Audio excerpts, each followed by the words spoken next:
Hey y'all, welcome and happy Monday. It's your boy Chris Avalon, and welcome to a brand new episode of Chris Avalon Unfiltered. That's where we basically talk about all things going on in celebrity news and pop culture. So if that is your thing, definitely stick around. And if you are tuning into this today's show, you know what to do, y'all. Hey, please hit that like button and that subscribe button and smash that notification bell so that way you know when we go live with a brand new episode of Chris Avalon Unfiltered. And beginning of the week, we got a lot of tea to spill. So, of course, we got to talk story of the hour, as y'all see in the banner.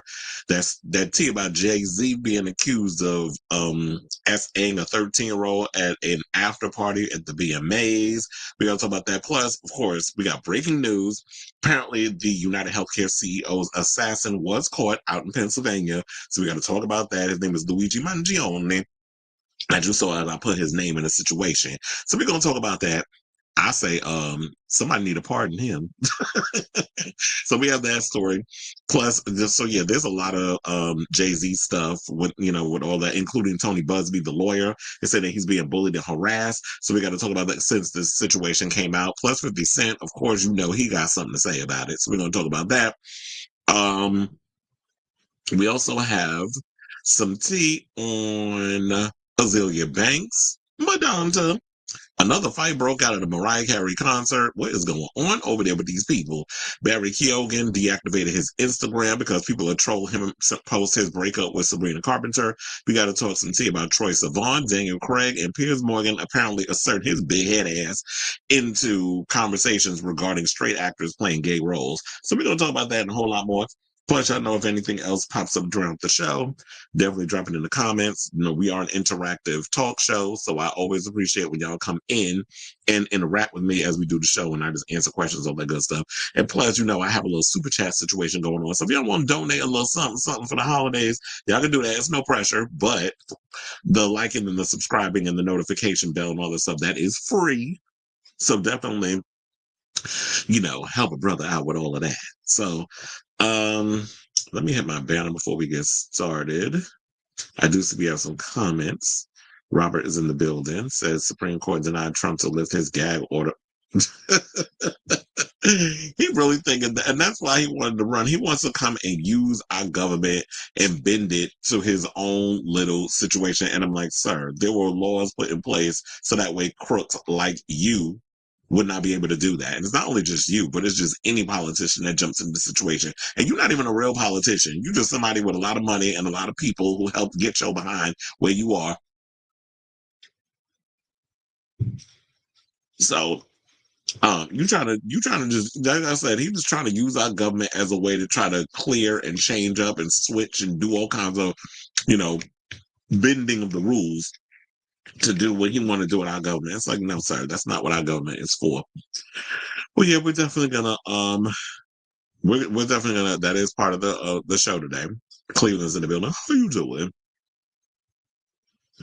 Okay, so now let's get into our first topic, which is this story regarding the UnitedHealthcare CEO assassin. So I'm sure a lot of y'all have now lived under a rock with this situation, but yes. So the other day, one of the the United Healthcare CEO, Brian Thompson, was assassinated, because that's literally what it was. When he was leaving, I think he was leaving or attending, I can't remember off the top of my head, but he was bypassing this hotel in Midtown Manhattan. In broad daylight, some guy went and pulled up on him and pop out him in the back, and then there was a whole bunch of things about resist and a whole bunch of other stuff that was written on the bullets. All that stuff is out there in the universe. You can Google schmoogle, it's there. So come to find out, the young person they found was today out in Pennsylvania. They said that he left the country. No, he just left the state. He just moved to, he just, escaped 2 hours away, probably via bus. So technically it was true. He did leave New York, but some people thought that he left the United States. He didn't live in the United States because he was detained in Pennsylvania. So apparently what had happened was, my friend Kevin Ortega Rojas, his wild with Kevin, posted over there, and child, when I seen these pictures of him out, because, when we saw Luigi, the pictures of him, well, we only saw his eyes with the jacket, and I heard that people was buying it, and I even see people in New York was trolling where they was all lined up like they was kind of dressed similar to him. The one on the end, I was like, first of all, you a little too big. That ain't you. You ain't the killer. Because so they were trying to. It looked like y'all were trying to do like some police lineup and just trolling the police, which I was having to cackle at because NYPD is a damn joke. Shout out to the people I know that are cops, but for the most part, we got this clown Eric Adams running around trying to get a pardon from Trump. You know, because his grifting behind. Because yes, he is corrupt. We do have a corrupt mayor in New York. I say what I say, and I don't give a good goddamn. Mayor Adams is a corrupt politician running around in New York. And he all of a sudden trying to backpedal and change up things because he want to get on Trump's good side so that way he can get pardoned. Meanwhile, Trump basically called him an idiot during the rally in at MSG. And I laughed. And the cops was in there.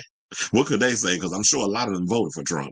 So you know, Eric Adams bleeds blue. He don't give a damn about the American people. He don't care even about New Yorkers. So him running around saying all this other stuff, you don't care about us. You will put the police before anybody. So to get that out of the way, they were getting mad because this young man was gooping and gagging him, left a bag of Monopoly money. He done escaped through Central Park on a bike. There was all kinds of stuff that was coming out, and everybody was like, this dude is literally out of here. He's smarter than y'all, and he's trolling.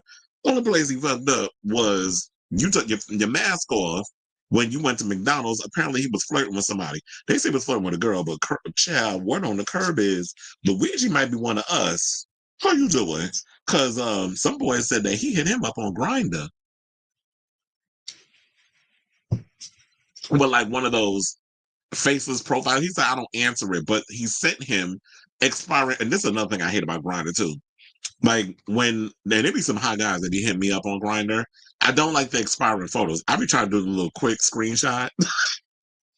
But I was like, why y'all be sending these expiring photos? Like I'm supposed to remember what you look like in 10 seconds? Like this is not Mission Impossible where stuff is supposed to self-destruct in 5 seconds. It's like, no, you can like I need to see what you look like, and I'm not doing no expiring mess. But apparently that's the tea too. That somebody said that this young man hit him up on Grindr. And when I seen these pictures of him, I was like, bitch, oh, I would definitely hit Luigi. Not hit him, but hit him as in we fornicating. So look at this picture. I was like, oh, how you doing? Yeah, he cute. But child, we said free Mr. Luigi. So yeah, according to the story, it says Luigi. Let's leave it on the other one because we thirst trapping over here. Yeah, we messy on this show. We gonna thirst trap. You're welcome. In the words of my girl from that show that was on MTV. Remember when she always used to be like, "You're welcome." Damn, I forgot her damn name because it's been so long since I've seen that damn show. But anyway, so they said Luigi Mangione because I always got to say it like I'm semi-Italian. I mean, I do have Italian cousins, but So anyway, so Luigi Mangione has been arrested in connection to the murder of UnitedHealthcare CEO Brian Thompson after a tipster reported seeing him at a McDonald's. Now I wonder if it was an employee or some nosy behind that was up in there getting the 2-for-1 or getting him a BLT. I don't like the a BLT or like a quarter pounder with some damn fries. Whoever snitched, your mother sucks cocks in hell.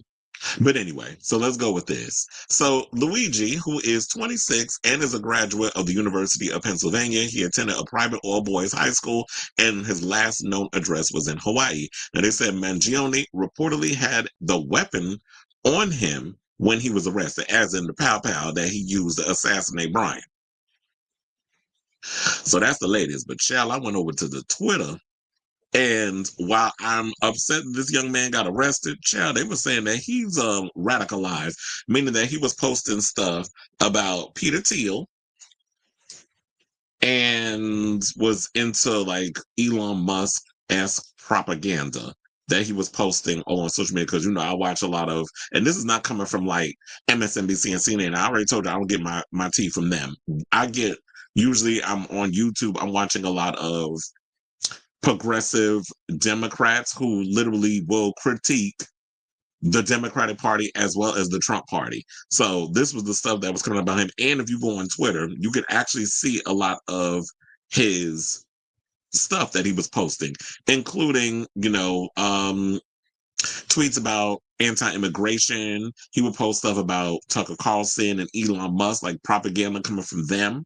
And so the way I was looking at it is like, I don't know how you could be a rebel of the people by, going against the healthcare CEOs and the way that the healthcare industry treats, and a lot of these insurance companies treat people, where you have bots that are put into place to deny healthcare to people, when, especially when we work a job for y'all to take money out to go against, or not go against, but go for, or go towards, I guess is the word, healthcare type of situation. So if I get injured, or if I get like any kind of ailment, the money that I'm paying from the job that I have towards the medical insurance situation, that money should be used towards that. But you got people that in these companies who are denying but getting kickbacks off of it. So something clearly happened to him, where I guess maybe he had spent a whole lot of money or whatever, or money went towards something. Maybe there was a situation where a family member or somebody within him has been denied. All the information as to the why has not come out yet, and I'm sure it's only a matter of time before we will find out the why he did what he did. But I'm sure more is pointing towards some type of healthcare denial type situation, or health insurance type of denial, or denying people coverage, or denying someone to get help for the coverage that they're paying out. But so I can understand you being a rebel on that. And I guess maybe, if politics aside, that is the one thing that I feel like all of us can relate on. And I think that people need to kind of put the politics aside and realize that, what, the real enemies are these millionaires, these billionaires, these CEOs, these one percenters who continue to take so much from us and leave us a little bit of crumbs, and we all fighting amongst each other while they continue to rob us blind. Those are the real enemies that we need to be going after. I'm not saying that we need to go out and pull an assassination attempt on people who continue to do us wrong, but there's so much power in us going against these establishments. But we won't just join together because we're so busy fighting, with racism and getting distracted by racism, xenophobia, homophobia, transphobia. We get so distracted with so much of that stuff that we're not realizing that that's the smoke screen that they're using while they continue to rob us blind. So, until people decide to unplug from the matrix, things aren't going to change.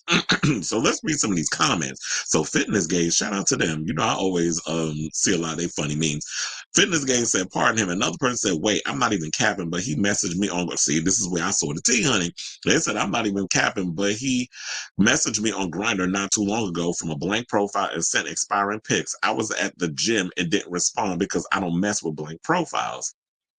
So, and another person said, and I do agree with this, it's like one person said 2 kids were stabbed in New York City for not speaking English. And yeah, there was a story that came out a couple of days ago. I can't remember. I think it was over the weekend in New York, where now we've got people who are getting so caught up in the radicalization and things of like Trump and posting stuff about, oh yeah, the immigrants are the enemy and all this other stuff. And when it's like immigrants are the backbone, as well as Black people. And, because slaves built this damn country, quiet as it's kept. They try to keep y'all from knowing your history in America. But immigrants keep money coming into this country. They pay billions of dollars in taxes. Like, all you have to do is do the research.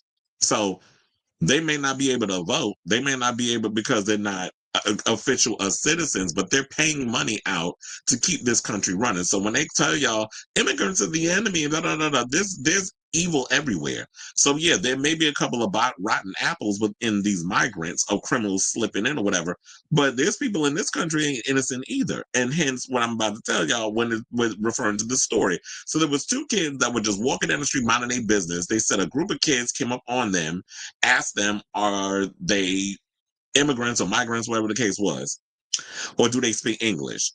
When the kids said no, both got stabbed. One, I believe, I can't remember exactly where, but one of the kids actually died from their injuries. So yeah, this is what we have to deal with in this country. Y'all sit up here worrying about a young man taking out a CEO, and I guess, we can get all on our damn moral high horse and talk about, oh well, murder is wrong. Murder is bad. Okay, what are we in fucking grade school? We all know that murder is wrong of anybody. But the context behind why people do what they do is sort of like, Yes, murder is wrong, but I get why so-and-so did what they did to this person. So we're going to look at the bigger picture, or we're just going to sit up here and do surface table crap and not really look beneath the surface and say, yeah, this is wrong. Yes, you should not be taking matters into your own hands and being a vigilante. But when we go and address the big elephant in the room, which is our the medical insurance company in America is horrible. You go to any other country, and their medical, their medical needs and the medical insurance and stuff is way better than ours. How in Canada they got Medicare for all, or everybody's got medical insurance. I don't necessarily know if it's called Medicare for all, but they have like universal health care, I guess we can call it. I told you about my friends in Spain, which I'm like, damn, I need to brush up on my Spanish so I can move out there. Y'all not gonna read me like y'all was reading Selena Gomez because they were saying her Spanish was bad. But she learned it for that movie. We're gonna get into the Golden Globe stuff in a second, but I just want to finish this story. So I just have to brush up on my Espanol because he was telling me that if you go to Spain, you basically, everybody's got universal health care, like everybody's pretty much taken care of. You got a situation, go right to the hospital, it's dealt with. And then, God forbid, if something happens to your significant other, because here they are a gay couple and they're married, so it could be, and I'm sure it works for the straights as well. That if you go and you get medical, that if God forbid anything happens to your significant other, that basically the government takes care of you. Meaning that if you need help with the insurance or like your rent and all this other stuff, they got you. In this country, we all working like working like slaves until our bodies break down, and we have nothing for the most part to show for it because people continue to take. It's like, even if you want to buy a house, back when my parents, I'm sure, bought a house, I'm sure it wasn't that expensive. I think it was like, well, my mother told me that when this, my childhood home that I grew up in, when they bought the house, that I guess the house was in foreclosure or something or another. So the house wasn't really expensive when it was coming up. And yeah, in the 90s, to get a house, it wasn't really expensive. I think it was like $30,000 or whatever the case was.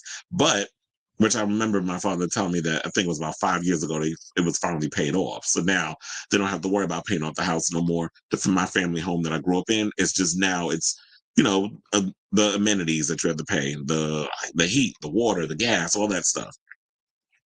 So, but now if you want to buy a house, you gotta have $500,000. Who the hell has 500 something thousand dollars to buy a house? Nobody. I mean, unless you're wealthy. The middle class is dying. So this is the things we got to think about. So yeah, so that's why I want to bring up with that. Another person said, I knew he was fine, but not fine. I said, child, y'all mess up. Somebody said, free my ninja. Okay, I'm gonna need y'all black people to stop referring to everybody as a nigga. Please, can we stop doing that? I understand that we've taken the word back and we've created it as like my friend or term of endearment, but everybody ain't a damn nigga. Like, we got to get creative, or a little more. You got to get a little more.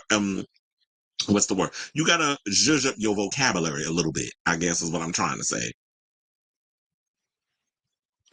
Somebody said putting money in his commissary.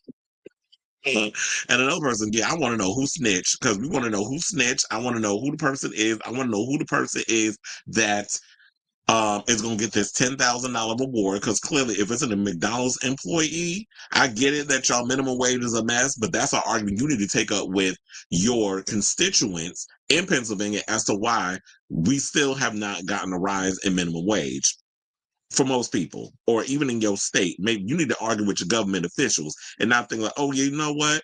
I don't care about this person, so yeah, I'm going to snitch. But I did hear one time there was somebody that was trying to because there is a story that I saw floating around. I posted on my website, chrisavalon.com, that there was some people that was going to be willing to help the police so that way they can get that award. And I heard that when people was going out saying, yeah, they'll do what they can to help, because they said that there was people that was like, I'm not lifting a finger to help them try to find out. Like, I don't understand why we got all these cameras in New York City, but y'all can't find a damn killer. Y'all need the people's help to try to help y'all find somebody. You got all these damn cops, a bunch that just graduated and had their graduation at Madison Square Garden, my job. So you got all these police that's signing up to be cops and coming out of the academy, and y'all got all these cameras all over New York City, especially in Midtown Manhattan. But y'all can't find a damn killer. Somebody had to snitch in freaking Pennsylvania where what they got nothing but damn trees and woods and dirt roads. Well, not necessarily dirt roads because I've driven through Pennsylvania, so it's a little like suburban-esque the way it looks. So they don't have as much cameras as we have in New York, but somebody had to go and snitch. So I want to know what it is. Name them in the words of Sutton Strack, so that we can troll them on social media and be like, "You snitching ass bitch." I kid, but not really. They said, I'm suspicious of this. Doesn't look like the original pictures, and he's only 26. That's because a lot of people have just been throwing it around. But look, they saying this is the killer. We'll see if this is him. But to wrap all this up, they said that he went to the University of Pennsylvania. He got a master in science and engineering, computer and information science, graduated with a master's and bachelor's in computer science, and combined 4 years. They also said that he has a wait, is it all the same thing? Oh, they said he's concentration artificial intelligence minor in mathematics. So yes, he's smart, which is how he was able to evade the NYPD. And so then he also said that he has honors in cum loudly. That's what I like to call it. HKN Lambda chapter top 1/8 of sophomore class in CSCI inducted. I don't know what all that means. But if y'all understand what that means, let me know. And they also said that he got his high school diploma in 2016. He went to the Gilman School, and his honors is valedictorian, highest cumulative 4-year GPA. So yeah, like I said, the kid is smart, which we all kind of knew based off of how allegedly, he had left Monopoly money in the bag. So, but wait, somebody said health insurance CEO killer Luigi Mangione has been taken into custody and was carrying a manifesto that listed his grievances with the insurance industry. I do apologize for any strife or trauma, but it had to be done. These parasites had it coming. So that's what they're saying, that was one of the quotes that he had. And so, oh shoot, they said to the stupid bitch that ratted out my baby, Luigi Mangione, you will be dealt with. So let me show y'all, or maybe I will get into trouble doing that. So basically, hopefully this don't get me kicked off of social media, but it's a cut from Family Guy. Well, I'm just gonna have to describe it to y'all. So it's a shot from Family Guy of the mother pounding her husband in the head. So that's basically what the shot is. So yeah, I'm not putting that up here. So yeah, that's all we got so far.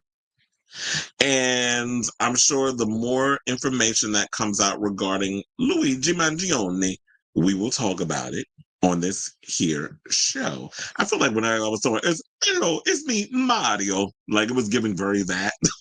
So yes. So I say all this to say, what do you guys think of this story in regards of this breaking news and this latest development regarding, Luigi and the UnitedHealthcare CEO? It's quiet as well, it ain't really been that quiet because I've been talking about it. I wanted the boy to get away with it, but then I'm kind of looking a little because of some of the information he was putting out there regarding like Peter Thiel and putting stuff out there in regarding what's his name? Like, he was just saying a lot of stuff because he said, in some clips that he was putting out here, where he's reposting Arjun Kamani saying Peter Thiel on many great startups being run by people suffering from a mild form of Asperger's and how we should view this as an indictment of our society.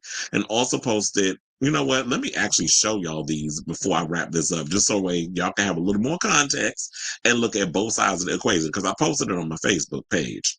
So yeah, so there's this from Mike Benz that he reposted, said, whenever I see legacy media headline, I can't unsee this skit. When it has like drugs, Xanax, MDMA, booger sugar, ketamine, LSD, and it has a dildo attached to the damn, whiteboard. And said, my political philosophy is the opposite of whatever this is. So the politics aside is a little, So yeah, there's him with the McDonald's. Well, clearly he like McDonald's chair because he got himself a Happy Meal. Well, I would love to make him my Happy Meal. Loudly as I say it, because it ain't really quiet as it's kept. So yeah, let me know what you guys think of this story in the comments down below. Now, speaking of comments, chat, I got a whole bunch. Hold on while I scroll on up. You said his name is Luigi and he's a hottie. Lord help. Okay. Yeah, I was like, oh, I want me to look. Shout out to the Italians. I've had some great sex with Italian boys. So, why you think I was fawning over Vinny until I found out he a Trump supporter. He was actually at the Knicks game the other day. I was like, oh, you still look like a snack, but I'm kind of mad at you. uh, Eric Adams should be the only one locked up. Yes, he should. I can't stand Eric Adams. He said, this is why you don't flirt with girls, future assassinations. Yeah, this is like, go and get your food, mind your business. If you want to get some pussy, at least wait till you leave the country and get you a Mexican girl. They won't snitch on you. And you said, well, because I would have been like, leave the country. It said the gays are lusting over Luigi or so. Of course, you know how the gays are. We a mess. I was just lusting over him during that segment. You said Luigi looked like he got a bit. Look, didn't I just tell you that tea that I heard? I mean, that I read y'all about the one that said that he hit somebody up on Grindr. So I would not be surprised if he is a part of our community. Those thick eyebrows and body. And you know the Italians, they hairy. And you know they got them eyebrows. Like you said, Luigi being a Trump supporter is why you're happy he was arrested. I was like, look, that was a part of me because I'm like flipping on both sides. It's like you sit up here agreeing with stuff that Elon Musk, and who's an idiot, and Peter Thiel, another homosexual, who some people said, was allegedly having relations with JD Vance. How did JD Vance advance to where he is politically so quickly? And so you said, I really don't care about his ideological positions. From his cover photo, he looks on his from his cover photo and books on his Goodreads profile, looks like he has serious spinal. Oh, did he? Well, and he said if FBI hadn't. Oh, they moved it up to $5 million. Well, look, hope it was worth it. Onyx says a McDonald's worker recognized him. I wonder if they'll actually get that cash reward. That's a good question because if he don't, then I know you're gonna be like looking like the fool. But I hope it was worth it for all that snitching. He also had a manifesto with him about the healthcare system. Yeah, I would have been like, you should have got rid of the gun. You shouldn't have had all that stuff. You had the evidence on you. Hey, Fuzzy, how you doing? He said the McDonald's is getting review bombs, saying fire the bitch that reported him. Justice for Luigi. Apparently, the McDonald's is closed. So was it an employee? It probably was a damn employee because I was like, look, the one you should be mad at, you should be mad at McDonald's for not raising their damn minimum wage because I'm sure the minimum wage is worse than New York's. I think I don't even know how much New York's is. Well, first of all, I don't make minimum wage because, well, I work at the Garden, but I'm not a food worker. And the funny part was, I heard the food workers, because I was reading their thing. I was like, wait, they make minimum wage? Somebody was like, yeah. So, ooh. I'm unionized. So I do not make no damn minimum wage. I don't think they are. But I make way more. I make over 20 an hour. Well, at the Garden. 22 to be exact. Okay, so they said, oh, how am I? Lovely. And you said people are mad. Yes, they are. They said, I'm a professional graphic designer. I make customized Twitch channels for streamers like logos, banners.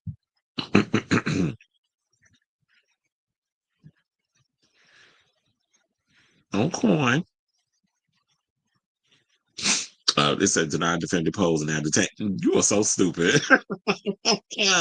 Not deny, defend, depose, and now detain. Well, I was gonna say I don't have I don't think I have Discord. Of course, it had to be some old ass. You said the snitch was a senior citizen, not someone working. Basically, she said my grandkids are getting a great. Well, you know what, girl, you better hope you make it to Christmas because if people find out who you are, that snitched, Molly, you in danger, girl. That's all I'm gonna say. So let's move on to this mess. And let's talk about, oh, wait, hold on. No, let's not move to that mess. I just realized something. I did not create my thing for the Golden Globes. I was like, wait a minute, because I had the Golden Globes the next T, so we're not going to do that one. We're going to wait for a little bit because I was like, I don't want to do too much negative schmegative. Wait, hold on, where did it go? Because I could have sworn I moved it on up. It didn't do what I wanted.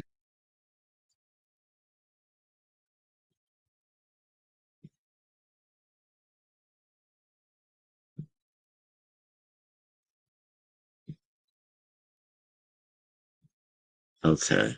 When are you actually going to listen to me? I do not like this thing because it doesn't do what I want it to do. Like I'm literally trying to move it down and it does want to move. Now you're finally where I want it. Now let's move on. And get into the Golden Globes, yeah, and then we'll get to the Jay-Z stuff right after. So the Golden Globes came out this morning, and I don't know, y'all be confusing me with y'all lists and stuff. So this morning, the 2025 Golden Globes were announced. Now, this year's nominees come on the other side of a particularly difficult period. Now, here's the thing that irritates me about the Golden Globes. Like, I realize it's all entertaining. The great thing about the Golden Globes, they all get to sit around the table. They get to drink liquor and, well, I don't know if it's liquor, but they be drinking wine and champagne and all this other stuff. I guess the harder liquor, you go to the bar and get that. But it's a little more fruit, loose and fancy free when you go to the Golden Globes. The only problem I have with the Golden Globes is, yeah, y'all be kind of head scratchy when it comes to how y'all nominate certain topics or certain films and the categories. Like what I don't get is we don't get into it. The Substance is in a musical category. There is no singing in The Substance. There may be some dance sequences because Demi Moore's character plays a Jane Fonda esque, Cher-esque, because remember, Jane Fonda and Cher at one point were doing workout videos, but they're like women of a certain age that they were doing that and they get pushed to pasture and all this other stuff. I don't know. Y'all have to see that. If you've not seen The Substance, it's a crazy movie that I absolutely enjoyed. Um, but they nominated it as like some sort of a music. I'm like, there's no singing and dancing up in here. There's choreography because of it's a workout thing, but this movie does not make sense to be in that. It's a body horror film, but I already get it, like how a lot of the industry kind of thumbs their nose at nominating things because of the genre that they're in. I don't. It's the same thing like the argument that I have with the Oscars is that they don't respect horror films, so they want to call it a psychological thriller, which is what they did with Silence of the Lambs. Silence of the Lambs is a horror damn movie. It's not a thriller and all this other stuff. Yeah, there's psychological stuff in it, but for the most part, it's a horror movie.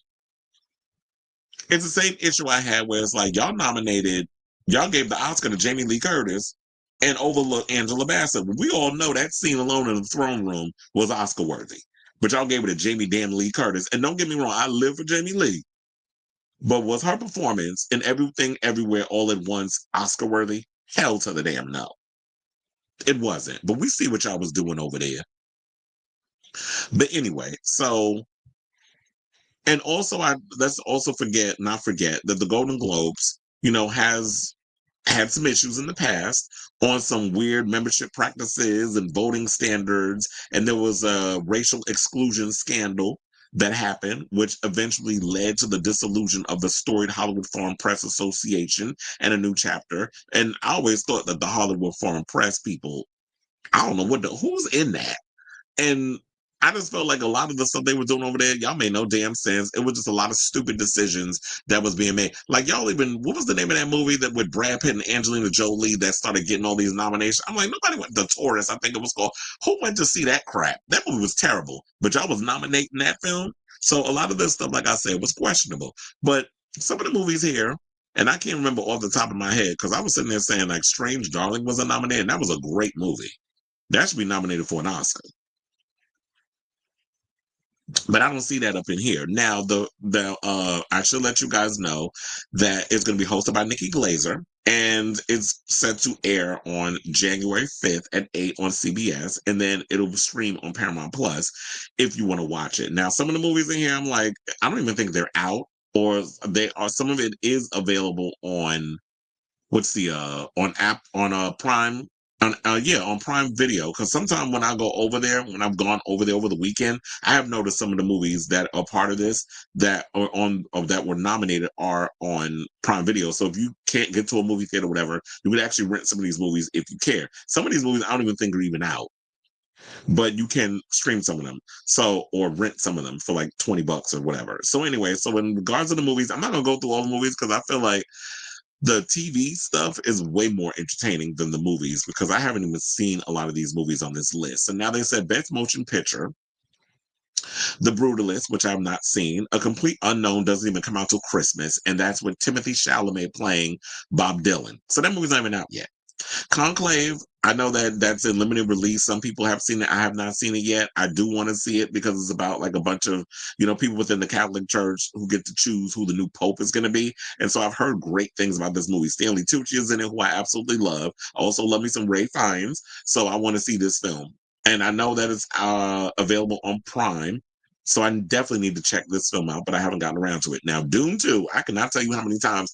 Oh, wait, actually, I could tell you how many times I've watched this movie. I've seen Dune 2 about 4 times already. So I absolutely love that movie. I would love for it to win.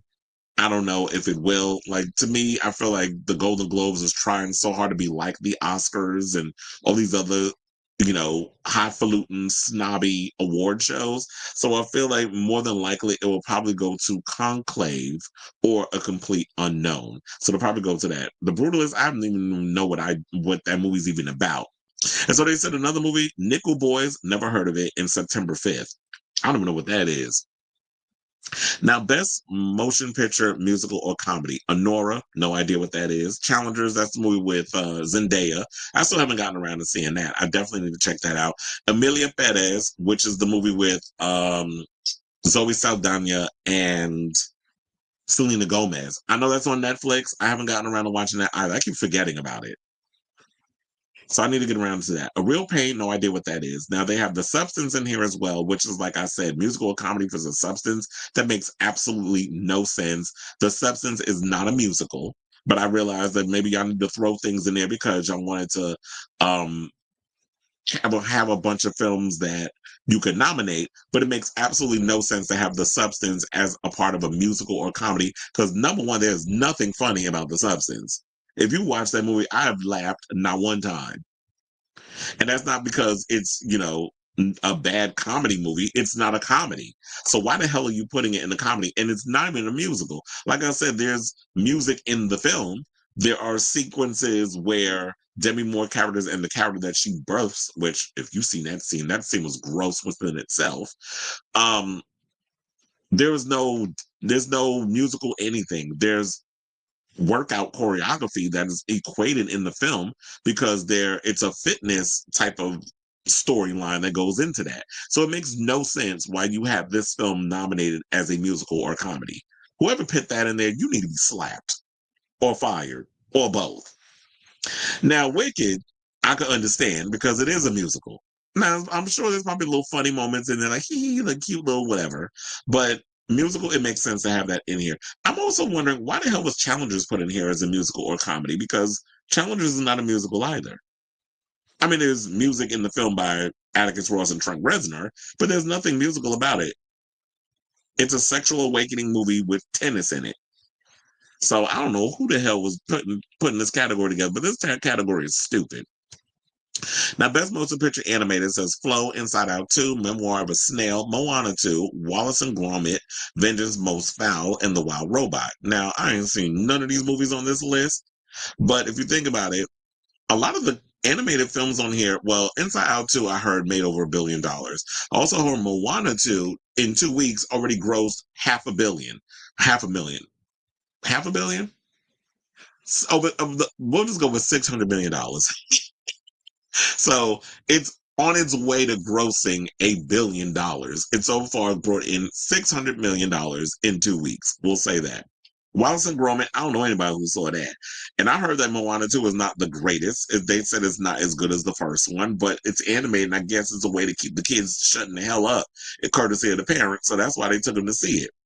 I did hear good things about The Wild Robot, and I haven't seen that. Now, cinematic and box office achievement, it says Alien Romulus, which I've seen twice. I love that movie. Beetlejuice. I still haven't gotten around to watching that because I I know it's on HBO Max. It just came out over the weekend. I just haven't gotten around to seeing it yet because I've been really busy. But I'm gonna try to watch it this week. Deadpool and Wolverine, I feel like out of all of these, that'll probably be the one that takes it because it is so far the movie that had the biggest cinematic and box office achievement. I believe it grossed, if not, I don't know if it made $1 billion, but it's close to it. So I would say it probably made close enough to it, or it hasn't. If it has, let me know in the comments if it has already. But I know like it was a huge box office hit, like one of the biggest hits out of all three of the Deadpool movies. And then also has Gladiator 2, which I haven't gotten around to watching that. I definitely want to check that out. Inside Out 2, have not seen that yet. I'm sure that's on Disney Plus. Twisters, I've been meaning to get around to watching this movie. I still have not gotten around to watching it because I love me, I definitely like the first Twister. And damn, I just forgot that the hot blonde actor's name that's in Twisters. That's in it. It's like all of a sudden I'm drawing a damn blank. I don't know why I want to say Colin Farrell so damn bad, but it's not him. Glenn Powell. Glenn Powell's in there, and Anthony Ramos. And I also forgot David Cornsweet, our new Superman, is in Twisters. I'm really looking forward to seeing Superman, by the way, because I did watch James Gunn's interview a couple of days ago, and he was talking about not only him, but also there's been quite a few actors that have been talking about how good David Cornsweet is in this movie. I heard he went to Juilliard, so that's probably why he's like one of those real thespian types. And I believe that for what they say, Christopher Reeve also went to Juilliard. So yeah, he was talking about it. Frank Grillo was talking about it recently in an interview when he was promoting Werewolves, which was not that good of a movie. I was entertained by the practical effects and stuff, but overall, as far as the story was a little weak for me, and it just felt a little anticlimactic. I know everybody be wanting to try to set up their movies for a sequel, but can we get through this film first before we start thinking sequel and branching out franchises? I think too many movies think like that. It's like get through and that's what I loved about, and we're going to get into that because it has been nominated. Penguin. Penguin was all about let's tell this story in this moment and then let it all lead up to stuff down the road. But we need to tell the story we need to tell here. And I really feel like movie makers need to get into that. Tell the story you need to tell and stop worrying about, oh yeah, let's get to season 2. You got to get through, you got to hope and pray season 1 does well for people to want to get a season 2. But if the opportunity presents itself, plant the seeds so that way you know where you're going to go with season 2. Y'all be trying to set everything up for the next thing instead of worrying about what you got in front of you. So yeah, it's had Twisters, Wicked, and The Wild Robot. Now, best motion picture. So let's get to, because I don't think y'all care about non-English language, but best performance by female actor in the motion picture. And I didn't even know Pamela Anderson made a movie. But apparently she's in a film called The Last Showgirl, and I just now heard about it when I read the nominations this morning. So I don't even know what that is. But then Angelina Jolie, Maria, which I've heard good things about that part. Nicole Kidman and Baby Girl, that's the movie where she getting her back blown out by a younger man. Probably the best on-screen believable sex she's had, more so than Eyes Wide Shut with Tom Cruise, because I don't even think anybody believed them sex scenes in that movie. Tilda Swinton, The Room Next Door, Fernanda Torres from I'm Still Here, and Kate Winslet in Lead. Now, I don't even know. I know about Kate Winslet in Lead because I've been seeing like you can rent it on Prime Video. So I was like, and I think she was like, she's a photographer that goes out and films war zones or something or another. And this was like, I think during World War II. It's at best performance by a male actor in a motion picture, Adrian Brody, The Brutalist. No idea what that is, but I do know Timothy Chalamet in A Complete Unknown because I said that's where he's playing Bob Dylan. Then they have Daniel Craig in Queer. So this is going to be a tight one because there's a lot of good nominations in this one. So yeah, like I said, Daniel Craig in Queer, which I've heard is a good movie, and he's great, sensational in it. I definitely want to check it out though. Coleman Domingo in Sing Sing. I've heard great things about him in this part. Ray Fiennes in Conclave. and Sebastian Stan in The Apprentice. Now, I don't know if he's going to get that one for playing Donald Trump, but everybody else, I feel like, well, I'm not really familiar with Agent Brody and the Brutalist, so I don't know what that is, but I do feel like it's going to be tight between Timothy, Daniel, and Coleman, and Rafe. Those are like a lot of strong performances. So I feel like in regards to this is going to be a hard one. And then I'm going to read two more and then we'll move on to the TV because the movie stuff is just all pretty much the same thing. So now, best performance by a female actor in a motion picture, musical, or comedy.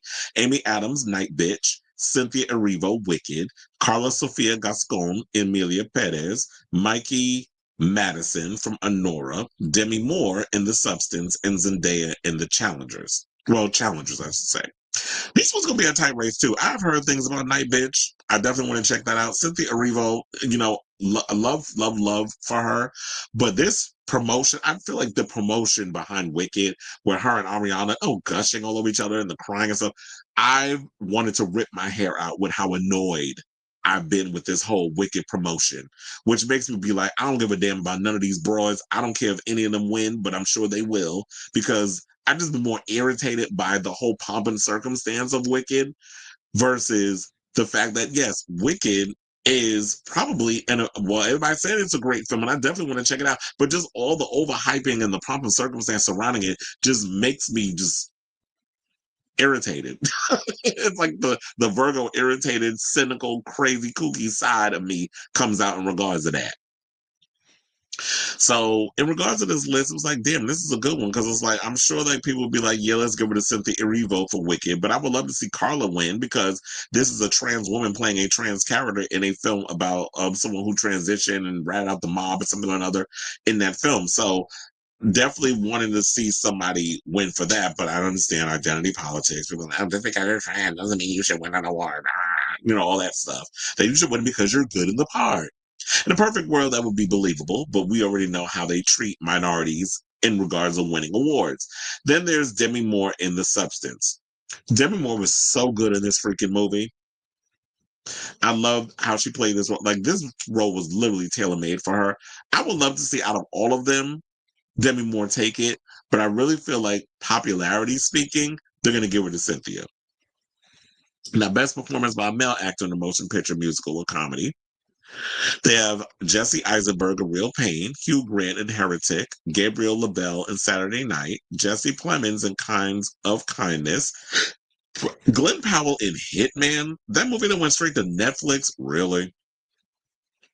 And Sebastian Stan in A Different Man. I feel like with this list, this is like the weaker list. Heretic came and went. I don't know anybody really that saw that movie. I know it's an A24 film, and there was mixed reviews on it. Gabriel LaBelle, Saturday Night. Now, I've heard that the movie's really good, but it bombed in the box office. Nobody went to go see it. First of all, that movie should have went straight to streaming. Not everybody's going to be spending all that kind of money to be going to a theater to watch that.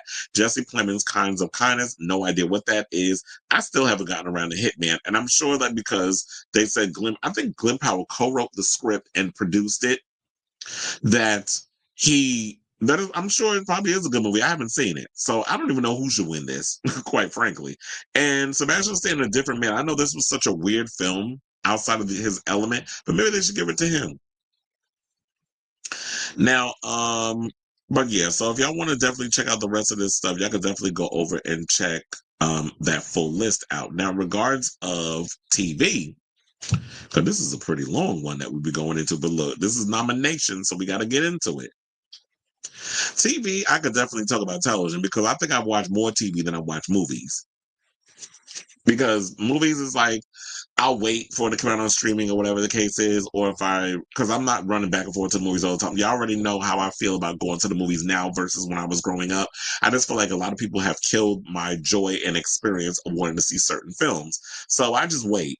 And the way y'all just be throwing movies and stuff out on streaming in like a month or two, what's the point of me going to the movies and spend $17 to go see a film? Or depending if I'm in IMAX or Dolby, damn near 30. And then on top of that, the concessions is expensive.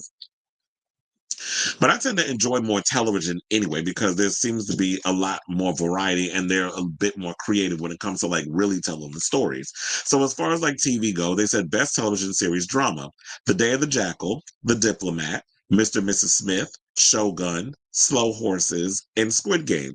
Now, The Day of the Jackal. I actually started watching that, like, I think around Thanksgiving. I think is when I watched it, or maybe a couple of days after. But it wasn't that long ago because it just came on the air. And I had heard stuff about it, and I like Eddie Redmayne. I started watching the show. It's actually really good. So I don't know if anybody has seen it, but definitely check out Day of the Jackal. It's already been renewed for season 2. It's on Peacock if you have it. And it's produced by Sky Media, I think is what it's called. So it's like, I think it's UK production. So it's a good show. And so yeah, if you have a chance, definitely check that out. The Diplomat, I think that just started. I think that's on Paramount Plus. I have not gotten around to watching that yet. I definitely want to check that out because I do like a lot of espionage spy type stuff. So I definitely want to check that out. Mr. and Mrs. Smith, as much as I love the movie with Angelina Jolie and Brad Pitt, I did not like the show. I did not like the chemistry of Donald Glover and the girl that he had up in the as John and Jane Smith or whatever. Like me being, I felt like Donald Glover as an action star is about as believable as The Weeknd is an actor. So I was not putting it, I was like, no. And I've heard that every season now they're picking a different John and Jane. I didn't even finish the season because I was just like, I'm bored. So it didn't really grab me as I wanted to. Shogun, I absolutely love the show. Looking forward to them bringing a season 2. I actually didn't finish it. I'm like 2 episodes left from finishing the season because I stretch out shows and I get sidetracked with other. I'm like, oh my God, I need to watch this and watch this and watch it, and I'll forget. So I got to go back and watch the last 2 episodes of Shogun. From what I've seen so far, I absolutely loved it. Slow Horses, not familiar with what that is. Squid Game, I'm already waiting for season 2. So it's hard for me to see like which show will probably get it. It'll probably go to Shogun. Now, while The Day of the Jackal and The Diplomat are relatively new, Shogun is a show that has been on everybody's tongue. It's won so many Emmy Awards. I can see that as winning. Now, Best Television Series, Musical or Comedy, they have Abbott Elementary, The Bear. There's nothing musical or comedic about The Bear. The Bear has moments where I'm like, but for the most part, it's a serious show. The Gentleman, there's nothing funny or musical about that show. That is the Guy Ritchie, series, whatever the case was, but that has oh my God, I forgot his name, the one that was in Divergent. He's in that. That makes no sense why that's even in this category. Now, Hacks, I understand it does have comedy in it, so I understand that. Nobody wants this. No idea what that show is. And Only Murders in the Building, yes, I agree. But for the most part, I just feel like y'all just pulling stuff out y'all behind because y'all need to pick 6 things to be in the category. But if I had to choose, it's probably either going to go to Best TV Series. I would either give it to either Hacks, Only Murders in the Building, or Abbott Elementary. Those would be my 3. The Bear should not even be in there, and neither should The Gentleman. And nobody wants this. I don't even know what that is, so that's just canceled by association. Canceled by default, I should say. Now, Best Television Limited Series, Anthology Series, or Motion Picture Made for TV.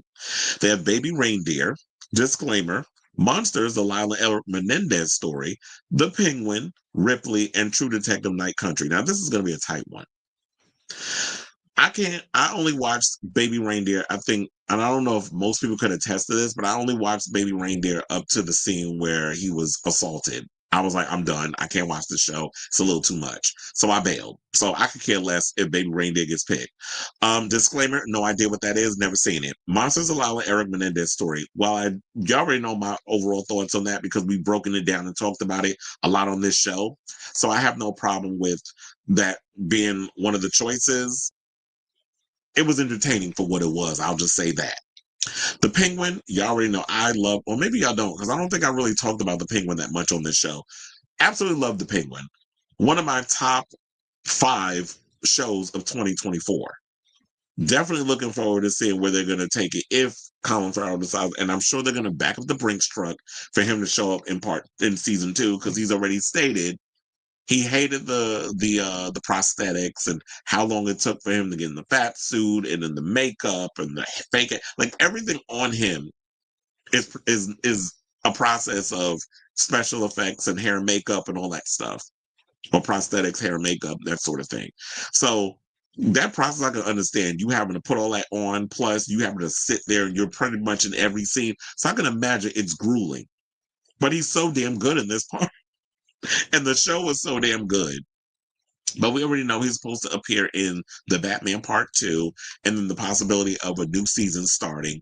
But if I had a choice, I'm definitely picking the Penguin. Ripley, I'm not really familiar with that. And True Detective Night Country, I like Jodie Foster and Callie Reese in it. The show as a whole, I felt like started out. The concept was interesting. The execution, I felt like, was just it was poorly executed. The execution was poorly executed. So I was a little disappointed with True Detective Night Country, but I enjoyed for what it was. I understood. I enjoyed the concept.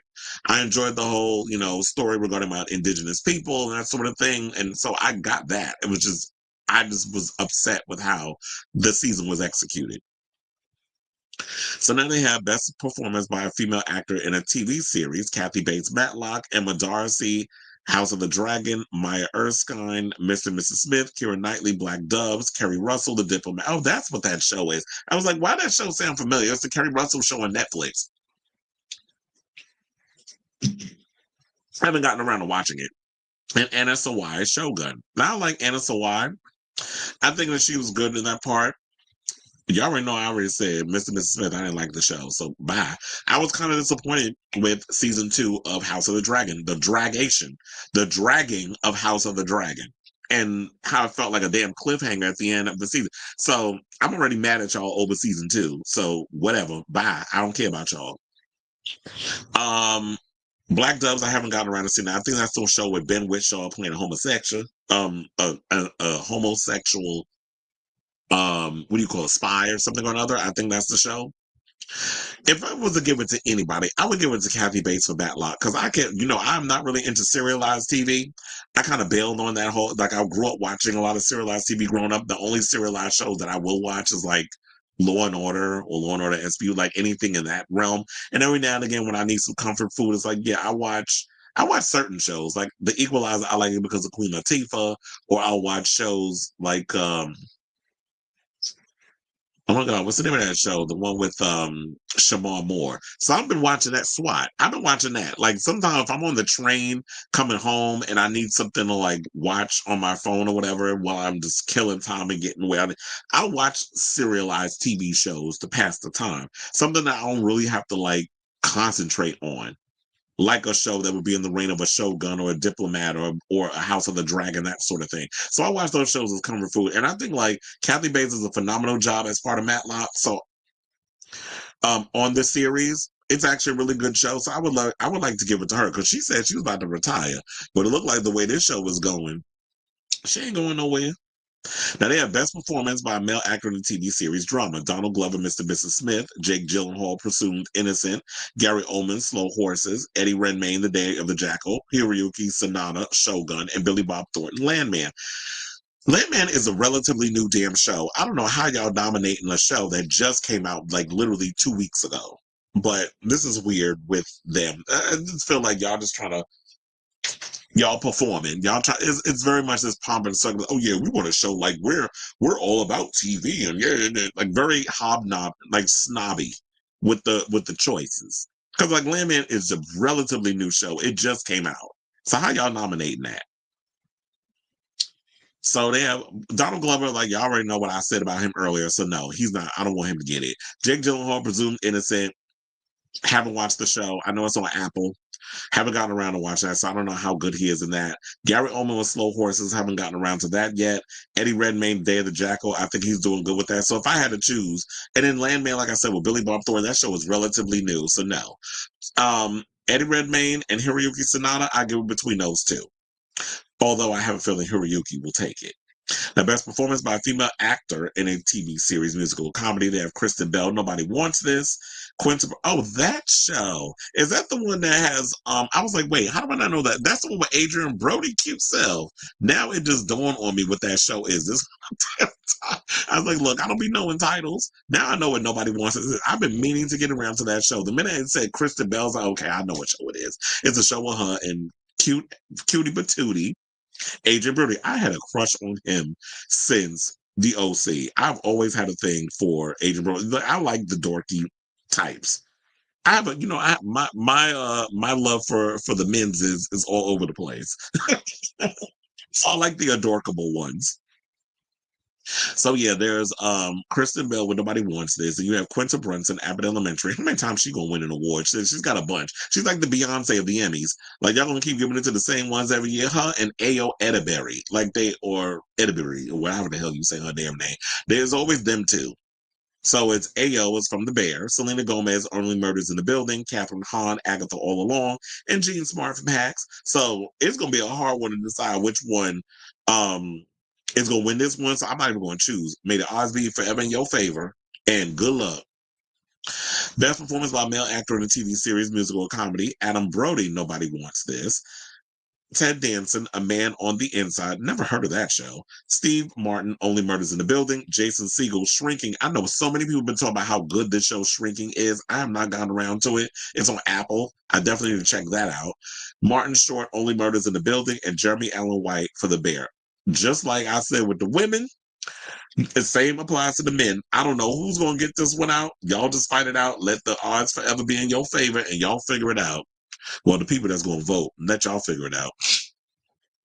And so it goes on and on and on and on. Let me just read two more and then we can go on because it's like, damn, there's so much in regards to this. And I feel like this segment is probably like 30 minutes long anyway.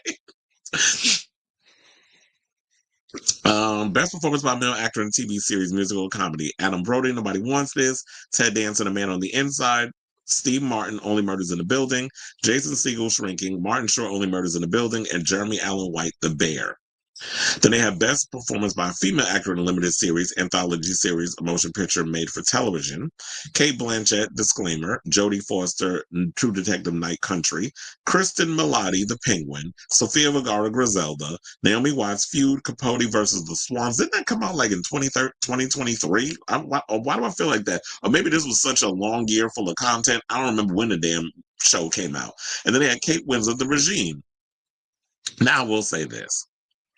It's gonna be hard, but if I had to choose, it would probably be between Jodie Foster and True Detective Night Country because Jodie Foster is such a veteran and she was so good in that role playing a bitch that I'm like, I would give it to her. But if I had to choose, it would be Kristen Milotti. I loved her as part of The Penguin. She did such a phenomenal job as Carmine Falcone's daughter in the show, Sophia. She did such a phenomenal job in the part that she played. And then that twist with the backstory and all this stuff, I was like, bitch, I live. And then you had Theo Rossi up in there, who's another one I was like, oh, I have a thing for him too. But he was so twisted in that role. And some people think he's Scarecrow based off of the part that he was playing in the show. But I would definitely give it to Kristen Milotti. She bodied that damn role. So they said Best Performance by Male Actor in Limited Series, Anthology Series, a Motion Picture Made for TV. So we have Colin Farrell, The Penguin, Richard Gadd, Baby Reindeer, Kevin Kline, Disclaimer, Cooper Koch, Monsters Aloud, and Eric Menendez Story, Ewan McGregor, A Gentleman in Moscow, and Andrew Scott and Ripley. Now I'm glad to see a homosexual like Cooper Koch get a nomination for Monsters. That's awesome. You ain't gonna win though, but it's nice to see that you nominated. Now, if I had to choose, you already know because I love the Penguin so much, I'm giving it to Colin Farrell. He bodied that part. And just the prosthetics and the acting and just clearly becoming this different character and how it's sort of like you sitting, I love this idea of this is a despicable character. You're not supposed to root for him. And how the writers of this series manipulated us. It's like, yeah, we here for the Penguin. But then he would do certain things like, you mother, you know, especially in that season finale what he did to Vic. So if you know, you know. So are we done? Because it was a lot, yeah. Okay, so look, here's the thing. If y'all want to go see the rest of the nominees, y'all already know what to do. You can go to my website or you can go to other places and I'm sure it'll be out there and they'll talk about it in depth. So without, like I said before, it's going to come out next month, January. It's going to be live on CBS and Paramount Plus. So I say all this to say, what do y'all think of this story regarding the upcoming Golden Globes? Whatever your thoughts are, let me know in the comments down below. Now, speaking of comments, we have a whole bunch.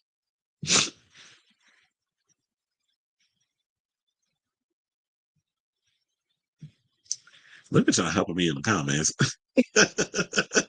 Oh, Felix, how you doing? You said Inside Out 2 was cute. Thank you for Glenn Powell. You know, I told another one I wanted to sit on my damn face. Oh, you said that movie made $1.3 billion, so it did make a lot of money. Oh yeah, I had heard about that. I think it just appeared on there. I think around the same time, or maybe not, maybe a week or two before Beetlejuice. But yeah, the documentary about Christopher Reeve, because I know that was in the movies, and I saw like his kids was on The View, and they promoted it. That is available on there. So I definitely need to go. I need to go check that out when I can get around to it. It's a lot of movies and stuff that I need to catch up on. Hopefully, I can get around to it. But you know, the holidays are very busy.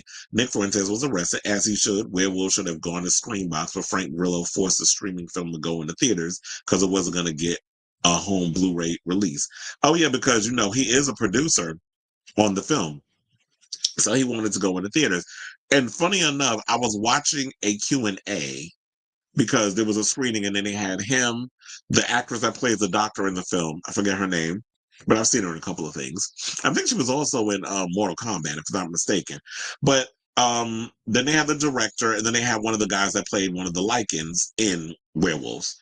If you don't know, same thing. In on the stage. And he got real defensive at one point because somebody said, how is it that, okay, there's this red moon that if you look up at it or whatever, you're exposed to the red moon, that it turns everybody into a werewolf? Why did they have to have a scene where it was raining? Like, could it still change? Because, you know, if it's raining clouds, it's going to cover it. You won't get affected by the whole werewolf situation. It didn't make no sense. And he was like, his response was, oh, it's a werewolf movie. It's not supposed to make sense. And I'm like, really? Because even if you're looking at werewolves, vampires, demons, that sort of thing. And yeah, on paper, those type of things is not real. It's supernatural. It's ridiculous. But if you're going to create lore within the ridiculousness, it needs to make sense for the audience. Like you can put things in there where this is like, okay, suspension of disbelief. And yeah, we're already suspending our disbelief looking at a bunch of werewolves on our screen because they're not real. But if you're going to create things, you have to create stuff in lore in that world that makes sense to what you're creating as a writer. So that part, I just felt like it was a defensive thing that he was just saying. He said the last show girl was good. There's Oscar buzz for Pamela. Well, that's good because, you know, everybody always said she was a horrible actress. But look, I went to the movie to see Bob Wire. It was like, I used to love me some Pamela Anderson. And you said Jasmine Savoy Brown said her and Mason have left us. Of course they did. She told them stick to just 80s millennials and Gen X for the fans. She was even attacked saying you failed doing Randy justice. How you gonna sit there and get mad at her? Look, child, I already saw we watch a movie. Hey Mike, who was going back and forth with the Scream incels. And I've been commenting on some of his on his like his tweets and stuff regarding that, like people get mad over any actor that signs on to the Scream franchise. And I'm sitting there like, y'all get mad over Melissa Barrera and Nicole Ford. They only was in 2 damn movies. How many was Nev Campbell in? 4.5 compared to their 2. But y'all mad. And like I said, go argue with your mammy because none of y'all showed up at the damn theater when Abigail came out. Where were y'all? Because I told you I was in the movies, and when I went to see it in a movie, which was in the Dolby Theater, which is one of the bigger theaters, like you know, it's second to IMAX. But I was in. They played it in a Dolby, and I paid my big money because Dolby ain't cheap. And I went to the movies, and I went and saw it, and it was not a lot of us in the theater that went to support this movie, and this was opening night. So when y'all sit up here and say all this, I just be like, y'all just love to get online and troll for the sake of trolling and run off with your damn mouth and want to threaten and all this other mess. And it's like, how you going to talk about she failed to do Randy justice? You only as an actor, because none of y'all clearly have been on a movie set. As an actor, you give whatever the director asks you, plus what's in the script. So I can only give you what you ask. So how you going to talk about you didn't do Randy justice? Whatever them writers wrote in that script, I gave what needed to be given. Now, I may have pushed myself a little more to give a little extra, but I don't want to be compared too much to what Randy already did, because if she would have did that, y'all would have still complained. Y'all would have came out and been like, oh, what, you trying to be Randy Meeks? Oh, stop trying to be like this character that was already there. You only can go by what's on the page. Because like I said, if it ain't on the page, it ain't on the stage. So as an actor, you can only give what you're being asked by the director and what's in the script. So what the hell are y'all talking about? I just feel like a lot of people just be out here bitching and moaning and stuff just because y'all like doing that. It keeps your booty holes puckering. So splash some water on it if you wanted to pucker. And you said Scream fans are meant to the Gen Z cat, or mean to the Gen Z cast, even forcing Mikey Madison to apologize for kill. Oh yeah, I saw that mess, and it's like that's what they wanted me to do. So why are you mad at me? Because you can't get at the directors? You're gonna get at an actor who was in the film because they were on the screen and you saw them, and it's easy to pick on them. That's where people are just short but slow. And you said I've seen the trailer for the last show, girl. It looks good. Jamie Lee Curtis is in it too. Super spray tan, looking like a cheetah. He said it seems like the Bear and Abbott Elementary are the only noteworthy cable TV shows out right now. True, because comedy ain't what it used to be. I think Ariana and Cynthia have been doing too much crap. Please, I feel so. They irritate my damn spirit. I just need them to go away. And it's no. Maybe it is a little shade, but I just blame it. Who can we blame for this? Is it the media who keeps sensationalizing this, or them just putting on airs? It's like, we get it. Y'all are friends. Y'all don't need to, like, y'all really vying for a damn Oscar. And it's getting annoying at this point. It's like, just be yourselves. Yes, Demi should take it because she ate that role that she played in that movie. Especially when she had to give way more than that, than the person that was the young girl that she birthed. I felt like Demi Moore had to do way more in regards to that part. Especially having to ugly herself up for that part. The other bro didn't really have to do that. The Apprentice flopped, but yes, it did. They had a hard time marketing it and promoting it because of the election season, and him winning the presidential election made them not promote it. It's not only that, but did we really need a Donald Trump biopic, especially when Donald Trump's buffoonery is playing out in front of us in real time? So we could watch Donald Trump for free versus having to spend money to go see a movie about his shenanigans and what he did to kind of come up in that world. So I just didn't understand the point of a movie about Donald Trump. Maybe y'all should have waited. Well, I was gonna say maybe y'all should have waited to make this movie until when he's like officially done with politics. Because after this, he can't run no more. But I'm hearing that he's talking about 2028. I'm like, what are you talking about? You cannot run again. This will be your second term. Yes, you didn't do it back to back, but technically you were the president for 4 years. Now you're about to be president again for another 4. That is your 2 terms. Nobody said, there's no rule that said that you do 2 terms is back to back. He said the new season of Squid Game comes out the day after Christmas. Yeah, I know what's coming out this month, but I haven't really seen any promotions around it, like trailers and stuff. And I'm purposely, intentionally, same shit, not watching stuff because I want to be surprised. I hate when people put too much stuff on TV and then it's ruined. Or I know too much. Sebastian Stan admits he should have been made when Joe first became this should have been made when it was becoming president. Waiting for 2023 to film it was asking for. Well, apparently it's bad timing on their part. I know they've dominated other movies in the past as musical or comedy before. Yeah, and it's dumb because it makes no damn sense. You said Kendrick Lamar and Post Malone are the number 10 and number 9 on Billboard's top artists of 2024. The top 5 will be revealed on Thursday, and we'll see. Did you see that video of Post Malone on stage in them tight shorts dancing? It was so funny. I'm like, what is he doing? But everybody loves Post Malone, so we can't go in too hard at him. I even like Post Malone, and look. I found out it's real petty. Shout out to Kendrick for doing, what is it? Isn't he wrapping up his show in Toronto on Father's Day? I'm like, you real petty for that. Roro said, you mean Luigi went to here you go. I knew you was going to say something like that.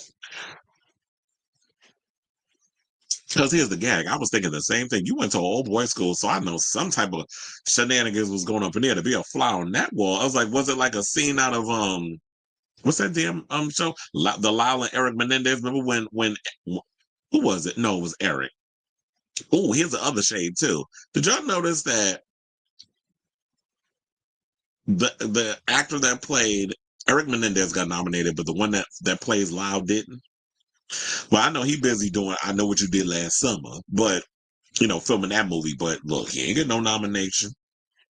I don't even think he was that good in that part. I don't even think he was that good in Grotesquerie either. So yeah, Cooper Koch is getting all the accolades and the attention. He's the better actor. And he's cute. And he's well endowed. Yes, I know. I've seen the movies that he was in. The movie that he was in with the parasite situation that was going with Jenna Malone. I can never remember the name of that damn movie. And then, he showed Peen again in the Lala Eric Menendez movie. Cheeto like Trump. Oh, you talking about that was her complexion? There's a trailer on YouTube for Squid Game. I'm sure there is, but I'm avoiding it. Cause but you already know how I feel about Netflix. I just hate the way how they drop whole seasons of shows. It's just like, can't you spread it out? This is why y'all shows don't last the test of time like other networks. Like when you look at the Penguin and all these other shows, people kept talking about it for weeks. We only talk about a Netflix show for like 72 hours, and then we done moved on to the next program. But if that's the way Netflix wants to continue to do their foolishness, then be my guest. Anyway, so now let's move on to the Jay-Z stuff, because there's a lot of tea that's coming out about that. So yesterday it was reported that Jay-Z apparently has been attached to a lawsuit that where he's been allegedly accused of S-ing a 13-year-old girl in 2000 alongside Sean Diddy Combs. And they said that this happened in an after party for I think of the BMAs back in that time. Damn, 2000s was busy, shit. So now that he took the Rock Nation social media account, and Jay has, or I should say Hove, has issued a statement about the lawsuit. And he's talking about that this is all a blackmail situation from Tony Busby, who everybody's been going in talking about he's an opportunist. And I'll have my thoughts on this, but yeah, it is a lengthy one. I was like, let's find the thing in case y'all have not seen it. And then because it's a lot that he had to say. So yeah, there is what he had to say. And now I'm going to read it to y'all. So now he said, my lawyer received a blackmail attempt called a demand letter from a lawyer named Tony Busby. What we have calculated was the nature of these allegations, and the public scrutiny would make me want to settle. No, sir. It had the opposite effect. It made me want to expose you for the fraud that you are in and in caps, very, now we're going back to the small letters, public fashion. So no, I will not give you, and now he says in caps, one red penny, 2 exclamation points. These allegations are so heinous in nature that I implore you to file a criminal complaint, not a civil one. Whomever would commit such a crime against a minor should be locked away. Would you not agree? These alleged victims would deserve real justice if that were the case. This lawyer, who I have done a bit of research on, seems to have a pattern with these type of theatrics.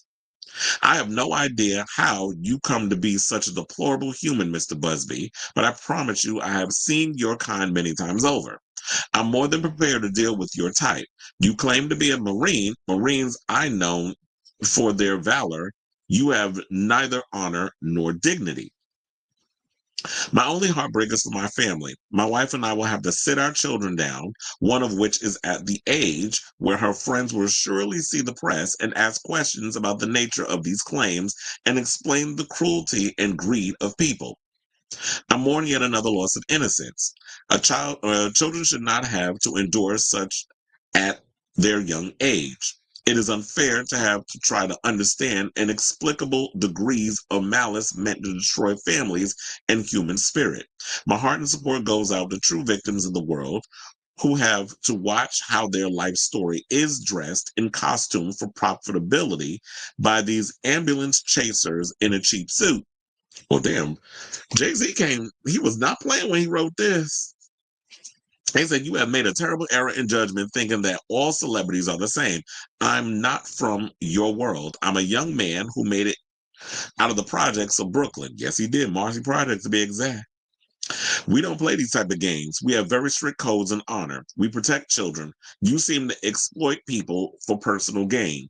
Only your network or conspiracy theorists, fake physics, will believe the idiotic claims you have levied, against me that I, if not for the seriousness surrounding harm to kids, would be laughable. I look forward to showing you just how different I am. And if that wasn't a threat, I don't know what to tell. Well, not a threat. I'll say that was a promise. And here's the thing. Do I believe Jay-Z had anything to do with this SA situation? Based off of this article, look, they have an opportunity, I will say, to prove this in court. Do I believe that Jay-Z would be capable of SA of a child? I don't think that he would. However, some people would say that didn't he have relations with Foxy Brown when she was 15?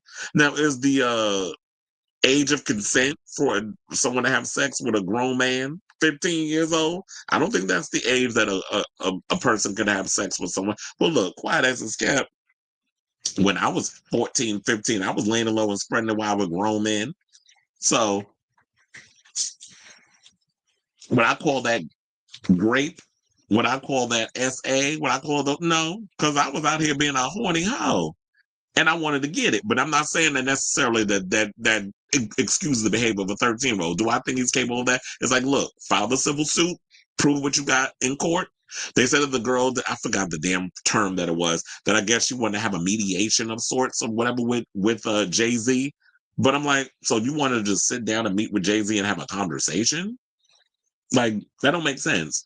So I want you, what was you going to say? I want you to admit what you did to me. And then, of course, I'm sure you wanted financial compensation. Nobody goes and just wants to sit down with someone who is a billionaire just to have a damn conversation. Of course, there wants to be some financial compensation throughout this whole thing. Pay me for my pain. I'm sure that's a lot of things that people have in their head, and that's what they agree with. So do I believe that Jay-Z could be capable of such thing? Look, I don't put nothing past anybody. These days, especially if you in the entertainment industry, I don't put nothing past these people. But like I said, if you have the opportunity to prove all of this in the court of law, do what you got to do to come with all the things you need to come with. Now, in regards to this, the only thing I feel bad about is the fact that I do feel like Tony Busby is giving me Gloria Allred. What's her daughter name? Lisa Bloom tease. Like, I feel like you looking for your celebrity out of all of this. It feels very much a lot of pomp and circumstance. It's like y'all making a mockery, or you're trying to make a little a show or like a parade out of sexual assault. And there's nothing funny about abuse. There's nothing funny about SA and all that other stuff. And that's the same thing I was going to say when it comes, because I thought about bringing up this story about Meek Mill going in on Andrew Scholes, who wound up saying that stuff about Kendrick, and because Kendrick was like, yeah, it's law, and that white people should not be talking about black women, or white comedians should be talking about black women. He felt the way about it. And of course, he's sitting up there with them old black and brown folk who feel like they can give him an excuse to say what he want to say, because they're not going to push back too hard on him, because they probably had issues with black women or whatever. But yeah, Jewish Hitler, you don't get to run up here and say, because that's how he looked. He looked like a damn Nazi, but you Jewish. Make that make sense. I don't understand how you can feel that you can come up here and say all the things you want to say because you feel you're white and you're a comedian. The comedian part is, left up to the perspectiveness, if you want to put that in the whole situation. I worked Andrew Schultz's comedy special. I worked his show. I laughed a bit at what he said, but he does like that frat boy toilet humor, whatever type of stuff. So if you find that funny, for the most part, it was cute or whatever, but I wasn't like like pissing my pants funny like I would if I went to a Matt Rife show or something or another like that. But yeah. So I just want to throw that up in there because it's like, yeah, you don't get to joke. Like, I don't find SA to be funny. I don't think that people should be using this as in a way of being being opportunistic. And that's what I feel like in so many ways that Tony Busby gives with these type of what he's doing with all these lawsuits, because it's like over 100 of them. So, like I said, with that, with Jay-Z and all this other stuff, hopefully, you know what, you work it out, you fight it in court. And then said that, yeah, now to wrap all this up, it said the lawsuit claims that in 2000, when Jane Doe was 13, Combs and Carter R-worded her at a house party after the MTV VMAs in New York. So, like I said, take it to court. figure it out and do what you got to do. So I say all this to say, what do you think of this story? Do you believe that that Jay-Z did it? That he, do you believe the allegations? So whatever your thoughts on that, in regards of, I also feel bad because I didn't say this part. I do feel bad for Rumi, Sir, and Blue Ivy. That this is something they got to deal with now because for the longest, and I forgot to bring this in, since the Diddy stuff came out, I've heard so many people on social media, Jay-Z next. They gonna get Jay-Z, or when they gonna come out with allegations on Jay-Z. Like, dang, can we just deal with one person at a time? Y'all be ready to drag more people into the conversation.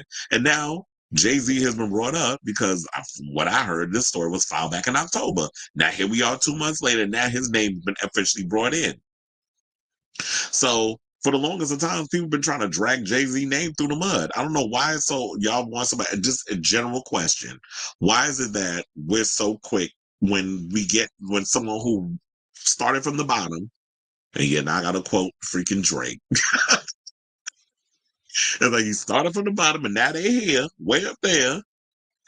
Why is it that the minute that there's somebody that works hard to get to the status of being a mogul, being a billionaire, and you can feel the kind of ways you feel in regards of Jay's business tactics. That's a whole nother situation. But because you mad about the tactics of the decisions he makes via, Rock Nation, Live Nation, or even the Super Bowl, which we're going to get into 50 Cent trolling in a second. Why is it that, whenever it comes down to that, y'all want to lump it all into one situation? Like, things could be mutually exclusive. You can be mad at Jay-Z over his business tactics and some of the shady stuff that he does business-wise behind the scenes, and how he's done a lot of people dirty, which Diddy has also, but then also separate that from the abuse allegations, if that is fact as well. So I do feel bad for the kids in this situation because now Blue's got to go to school and probably deal with people making little, whispering and making little comments and wanting to tease her and come for her. And then here she got to go beating up, and then she got to beat the hell out of y'all because y'all talk about her damn father.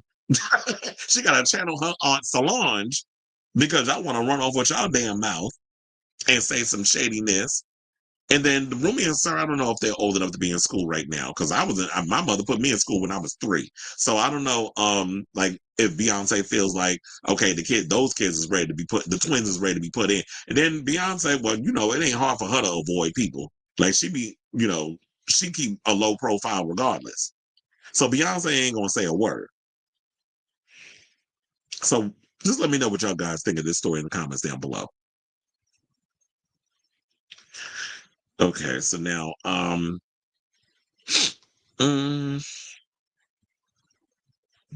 you said they have 5 more episodes of Cobra Kai out in a couple, but I thought it was done already. So here we go. They really split it. I forgot they was doing it in 3 parts. I still haven't even jumped into the last season. Maybe I should. And you said, I think she is. She's about 13. Because when the Renaissance tour came out, she was like, what, 12, 11? I think was she born in September, or was it the twins that was born or something? I have to check. Brenda Lee got a plaque for 1 billion streams of Rocking Around the Christmas Tree by Spotify and dubbed her the Queen of Christmas, and Spotify will help get to #1 for this year's Christmas season. And are the Lambs mad about that? We got a story on her Lambs fighting coming up again. Again, this is a second damn fight that broke out of the Mariah concert. This happening on the final night of the Eras tour after he sneakily drew a diss at her during that long ass. I had a feeling since the Diddy thing started that Jay-Z was going to be the next rapper. I think it was pretty much what everybody was running around saying. I'm like, well, damn, can we deal with one rapper at a time? Y'all want to sit up here and just, Jay-Z going to be next. Now that y'all done dragged Jay-Z through the mud, who's next? 50 Cent? Who the other rapper? Because y'all be quick to want to come out with y'all Black Mamba from Kill Bill list of people y'all want to verbally assassinate or social media assassinate. Do you think Beyonce's going to leave him? She should have been. Child. Quiet as it's kept. That's what a lot of people been saying. You know what? Some people were saying in the comments when I was reading it after the story came out, I said, Beyonce, you better file for divorce because he already embarrassed you when you came out with that Lemonade album. So we'll see. Now, if she do file for divorce, they'll be like, well, damn, there might have been some truth into that. That would be the messiest divorce because how do y'all divide all that money? They built so much generational wealth together, through the music industry. I think Blue Ivy is about to. Ooh, oh, yeah, I totally forgot about that. This is also the worst time because Mufasa is coming out this month. She and her mother is in it. And you already know what's going to happen. Don't you ask her about her father. And the same thing with Beyonce. They're going to be like, don't you ask her about Jay-Z. Damn, I forgot about that too. Beyonce got the Christmas halftime coming out and with what is it on Netflix? I forgot about two of those things. I said, damn, this is around the time they're about to do press for stuff that's going to be happening this month. Beyonce about to do the halftime on Christmas Day, and then Blue Ivy's in Mufasa, a movie nobody asked for. Not only that, but the Lion King live action, nobody asked for that either. But Disney loves digging into their IP, making crappy live action versions of their animated stuff. Some people were saying in our group chat yesterday that they don't think Beyonce will leave him. She won't. She ain't gonna leave him. There's too much at stake with the brands, the money, a whole bunch of other stuff that's tied up that I don't see her ever walking away from him.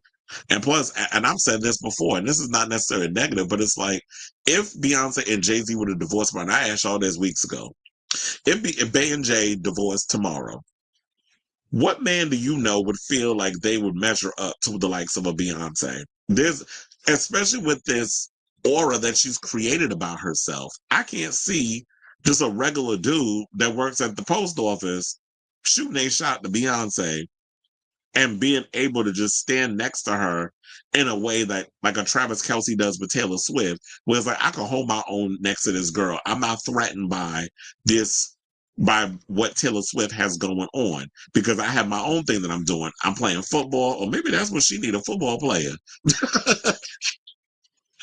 I was gonna say, Travis, you got a brother? He do. She do. I mean, he do.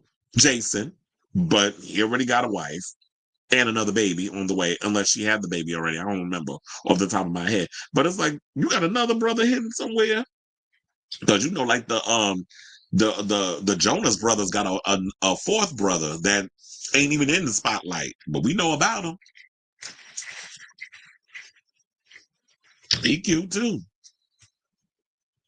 So I was, oh yeah, you asked that question already. You said maybe Jay and Rock Nation won't have the power over the halftime show either. Well, look, that was one of the questions that 50 Cent asked.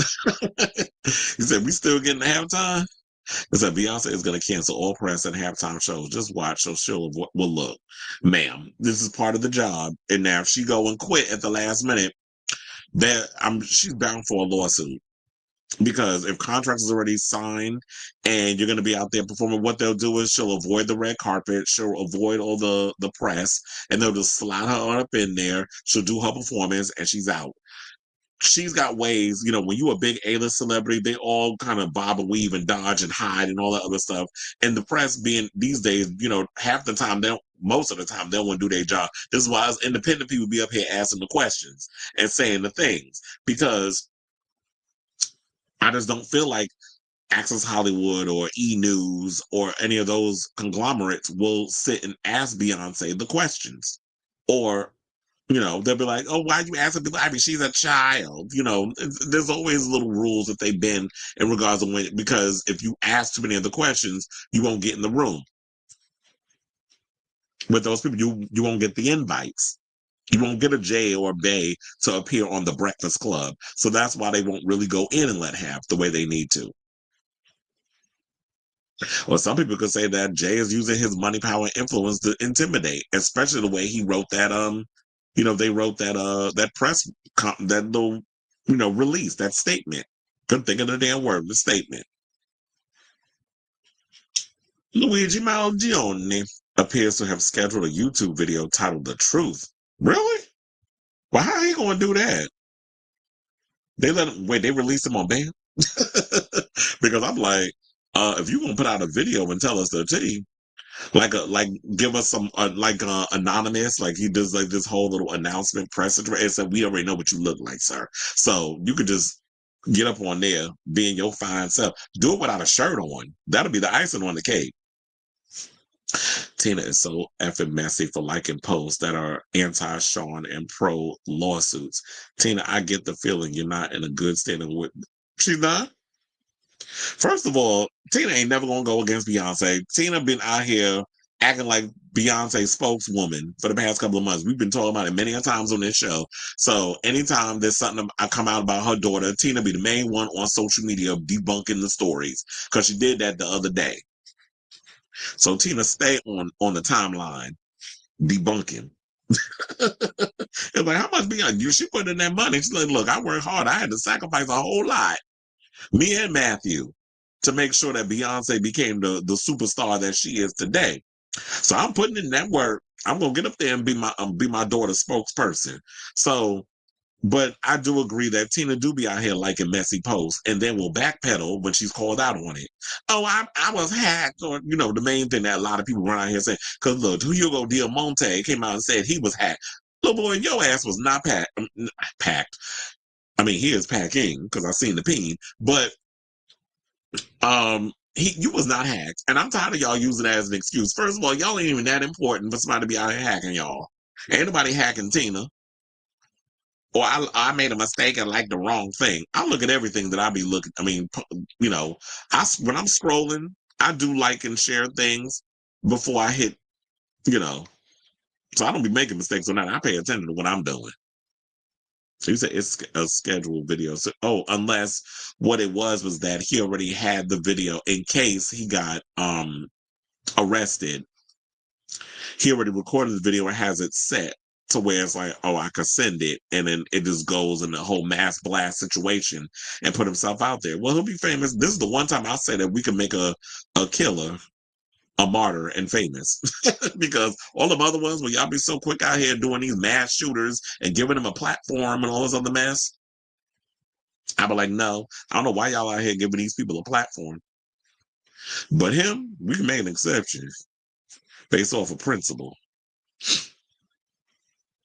But anyway, let's move on and let's get into the rest of this Jay-Z stuff. So yeah, so we have Tony Busby, who is breaking his silence on the whole situation regarding, Diddy, because he is the lawyer representing over 120 alleged victims of the diddler. He said he's been subjected to harassment and intimidation after filing a R-word lawsuit accusing Jay-Z of assaulting a 13-year-old girl at an after party that was hosted by the diddler. So yeah, he's basically, so while Jay-Z went and gave his side of the story in the whole situation, he's basically trying to say that now he's being intimidated. So the federal lawsuit was first filed in October in the Southern District of New York and listed Combs as a defendant. It was refiled on Sunday to include the allegations involving Carter. In the original filing, it claimed two other celebrities, Celebrity A and Celebrity B, were allegedly involved in the SA. The recent lawsuit claimed, and they said another celebrity stood by and watched as Combs and Carter took turns assaulting the minor. They also said it was a woman. So my thing is this: if there was an assault between the diddler and Hove, and there was a third party, why hasn't this third party been announced? Who was the person that was in the room? And I'm like, if you have no problem naming Jay-Z and Sean, you need to name that other person. Because if they was a witness and you was up in there playing with yourself, watching this go down, or you watching it all, whatever the case was, I need a name. And this was in 2000. So I don't even think I could even fathom who it was possibly that was witnessing all of this. So they also said the bombshell filing alleged that Carter removed the victim's clothing, held her down, and R-worded her while Combs and an unnamed female celebrity watched. The victim claimed Combs also R-worded her. Just after Carter responded to the disturbing allegations, Busby clapped back at the 99 Problems rapper. Well, look, at this point, it was 99 Problems back in the day, but now it's 100. So I guess we can go and say that. Now he got officially 100 problems. And he's the main one. So he wrote on the Twitter, he said the following. He said, regarding the Jay-Z case and his efforts to silence my clients, Mr. Carter previously denied being the one who sued me and my firm. He filed this frivolous case under a pseudonym. What he fails to say in his recent statement is my firm sent his lawyer a demand letter on behalf of the alleged victim, and that victim never demanded a penny from him. Now, this is what he said on Instagram. He said, despite a coordinated and aggressive, because he had time to go to 2 different damn social media platforms, he said, despite a coordinated and aggressive effort that has included harassing my kids, contacting my clients and former clients to encourage them to sue me, contacting my colleagues or former employees asking if I've abused them, showing up in my current employees' homes to harass them, filing frivolous cases against me and my law firm, defaming me with outrageous assertions to anyone who will listen, and having mysterious people follow me and my family, I'm still that guy. I won't be bullied or intimidated. People who see through this effort to discredit me and my clients, and the truth will be revealed. I also won't allow anyone to scare my clients into silence. Now, shortly after the news broke of the allegations made involving Carter, the rapper released a denial statement shared on Roc Nation's X account. Now, we already posted and talked about that in the previous segment where we talked about Jay being accused of assaulting this person. Child, I can't find that one flattering picture of Jay, but that's what Beyonce like having on top of her for years, then that's what she's gonna stick with. Now, in regards to this situation, like I said before, if there was any kind of situation where you could prove this in the court of law or whatever, file a civil lawsuit. And they said that's not what they saw. Also, I feel like y'all need to name everybody, like everybody going down. If there was a woman that was in the room watching the whole situation while the men took turns assaulting this 13-year-old, she needs to be included in this too as a possible witness for the case if there is going to be a trial. And I feel like, you know what, if Jay-Z running around here with his little intimidation, his long intimidation letter that he posted on Twitter, then I feel like that's the moment where you need to take all of this, bring it to, before a judge and let it go to trial. Because if Jay got time to fight it and don't want to give somebody a penny because he's calling you a liar, then I do think that this is the tea that needs to be brought into the whole situation. And it needs to be brought up. So now, excuse me. So in regards of that, but like I said earlier before, the only thing I really feel for, I feel for the kids in this situation, because Jay says that now we have to sit down and we have to discuss all of this stuff with the kids. And if you really feel like that you could be vindicated and that you didn't do nothing, then if you could really sit down and talk to Blue and the twins about all this other stuff, and Beyonce be like, this is not true, this didn't happen at that time, then if you can convince them and whatever the case is, then that's great. But if they come out and say that there's evidence in the situation, sir, you really going to have a lot of explaining to do. And that's really going to be a scarlet A on the situation. Now, the next thing I want to get to, because I was like, we could just combine this whole situation. 50 Cent had to weigh in on this. So, in regards to all of this, it's unfortunate that we always have to step into this type of situation, because then it's like, what does 50 Cent got to say about this? Because he always being a troll, and he's always going to chime in regards of what he got to say about the situation. And yeah, this is not really a long one, so a lot of people, of course, immediately jumped on social media and was like, well, yeah, what does 50 have to say about it? Because he always, whenever it comes to stuff that got to do with hip hop and certain moguls that apparently he has a lot of beef with, he's got a lot to say. And so he basically went on his Instagram and said the following. He said, okay, I don't know what's going on, but are we still going to have the Super Bowl? I'm just asking for a friend. At Branson Cognac and Leche what is that? Leche Mind Uroy? What the hell is that? I don't know what that is, because I don't really be following 50's brands and stuff, but yeah, he's up in here clearly promoting a lot of his brands. Why do I think that was Leche Midori? I'm like, they got a milk flavored Midori, because Midori is a drink or a form of liquor. So somebody in the comments said, no lunch, no brunch, no dinner. I thought it was going to say crunch, crunch, munch, munch. Silky is here to eat the lunch. You know, Silky Nutmeg Ganache. So another person said in the comments, Jay-Z got to be at the Super Bowl while Kendrick is yelling A minor. Another person said, this is Lil Wayne's voodoo for the Super Bowl. Another person said, no longer 99 Problems, now 100. Another person said, came here as soon as I heard. I need to know what 50 had to say. Another person said, there's a secret war going on behind the scenes. Something feels off. Another person said, 50 Cent was the only rapper calling out Jay-Z. Another person said, Jay gonna have to be front row Super Bowl while Kendrick yelling a minor. Now everybody's running off with that joke. But yeah, so they had that. And then also, so I'm wondering if this has to do with, because you know they were talking about that that 50 has been going after Jay for a while. So I'm wondering if this has to do with this story. Because yeah, this is a whole lot of transitions going on up in here today. So we got this story now, where 50 Cent went on Cameron's podcast to spill some tea. And so give me a second as I get to that story. But I had to close them on the windows. So 50 Cent recently opened up about his relationship with Jay during an interview with Cameron, recalling an instance where Jay-Z allegedly tried to block him from performing at the Super Bowl. So shout out to Billboard for this story. So, you know, he has a new show called Talk with Flea. So this is separate from what he has going on with Mace. I don't know if they're still doing that podcast together, but Cameron is now kind of fallen into the same spaces like Joe Budden, a former rapper who now falls into the media space. And I'm here for it. Like, I love the fact that we have people who are from my generation when I was growing up listening to Cameron and Mace and Joe Budden and so many other, you know, people who started out as rappers in like the 2000s, 90s, 2000s, if you want to call it that. And then now they've found a new, you know, they rehabilitated their image and now they're in the media space because they can talk about things that went on in the industry back when they were coming up and provide a perspective that a lot of people don't have because they've been there and done that. So I like the fact that Cameron is now is occupying the same space, as I said, as like Mace, his co-host, and Joe Budden, and so many others.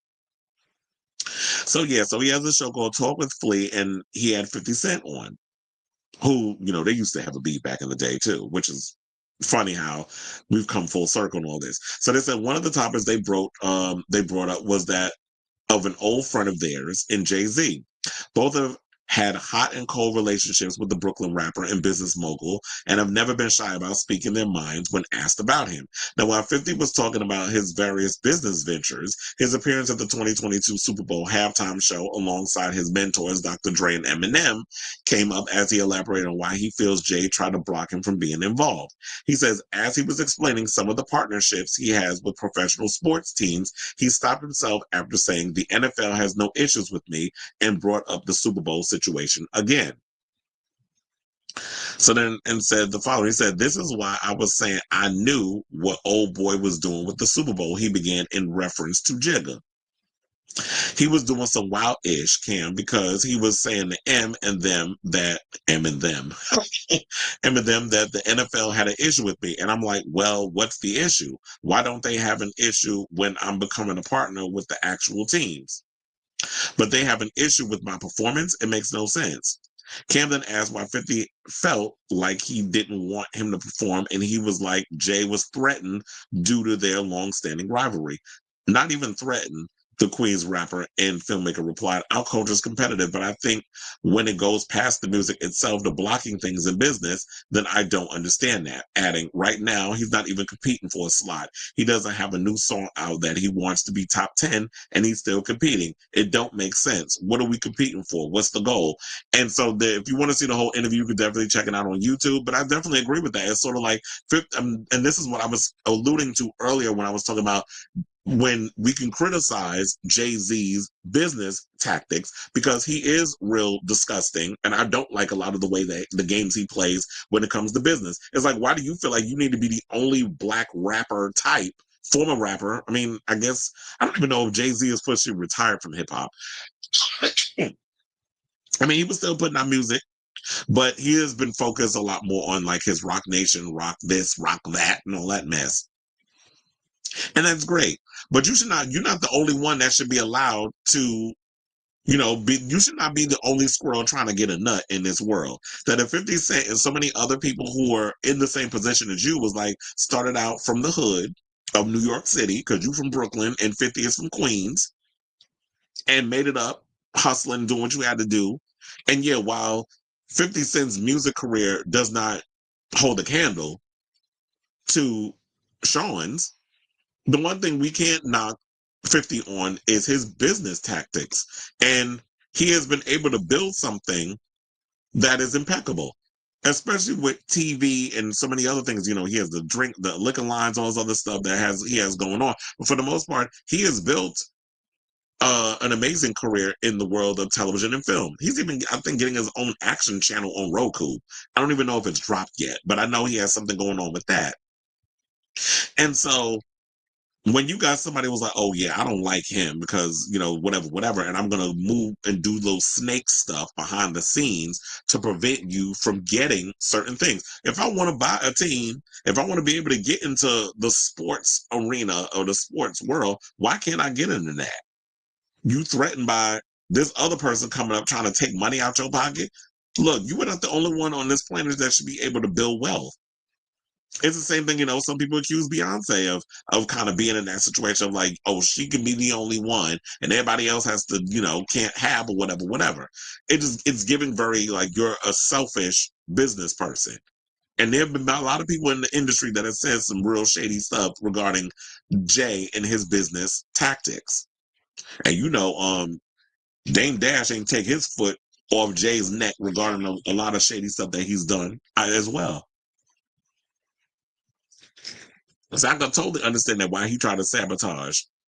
And some people be like, well, now you know how Lil Wayne feel. But there's no look, unless we're gonna come out and hear for the most part that there was something in place where Lil Wayne was promised a Super Bowl performance in New Orleans, then I don't want to hear nothing about that. And quiet as it's kept, as I've said many times, I still do not feel like Lil Wayne has the ability to give an impeccable Super Bowl halftime performance. Maybe back in the day he would have when he was at his peak, but now, no, I don't see it. And plus, we've seen Lil Wayne perform on stage. Lil Wayne be given 25 out of 100%. So, no. And there's a lot of money and a lot of stuff at stake to be seen him talk. And plus, what variety of music he got? You can't be talking about eating pussy on no damn because that's all he really be talking about in a lot of his music. You can't be talking about eating the box on no damn Super Bowl. It's family oriented. They already went after Janet Jackson for her titty being coming out, and they ain't really reprimand Justin Timberlake over that. So you really think y'all gonna let a Lil Wayne run around on that stage and say all the stuff he's saying? Y'all gonna have to just have the thing on mute because bleeping them every damn 2 seconds. So I say all this to say, just to wrap up all this, because I had to lump all the 50 Cent Jay-Z stuff under one umbrella. Whatever your thoughts are regarding this whole story, this whole topic, let me know in the comments down below.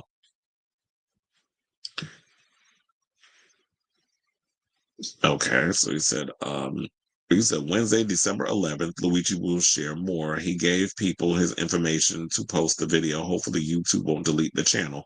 And look, if it happens, it'll end up in other places. We'll probably see it on TikTok. If TikTok is not taken down by then. Instagram, a bunch of other places. There will be pundits out here who will give the stuff. Hopefully I'll be able to capture it and we can play it up on here in real time, but we'll see. You said Tina made an IG post about her Instagram getting hacked. Mm-hmm. Oh, she just said that? See, now, didn't I tell y'all? This lady is so damn predictable. Tina, you's a damn lie. All that damn filler went to your head, apparently. Yeah, all that beauty that y'all seeing now is not natural. That is the courtesy of somebody's surgeon.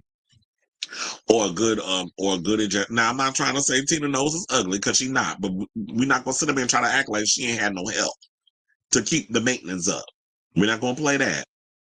But it's like, yeah, this lady stay coming out here with that lie. Girl, you was not hacked. You did what you did, and now you trying to backpedal. Maybe the others just need to get her off social media. I mean, Beyonce barely be on social media as it is. The only time she be on there is if she promoting something. The Holy Trinity for millennials and Gen Z, Nicki, Beyonce, and Rihanna all have husbands who are okay. A mess. Oh yeah, what A$AP Rocky do? I forgot. And you said also not to be messy, but the lawsuit did say there was an unnamed female celeb present. Yeah, I saw that. That's why I said, if you're gonna name one, name them all. I want to know who this person is. And you said pick one: Jay-Z, Lil Wayne, or Snoop. Were you talking about unattractive or Flavor Flav? I don't think Snoop Dogg is bad looking. Snoop Dogg look like a Doberman picture. And I don't mind them, but you look at Jay-Z, Jay-Z look like a camel, Lil Wayne look like a gremlin, don't feed it after midnight and don't throw no water on it. And Flavor Flav, child, now, if he got all them kids, all the women, I don't think that Flavor Flav is that bad, though. I like Flavor Flav. Not sexually, but I like Flavor Flav. And I grew up watching him on Flavor of Love. That was my show back in the day. There's love for everybody. Okay, so what's the next story? Okay. Oh wait, nope, that's not it. I thought it was Azealia Banks, child. So we do have, speaking of 50, we were talking about that. We do have a Diddy update. Because we can't just, I guess, windmill hard on Jay-Z being associated with Diddy. But one of Diddy's accusers have been unmasked. And it is none other than Anna Kane, who is the ex-wife of NHL star Evander Kane. Now, NHL, that's hockey, right? And I know some people are like, hockey and a black person with hockey? Yes, it is possible. Look, the New York Rangers got a black man as part of their hockey team too. So while it's rare to see a black person playing hockey, excuse me if y'all heard that burp, um, black people play hockey. So, according to Rolling Stone, they said a woman who claimed that she was flown as a 17-year-old on a private plane to meet Sean Combs and was gang R-worded. Also, this is who this was. This was the girl that apparently was in another state. She was trafficked, as they would say now, over state lines, flown on the private plane, and that was when, what the hell's his name? Was it Andre Harrell? It was one of them that apparently had brought her in or something or another. Well, Andre Harrell, I don't even think is alive anymore. Maybe the name is in here because I don't remember off the top of my head. Oh, Pierre, that's who it was. So it was that Pierre apparently had brought her to Daddy's house because they was in another state and got her on a private plane, and then that's when she was assaulted. And wasn't there something or another that she had posted the pictures and stuff on social media? I can remember. I could have sworn I heard them say that that's what had happened. But anyway, so this had happened back in 2003, and now they said that she must use her real name in her lawsuit against the mogul. This is according to the judge. Now, publicly coming forward, Anna Kane said that she would not be scared off by the judge's decision or Combs' team attempt to intimidate her. I had hoped to use a pseudonym in pursuing a case for what happened to me as a teenager. This is what she said in a statement to Rolling Stone on Friday. Now, defendants demand that I use my name as an attempt to intimidate me, but I am not intimidated. I am prepared to proceed and hold accountable those who have harmed me. This is what she said in her statement. Now, Kane sued Combs, former Bad Boy CEO Pierre, and a third unknown associate for SA in December of 2023, 1 month after Cassandra Cassie Ventura filed her own bombshell SA and S trafficking lawsuit against Combs. Combs denied Ventura's claims, and a settlement was reached the next day. Of course he did. So that's why I was like, nobody believes Diddy because you lied and said that none of this stuff happened. You also say you never put paws on her, and then that video came out of you beating, kicking, and dragging her across the hotel room floor, the hallway. So what? All of a sudden, like what? And then trying to say that they digitally altered and did some other mess. I'm like, Jeff, you don't get off my line with this buffoonery. You was a damn liar. Now, but beyond the initial filing, which included photos of the Detroit area high schoolers sitting on Combs' lap, the case was largely seen as at a standstill while Kane waited to see if her case could continue after Combs' team challenged New York City's specific statute that she was filing under. Now, Combs' attorneys argued that Kane's case should be tossed because the Victims of Gender Motivated Violence Protection Law, that would be VGMVPL for short, that's abbreviated, was preempted by an expiration of other statewide look-back laws, specifically the Child Victims Act that expired in August of 2021. So you ain't deny that you didn't do it. You just want to run around here saying, oh, well, we're challenging it because she filed under victims of gender motivated violence protection law, which means that it expired 3 years ago. So it's like, how are you still trying to file for this thing? Now, in her opinion published on Thursday, Jesus, I was like, all of a sudden I can't read today. Let's go back. So, in her opinion published on Thursday, U.S. District Judge Jessica G.L. Clark ruled that the case can continue under the VGM VPL statute and directed Doe to comply with the previous order to unveil her name. Now, in a second slight win for Combs' team, Judge Clark also ruled that corporate defendants Daddy House, the name of Combs' Manhattan recording studio, and Bad Boy could be dismissed from the case. Now, while Kane will have to come forward publicly if she wishes to continue with the lawsuit, it's still largely a favorable outcome. It also bodes well for other survivors whose alleged assaults took place after 2000 and have sued under the same provision. Well, here's the thing that I do not understand. I don't understand why is there a statute of limitation on abuse of any kind, that if somebody was assaulted sexually, physically, or whatever, why is it that there's a limit, a time limit, or a limitation, or a statute limitation on when you can file? It's like y'all still don't take abuse of people or children or whatever seriously, especially when people always like, you are just a child. You don't have a say so or voice. So people can do whatever they want to you. And it's like, if nobody's going to help me as a kid, if I can become an adult and take law matters into my own hands and file, then I'm going to do that. But y'all putting limitations on abuse, which I don't like. So they also went on to say, still the decision could cause a ripple effect in how other judges will handle the 20 other anonymous cases against Combs. Now, last month, Judge Mary K. Viscosil ordered accuser Candace McCrary to use her name after McCrary sued Combs for allegedly forcing himself on her after meeting him at a photo shoot in 2004. Other cases are still in limbo as different judges weigh in their own decisions if the accuser can proceed anonymously. It's a toss-up on predicting which way the various judges presiding over their cases will go. UCLA law professor Eugene Volokh tells Rolling Stone there's no real building precedent that is set for this kind of situation. Different judges will still keep reaching different results, as it appears to be the case in this particular state of litigation. It might not help that some accusers, such as Ventura, Danity Kane singer Dawn Richard, and several others have already filed similar lawsuits using their names, setting a precedent that might lead to an anonymous plaintiffs needing to show why there are an exception. On the flip side, a judge could take into account the sensitivity of the claims and some accusers being minors at the time of the alleged assaults. Although Judge Clark and Judge Viscosil have ruled one way, several other judges seem to be sympathetic to the claim of pseudonymity. This was pointed out by Volokh, saying, I would guess that it'll probably end up being split. That's what I was thinking too. It's probably going to be a 50-50 type of situation that I feel like, well, take it on a case-by-case type situation. Like, read whatever's in their litigation and then come to a consensus through that, instead of trying to paint everybody's situation under one broad brush, because every case is not monolithic. Every case, yeah, SA may be the top of the situation of what they all have in common, but I don't feel like every case needs to be handled the same. So it says, I would guess that it'll probably end up being split. This is what reps for Combs. They said reps for Combs did not immediately reply to a request for comment. Kane filed a graphic lawsuit in December of 2023, alleging that she was a high school junior when Pierre approached her at a Detroit area lounge. Okay, so that's what it was, because I couldn't remember exactly the state it was in.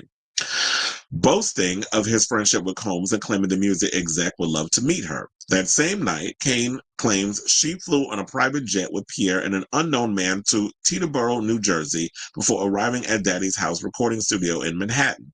Upon arriving to the studio, Kane alleges that men began giving her copious amounts of drugs and alcohol. This allegedly took a turn when she began to slip in and out of consciousness. Kane claims that 3 men allegedly took turns R-wording her in the bathroom while she pleaded for them to stop.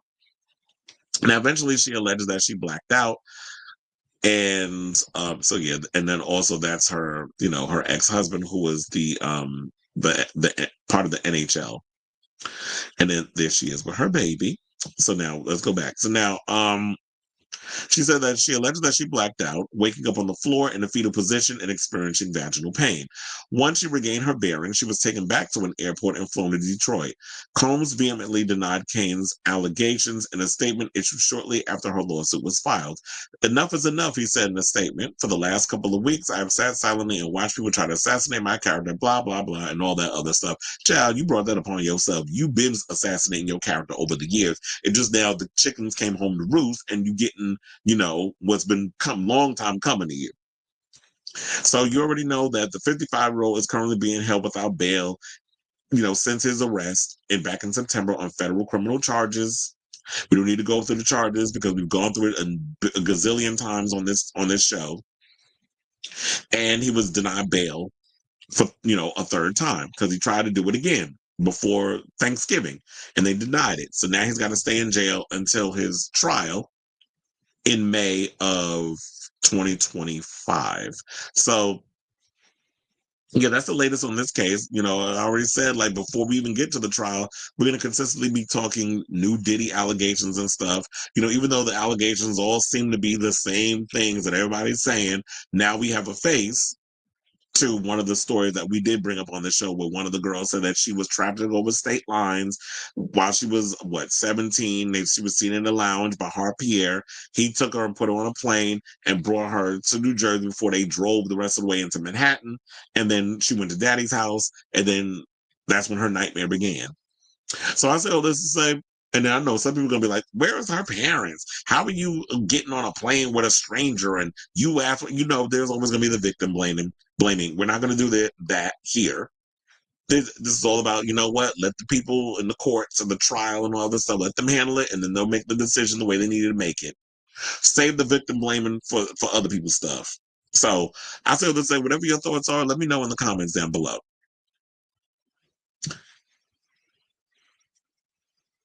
Oh, you said also sent you an update. Okay. On the messenger. So something is going on the messenger. Let me check and see what it is. Oh, you talking about Mr. Luigi Mangione. So basically, this just came out. Oh, this must have just came out like an hour ago because I'm thinking 1:01 p.m. That must be that's LA time. So this came out around 4:00, and now it's in I was gonna say in America. On the East Coast is like literally they're almost 5:30. So it says Luigi Mangione, the person of interest in the murder of UnitedHealthcare CEO Brian Thompson last week, had items in his possession police say tied him to the case, and now we're getting a look at them. Mangione was damn, y'all put the boy ID up here. First of all, why didn't y'all bleep any of the stuff out? Oh, that's a fake ID. That's why I didn't do it. So they said Mangione was arrested in Altoona, Pennsylvania. On Una from Altoona. Remember her from Family Matters? I think that was what was her name? Donna Summer played basically Urkel's on Una from Altoona. Y'all remember, but anyway, so it said Mangione was arrested in Altoona, Pennsylvania earlier today after a McDonald's employee recognized him from. Okay, why is that opening? I don't want to see that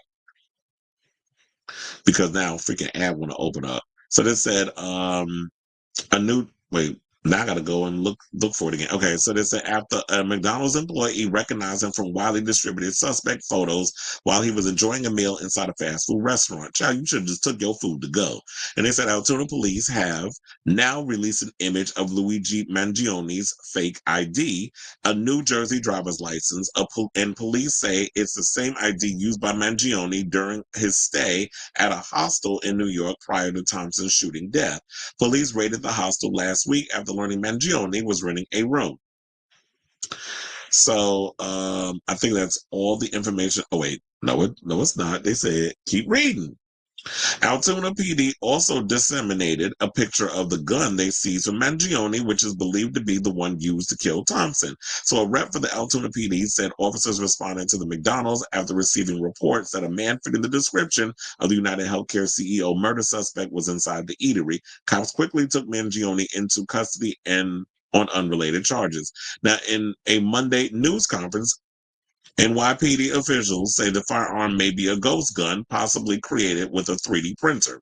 What's more, the NYPD said Mangione had a handwritten manifesto with him, which was critical to the healthcare industry. CNN quoted the two-page document, said, now y'all sit up here worried about taking people off of, let's take their CEO photos off the website. He didn't even use that. He used a damn manifesto. But it just goes to show there's a lot of dummies that's running around in the healthcare system either, because he didn't even need that. He's using the manifesto to track you heifers down. So CNN quoted a two-page document as saying these parasites had it coming, and I do apologize for any strife and trauma, but it had to be done. Now, in addition, New York police released a new video Monday showing someone to be believed to be the suspect lying in wait early Wednesday morning last week, moments after Thompson was shot in the back. The person appears to lurk across the street before approaching Thompson in front of the New York Hilton Midtown Hotel. So I think that is pretty much it right now. But yeah, he was going by one of the IDs, and one of the IDs basically said Mark Rosario, and it said that he was born, it was issued 6/18/2024. His date of birth is July 21st, 1998, and the expiration was July 21st, 2028. And then it also said that he was from Maplewood, New Jersey, 128 Sherman Place. So I guess they put all that up on it. That's why they didn't blur it out, because basically they were just saying that it's a fake ID. But there's a lot of people quiet as it's kept walking around here with fake IDs. So yeah, that's the information we have right now.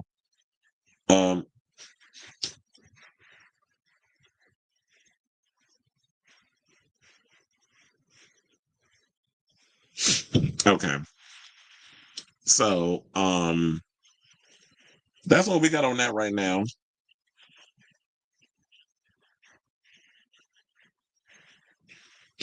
And there's that. So it says it looks like he had huge back surgery that pissed him off because it meant he wasn't flawless. And I sent you a review of a book. He defended that sometimes violence is much needed to survive. And that's also another thing too. What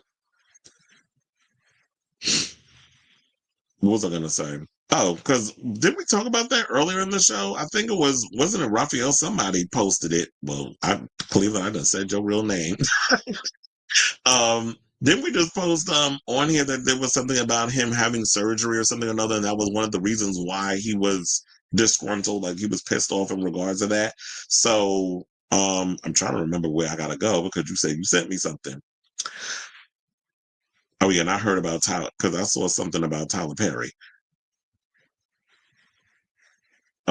And because I think one of the people that run his company died in a plane crash. Well, quiet as it's kept, you sent me a whole bunch of stuff. So now I gotta try to figure out what you sent me. Are you talking about the industrial society and its future? This was something that he posted. And he basically gave a review on it, where it said clearly written by a mathematics prodigy, reads like a series of lemmas on the question of 21st century quality of life. It's easy to quickly and thoughtless write this off as a manifesto of a lunatic in order to avoid facing some of the uncomfortable problems it identifies, but it's simply impossible to ignore how prescient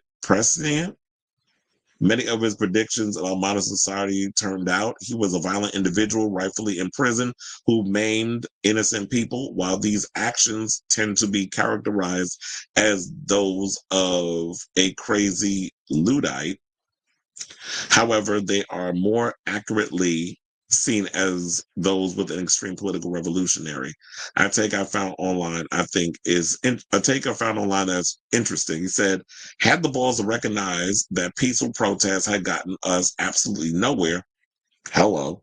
And at the end of the day, he's probably right. Oil barons haven't listened to any environmentalists, but they feared them. When all forms of communications fail, violence is necessary to survive. You may not like these methods, but to see things from his perspective is not terrorism, it's war and revolution. You know, he may actually have a point with this, because I've been thinking a lot about, well, that ain't not necessarily mean I'm gonna go out and pop out somebody, but these are valid points where it makes me understand why they did what they did. It's like, yeah, sometimes you got to take somebody's life, and it is a form of revolution. All kills and assassinations and things are not monolithic. So I do agree that when you have people that continue to steal and take from the top, which is why I still don't understand how y'all voted, you know who, into office for a second term. He does not care about you. He does not care about me. He doesn't care about any of us. He just cares about trying to continue to, you know, break taxes for his wealthy friends who helped get him in office and continuing to price gouge because the tariffs and all the other stuff, we are definitely going to be hit by that. And then he recently just did an interview where he's sitting up here talking about, oh, I can't even speak on what's going to happen in the future. I can't even speak on what's happening now. Something or another. He was just crashing and burning on TV. It's like, don't put that man on TV. Trump is an idiot. But so, what else did he go and say? He said, yeah, it's not terrorism, it's one revolution. Fossil fuel companies actively suppress anything that stands in their way, and within a generation of two, it will begin costing human lives by greater and greater magnitudes until the earth is just a flaming ball orbiting third from the sun. Peaceful protest is outright ignored. Economic protest is impossible in the current system. So how long until we recognize that violence against those who lead us to such destruction is justified as self-defense? These companies don't care about you or your kids or your grandkids. They have zero qualms about burning down the planet for a buck. So why would we have any qualms about burning them down to survive? We're animals just like everything else on this planet, except we've forgotten the law of the jungle and bend over for our overlords when any other animal would recognize the threat and fight to the death for their survival. Violence never survived anything. Violence never saw anything is a statement uttered by cowards and predators. Well, he said a whole mouthful, chair, and I feel no ways tired. I kind of agree with all of what he said. And this is based off of a review on a book that he wrote, that he reviewed called Industrial Society and Its Future by Theodore John Krasinski, and gave it 4 out of 5 stars. And that was a part of his 21st century reading list. So yeah, we're starting to learn a whole lot about this young man. And Luigi Mangione does have a YouTube where it says the truth. And it says 16K views 2 hours ago. And if you want to go find his you can do that. But somebody did post it there. They said, if this is a crypto launch announcement, I'm going to lose my mind. So I don't even know if that's like, did he really post something on it, or is it some type of hackalation situation? So yeah, there was a little bit of that where we're talking about that. I might have to cut that up into a whole segment. New Jersey governor signed laws banning book bans and Trumpian laws saying New Jersey isn't afraid to secede from the union and save New Jersey from a dark time. He also suggests the states secede from the union and be allies and form their own countries. U.S. is dead as far as the governor of New Jersey is concerned. Well, child, quite as a skip, U.S. been dead. And I do agree, it's like we were saying before, these overlords are allowing them to just destroy this country. And yeah, they are burning this planet to the ground for $1.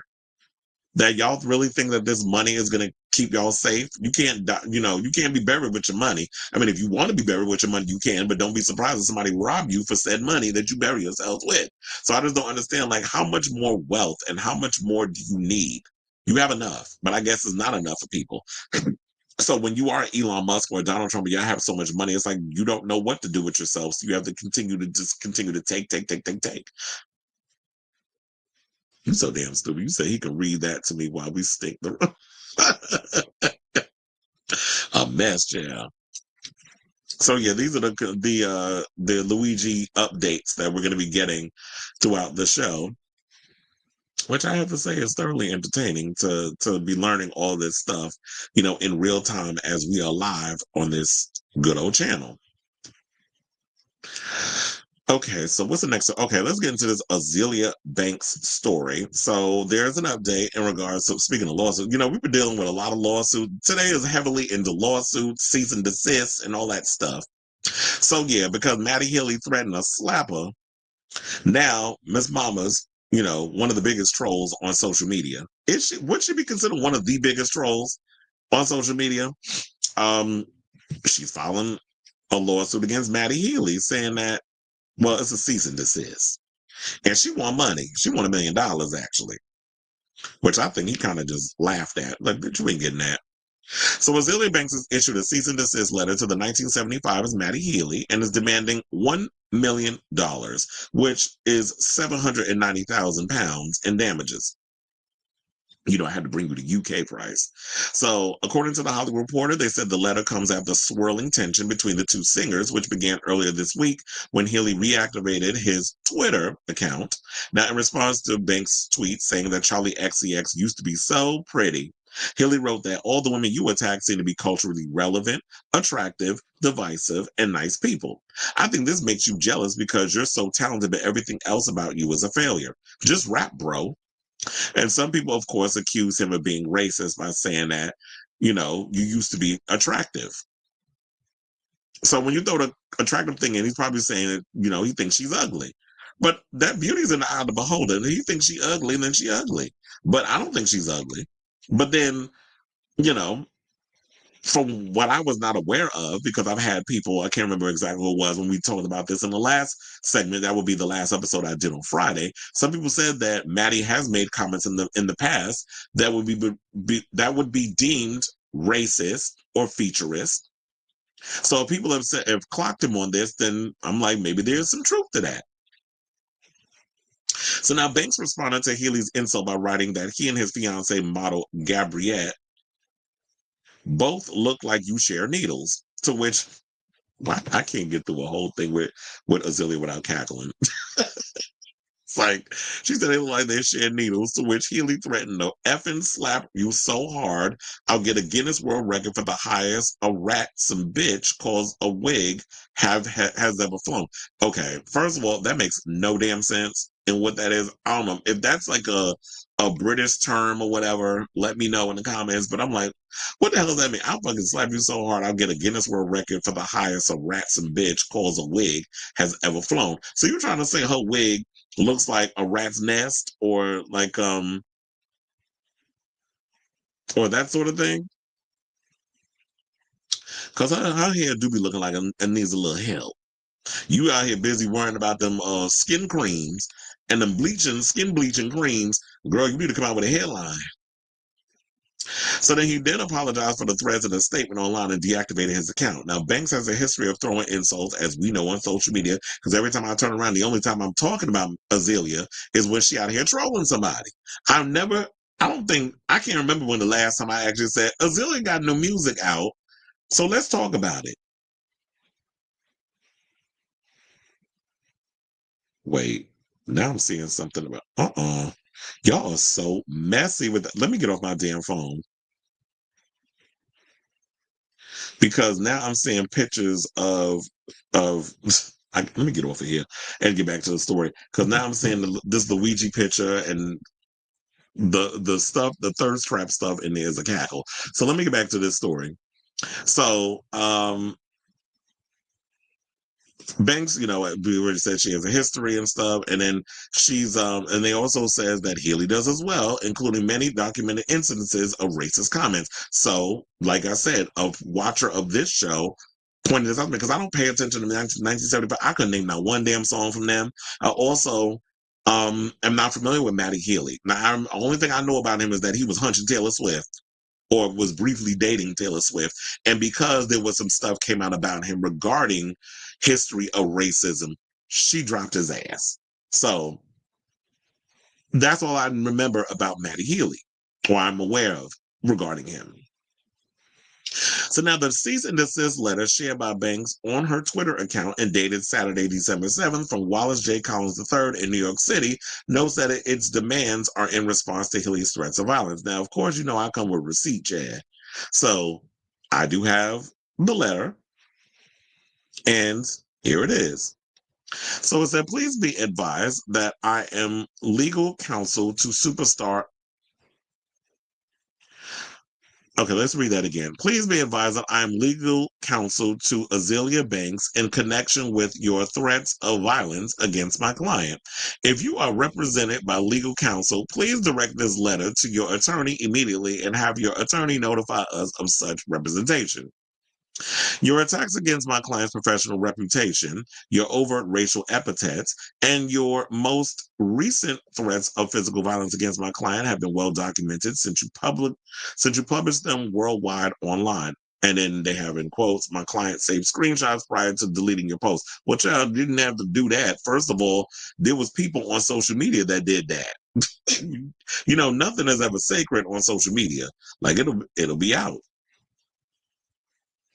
So, where was I? Okay, so they say, and your attacks have now been republished in numerous press articles throughout the world. Moreover, your removal of the damaging attack post under your online pseudonym, Truman Black, is that his name? Or is that, well, they said on his online pseudonym. And your acknowledgement of your reaction was inappropriate, does not undo the damage, but but rather constitutes evidence on an admission of guilt by you.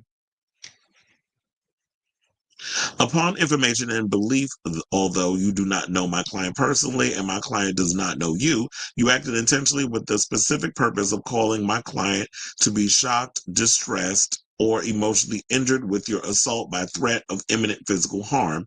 Your overt racial epithets, e.g., calling her a rat, and repeated threats of violence against my client constitute cyber harassment and cyberbullying and violate various federal and state laws, blah, blah, blah, so on and so forth. First of all, this writing is so damn little, I am struggling to read it.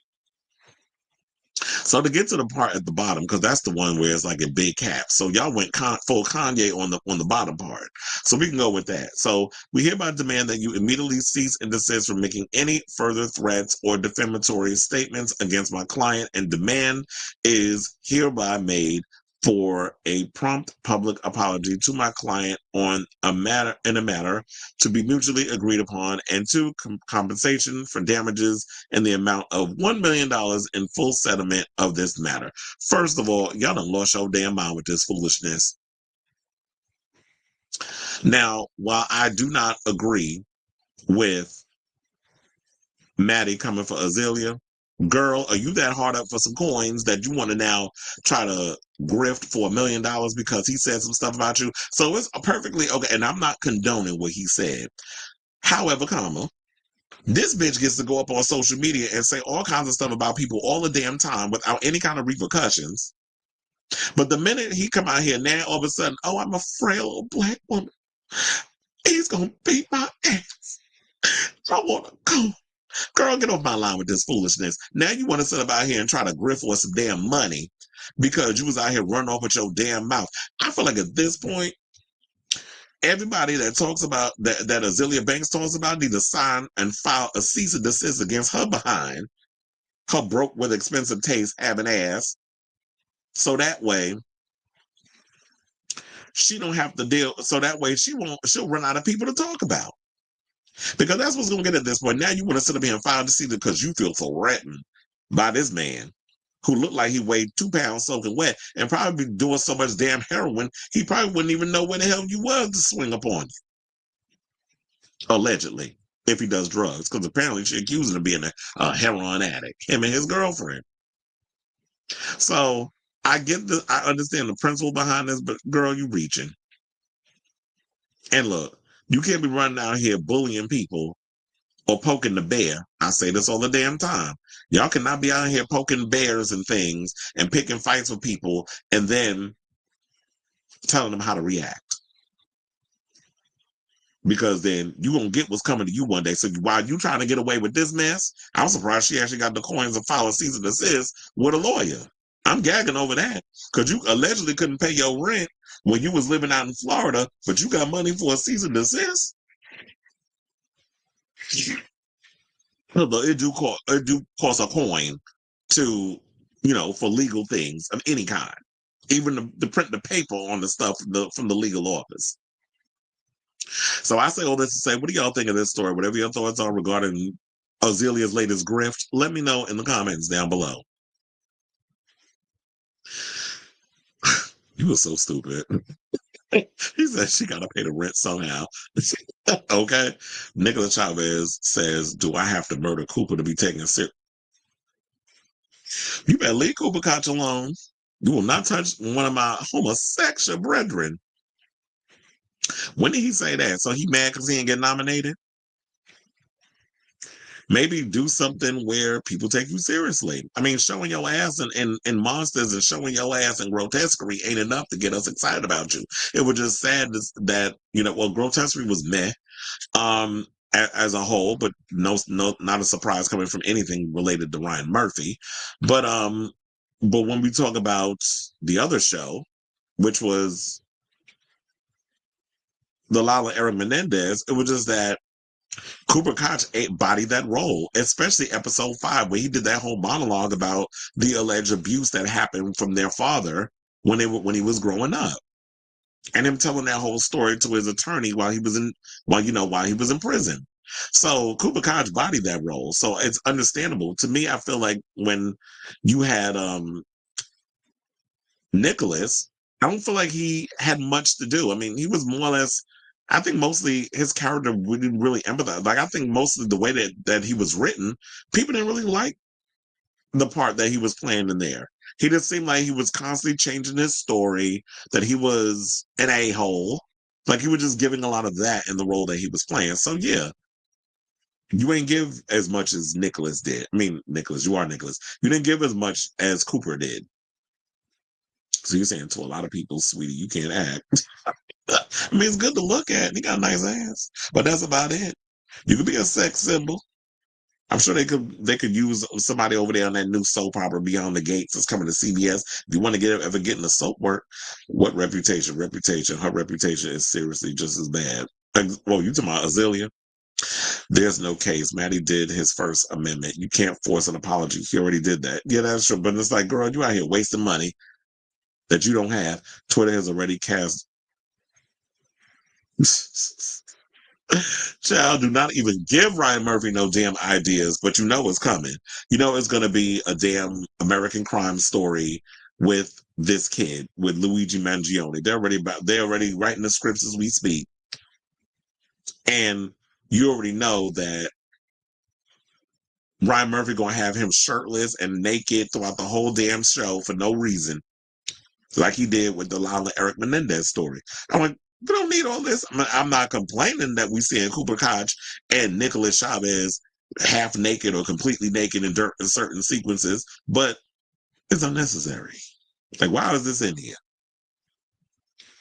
So yeah, I would not be surprised by any of that. All right, so now let's move on. Let's talk about Madonna, who there was rumors going around that she and her Boytoy Akeem Morris broke up, and I'm like, when was this tea spilled? And where the hell was I? Because I didn't hear nothing about Madonna being single. So yeah, apparently there's news that they're back together, or their breakup was exaggerated. So the Queen of Pop, who's 66, was seen braving the bitter cold weather with an oversized jacket and scarf, while the 28-year-old soccer player wore a hooded sweatshirt and coat as they walked side by side. The Vogue singer and her rumored boyfriend's latest sighting comes months after they first sparked romance talk. Now, Morris and the Material Girl singer were first romantically linked over the summer when the pop star posted images of them cuddling in July. Then in August, Madonna shared a photo of her seemingly not wearing a shirt as Morris sat behind her and smiled. Hot fun of the summertime, the singer captioned the steamy pic. Now, Morris also accompanied the mom of six to Italy for her 66th birthday celebration. There, they were seen holding hands while walking through the Portofino. Now, more recently, Madonna and Morris attended a soccer game in London in September. Now, at the time, the Evita actress shared a carousel of images from her trip in the UK, including photos with her and her alleged new man. And you know one thing about Madonna, she definitely knows how to pick them. I'm like, girl, if I was ever when I get to be your age, the big old age of 66, trust and believe I'm getting me a 30-year-old. And that's how she looked there. First of all, Madonna looks good. Number two, I love the boots. They're not tied, but I love the boots. And she got her jacket all open, and she got her little coffee, which is in her little coffee cup. Not something that, from the Starbucks, but it's like one of those coffee cups that you make your coffee in the house. You just add up in it and it keeps it nice and hot all day. I have those too. I walk around with that. Although I have a habit of going out buying coffee from the stores when I shouldn't, because I drink my Bustelo and then I just be too lazy sometimes to make it. So they also said that London Calling back in the stew with Richard Price, Go Chelsea, the next best thing star caption in the post. And that was the one that was just talking about in regards of, her carousel of images in the UK. So, but yeah, what's going on with that? Because it's like, are you working on new music? There's a lot of people think that this is Madonna getting back to that whole Confessions of a Dance Floor era. Not saying that we need an exact Xerox copy of that, but they feel like, with her getting back with Stuart Price, she's going to give us some fun dance pop songs again. And hopefully that is the direction that she's going to be going to with this new album. I just feel like in these dire times of our political climate and all the craziness that's going on, I don't need no American Life 2.0. I don't need it. I don't need another Madam X. I need fun pop Madonna. At least Kylie Minogue gives the gays what they want. I need Madonna to go back to that. Like, girl, you've done every other genre. You've done every other sound. You've done all that needs to be done. You have set the bar. You are the blueprint. You are the moment. Shout out to Whitney Williams. You are a legend. You are the moment. But I need you to get back. I need fun Madonna back. And I need, and I hope that, after what happened with your near-death experience and all this stuff, that it kind of woke you up. And now you're like trying to live your best life and have a good time. Like, everything should be taken seriously. Life ain't that serious. I mean, there's so many serious things going on in the world, but it's just like, you know what? It's all an illusion. There's too much confusion. Yes, I did quote, get together. So then they also said at one particular photo, Madonna and Morris smiled for a selfie while sitting in the stands of the Stamford Bridge Stadium during a Chelsea FC soccer game. Now, I do have that picture also, but there's another picture of her. You can see how little she is standing next to him. Why is Madonna giving me little Kim Tees? Not in regards to the surgery, but in the height. She is a little woman. If you've ever seen her in person. I guess I've seen her twice in concert. So, yeah, she is a little woman. Plus, I told you she was at the Garden during the Billie Eilish concert. So, yeah, there's the picture of her at the soccer game. And so, also they said they later attended, which I just alluded to, they later attended a Billie Eilish concert together in October, which everybody was gagging. Oh, she's in the 100s with the regular people. I'm like, first of all, them tickets in the 100s is not cheap. Trust and believe. And yeah, she was in the 100s. And I worked, funny enough, I was working in the 100s the other day during the Knicks game, the one that they lost 2 days ago. The 100s is lit because it's like you're up on a level, like it's sloped up, but it's a good eye line for like if you see concerts. This is why I tell people if you want to get good tickets or you want a good spot to like for the stage and be on that eye level, section 117, 118, or 116, 117. Those are good spots for the good tickets. If you're in the 100s, if you want to be on the eye level, like where they get the runway and all that other stuff. And plus, it's a good side because that'd be the side Madonna usually is on. She always like if she's performing, she always spends more time on the right side of the runway versus the left side because she'll always do like the 3-prong runways, but she always spends more time on the right side. That's the best side to be on. So where the stage is. Just give me a little heads up. But anyway, so yeah, she was at the Billie Eilish concert. There were no seats on the floor. It was just standing room only, and Madonna is not standing up watching a concert with her children and her boo thing for no 2 hours. And Billie Eilish's concert was lit. So she's not gonna be doing all of that. I was pleasantly surprised because I'd never seen Billie Eilish perform live, but she ate. She bodied with that performance. So I definitely give a lot of love and respect for her in regards to that. So they also said that he also previously met her kids at her twins' 12th birthday party in August. Prior to her romance with Mars, Madonna was linked to Josh Popper, who we haven't heard from since. And wasn't there though something that came out from one of Madonna's exes? Was it Alam Malik? I think was his name. One of them was recently speaking. I didn't watch the video because I didn't care what he had to say, but I think there was something or another that came out where he was talking about being in a relationship with her. But yeah, so there's that. So I say all this to say, what do y'all think of this story in regards to Donta and Akeem. I'm like, she'll be done with him when she's ready to be done. She's living her best life. She's having a good time. Can't nobody clear them pipes like a young man can, because you can't get these older men out here. These older men always want younger girls. They out here popping Viagra.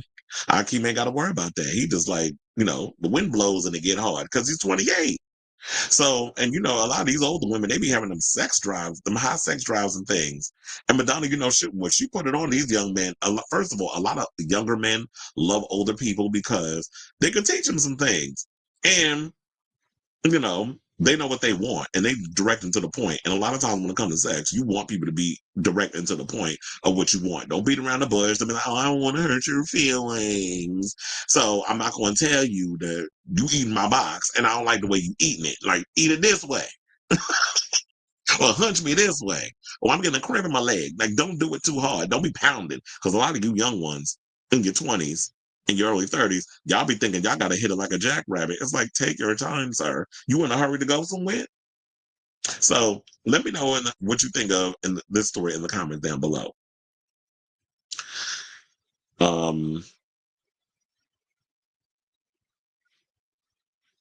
You said they're already casting him. Yeah, that is a cackle. This says sources said the Italian is going to get Stallion and here you go. Driver seat. Sailor Mermaid says, just got in all topic, but did you read that Facebook status?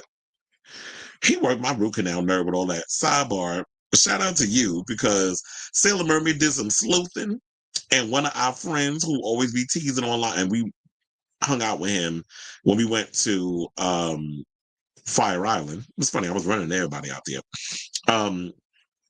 And he's been teasing over the years regarding his Just for Fans and things, that and the other. And he also did a Just for Fans with he did a collab with Austin Wolf. But after that stuff came out, he finally deleted the post. And so, then that video is not around anymore. And so I was like, where is it? I forgot I sent it to you in a text. So I just go to that. So yeah, so our mutual friend, he was like, oh, should I tell y'all my Just for Fans and my alt Twitter? Because he does a lot of communist type of political stuff where he goes in on, he's a Jill Stein person, but he goes in on the Democrats and the Republicans. So, but he posted, but long story short, Sailor Mermaid found his alt Twitter where he's getting them cheeks clapped. And I was like, oh. Where it was like the tattoos and everything, and we sit up there clutching pearls, and I'm like, okay, you better take that dirt. And he was taking it. So, but he also did a collab with somebody who actually like Don Lamas, who is adult performer. And yeah, he got an alternate thing, but he blocks out his face so we don't know who he is. But it's like, girl, I would have recognized you from them tattoos. And then there's one scene where you going down the meat popsicle, and you kind of can tell by the outline of your face. I'm like, child, I know it's you. So yeah, we done found his social media. But anyway, to your thing about the whole Jason Luna thing, yeah, he had the gall to post this mess. So he said, hey loves, don't hate me for not answering your messages here. I don't know most of you personally. If I can only show you the type of messages and calls I get from here and other social media, you would understand why I don't want to engage. In my experience so far, the guys who are really serious about asking me questions are the ones subscribed to my platforms. You can send me a private message on my OF and JFF if you really want to get to know me. So, bitch, I gotta pay you a subscription to get to know you on social media, where Facebook and Instagram is free. So that I don't get. But somebody wrote in the comment, I don't know who told you you're that much importance. I gagged when I read that. But it's like, yeah. Now I'm just waiting for the part where he come out and have the nerve to say, oh, pull a Tina Knowles and say his ass was hacked. I was like, yeah, okay, this I guess is that the new term that everybody's using now? Everybody's been hacked all of a sudden. So I had to cackle when I read that. I was like, ooh. I said, let me screenshot this and send this to Sailor Mermaid, because I know he will get a kick out of that. And did. And he said, do we think Madonna is above PR relationships? Sometimes I really wonder if she's actually in a genuine relationship. Probably not. I feel like she was in a genuine relationship quite a few times. The only ones I think we know that she was in a genuine relationship with, I think it was Sean Penn. She's always told about that's her first love, although he just recently started spewing this crap on social media about Donald Trump and a whole bunch of other mess. So some people out here saying that Sean Penn a damn Trump supporter. Oh, I think it was because they had to do with movies and that movie that with Sebastian Stan, The Apprentice, and a whole bunch of other stuff. I didn't read the article, but I saw that a lot of people saying that it was alluding to the fact that he was going off the rails in his bizarre posts and smoking cigarettes and chain smoking. It was just it was a hot mess with him. So, which is probably why he can't keep a woman. But but for the most part, with this whole thing is like I just think like at this point she's just having fun. She's been in love, I believe, with Sean Penn, and I believe she was in love with Guy Ritchie. But she's been burned so many times by so many men in her past. Now she just like, you know what? I'm gonna just get me a young man, not take it seriously, just hunch whoever. Because I maybe in her mind she's like, you know what? I am Madonna, but unfortunately, love had to be sacrificed for me to be able to have all the things that I need. And I think that's what a lot of people. I don't think Angelina Jolie will ever find love. I don't think Jennifer Lopez will ever find love. I think I think they'll be forever one of those girls that is just going to be forever single. Y'all can keep running down the aisle and get married, but because they're headstrong in who they are in their belief system, I can't see them ever getting with someone who will equally love them for them. I mean, look, after Travis Kelce, I'm starting to think if she ever break up with him, I'm just like, you know what? Tell her another one that might be alone for the rest of her life. But we'll see. She's a little young, so we'll see. She's not in the same plane of like a Angelina. Angelina is 49, Jennifer Lopez is 55, and Madonna is 66. So, they've got a little mileage on them in regards to relationships. You said, well, Madonna is a lib. Yes, she is. You have to be in top shape. Round 3 and 4 always on the table. Okay? It's like Madonna doesn't do PR relationships. She is doing sex relationships. I like to think, like I think people said, she refused to date men her age because they need a pill to get up. See, I didn't read your thing, but I was like, It's like a lot of the men her age are old. They need a little help in the erection department.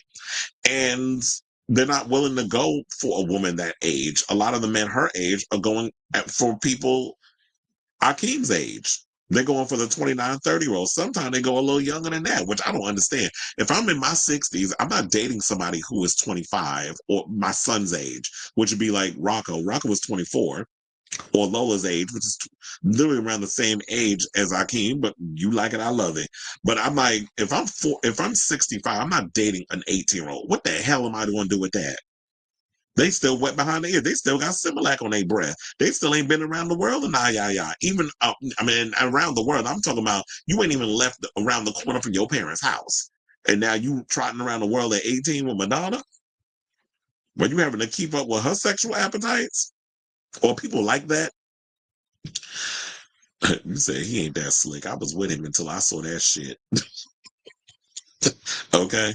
And you a pocket queen anyway. He said love him, but he was trifling for that. It's like, child, first of all, you're not even all that to even be trying to run around. And that goes for anybody. Like you ain't even of that much importance for you to be thinking like, oh yeah, the only way that I'll give you the time of day is if you giving me money. Like fuck you. Cause that's basically how you run around with stuff. It's like the only way I'm going to engage with y'all is if you give me. That's like with me doing that with this show. The only time I'm going to give y'all any kind of acknowledgement, give me money right now, or else I'm going to put this thing on whatever that mess is that Miss Hilton does. Where it's just like I'm going to put that in the mode of the only people that can comment is if you give me money, and then when the show is over, then y'all can comment. I doubt he makes any kind of money from YouTube, but that's what he does. And I appreciate the super chats, but I'm not gonna let that be the overall end all be all of how I do what I do. He said he voted for Trump, learning that half of the gay adult industry voted for Trump. Mm-hmm. Guy Ritchie actually hurt her, made her not believe in love because her bank account is against all that money she had to pay him, right? Because men won't date a woman whose bank account will be used against her because they can take care of themselves, bills paid, raise her kids, and can afford their lifestyle. Well, yeah, clearly that Madonna was always going to be the bigger breadwinner. And Guy Ritchie was just a film director.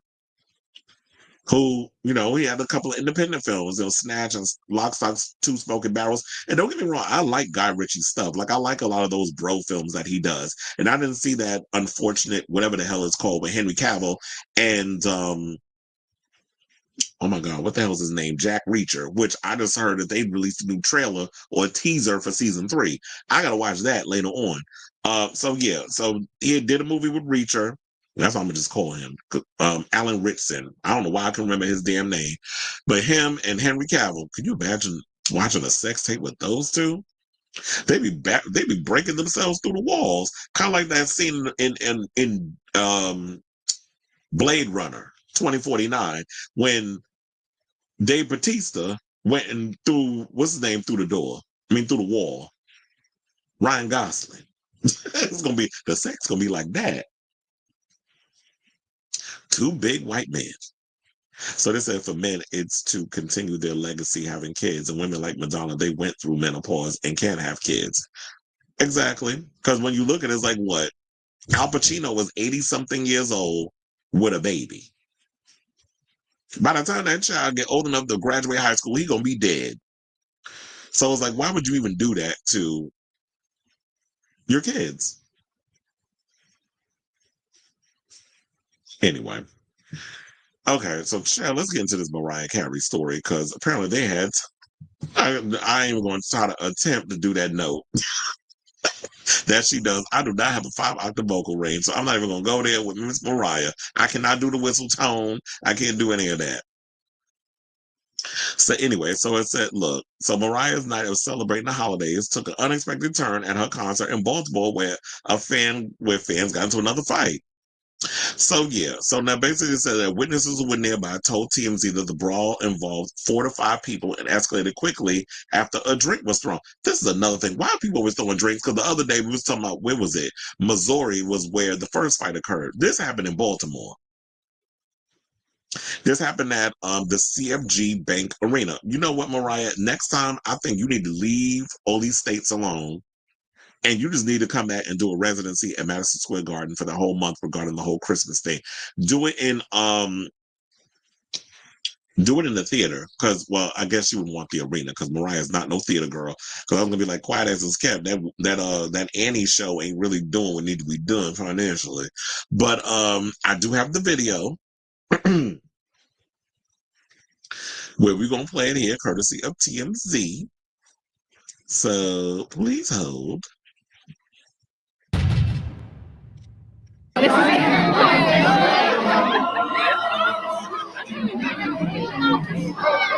a long t-shirt on. I said, what are y'all wearing at this situation? I can barely see. Well, because it's always be dark up there. I would not want to be the usher and the security that break this up. And that man just sitting there just watching all the shenanigans. So yeah, there's that. And it's like, y'all ain't got nothing else better to do. First of all, who is fighting at a Mariah Carey Christmas Day? This is the second time that we done said that. It's like, why are fools out here fighting? So they also said that punches were exchanged, and one person was even put in a headlock. They were told a brawl broke out when Mariah's chorus was on stage, performing ahead of her return for the final song of the night. Probably had way too much damn to drink. Now, witnesses tell us security officers intervened to separate the people involved and escorted them out of the venue. It's unclear what triggered the altercation. Baltimore police told TMZ they did not receive any reports of an assault at the venue yesterday. It appears the venue's private security handled the incident. Mimi returned to finish the show despite the incident. As previously reported, another brawl recently occurred at MC St. Louis show. It began when one woman pushed another woman from behind, prompting the other to throw her drink in response. Well, here's the thing. There is police. Well, I'll say this: at the Garden, we do have police that police the place, but we do have security. So a lot of times when I'm working in the arena, yeah, I do have a guard with me, who like halfway through the each event that's going on, we do walk around with a guard in case something occurred, or not even walk around. Like we have one station with us if something goes down in the arena. If you're on the floor, there's police all over the damn place. So it's like it's not only we have like a lot of security guards, but we also have a lot of police. And I think it's because when you work in an arena type space, they think like the 100s because that's where they get their service people. They feel like that's where a lot of the money is being spent. And also the floor is where a lot of people spend a lot of money. So there needs to be a lot more police presence down there. Now, the police aren't going to be notified about everything. There are some cops that I have seen that do walk around on the higher floors. I've seen them on the bridge. I've seen them on the 8th floor. I've seen them in other parts of the arena. So security don't play no games when it comes to any kind of situation that's going on. If something does occur, yeah, you are going to be grabbed up and you're going to be escorted out of the building. You're not even going to get to see it. They don't care whose side did what. If you're involved in a situation, grab your shit, get your shit, and get out. Y'all know where that's from. Bernadine, honey, from Waiting to Exhale. So, yeah. So it's basically that type of situation that goes on. So I'm glad the security did what needed to be done in that situation, but I just want to know what the hell is going on. Like of all the concerts, I can understand if y'all doing this at like a rock concert. I can even understand y'all doing this at a rap concert, but a Mariah Carey concert and Christmas of all situations, where they do that at? What is wrong with y'all? It's like a bunch of Grinches going to Mariah Carey's situation, her concert. Is these performances that damn bleh that y'all having to throw them bowls on each other? Is she not delivering what needs to be delivered? So I'm curious to hear what you guys got to say about all this mess. So whatever your thoughts are regarding these people brawling at a Mariah Carey concert, let me know in the comments down below. You know, I had to give y'all the funny to go along with that. um, You said Madonna should be locked up for sleeping with more underage boys than Diddy. First of all, they all of age. And you said, I saw that twin. Wait, what twin? Did I say something about a twin? Look, you know, I say stuff and it's out of sight, out of mind. Once it come out of his mouth, it goes right into the ether. And you said he'll do a big budget movie when it's needed so his family can live a couple years while he's doing his bro films, which has a limited audience. And they've been flopping. But you know, he's done big budgeted movies over the years. Now, have they made money? That has to be determined. Of course, it's Baltimore. I went to visit there, and it's ghetto as hell. I know because I had my on my grandfather's side, my father's side, my grandfather on my father's side, I should say. We went to the family reunion over the summer, and it was in Maryland. It was in Baltimore, and we went to like a park because it's been a minute since we had a family reunion because it was like COVID pandemic and all the other stuff. So we decided let's have a family reunion, but we're gonna do it in like an even ground. So we're gonna do it outdoors, that sort of thing, and it was fun. But yeah, Baltimore is ghetto as hell, chair.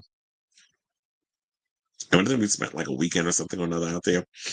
And it was funny because we didn't even know one of my cousins and her husband was literally in the same hotel as us. We found that out after the fact when we was leaving with all our suitcases and stuff. It was like, y'all was in this building the whole time. We didn't even know that.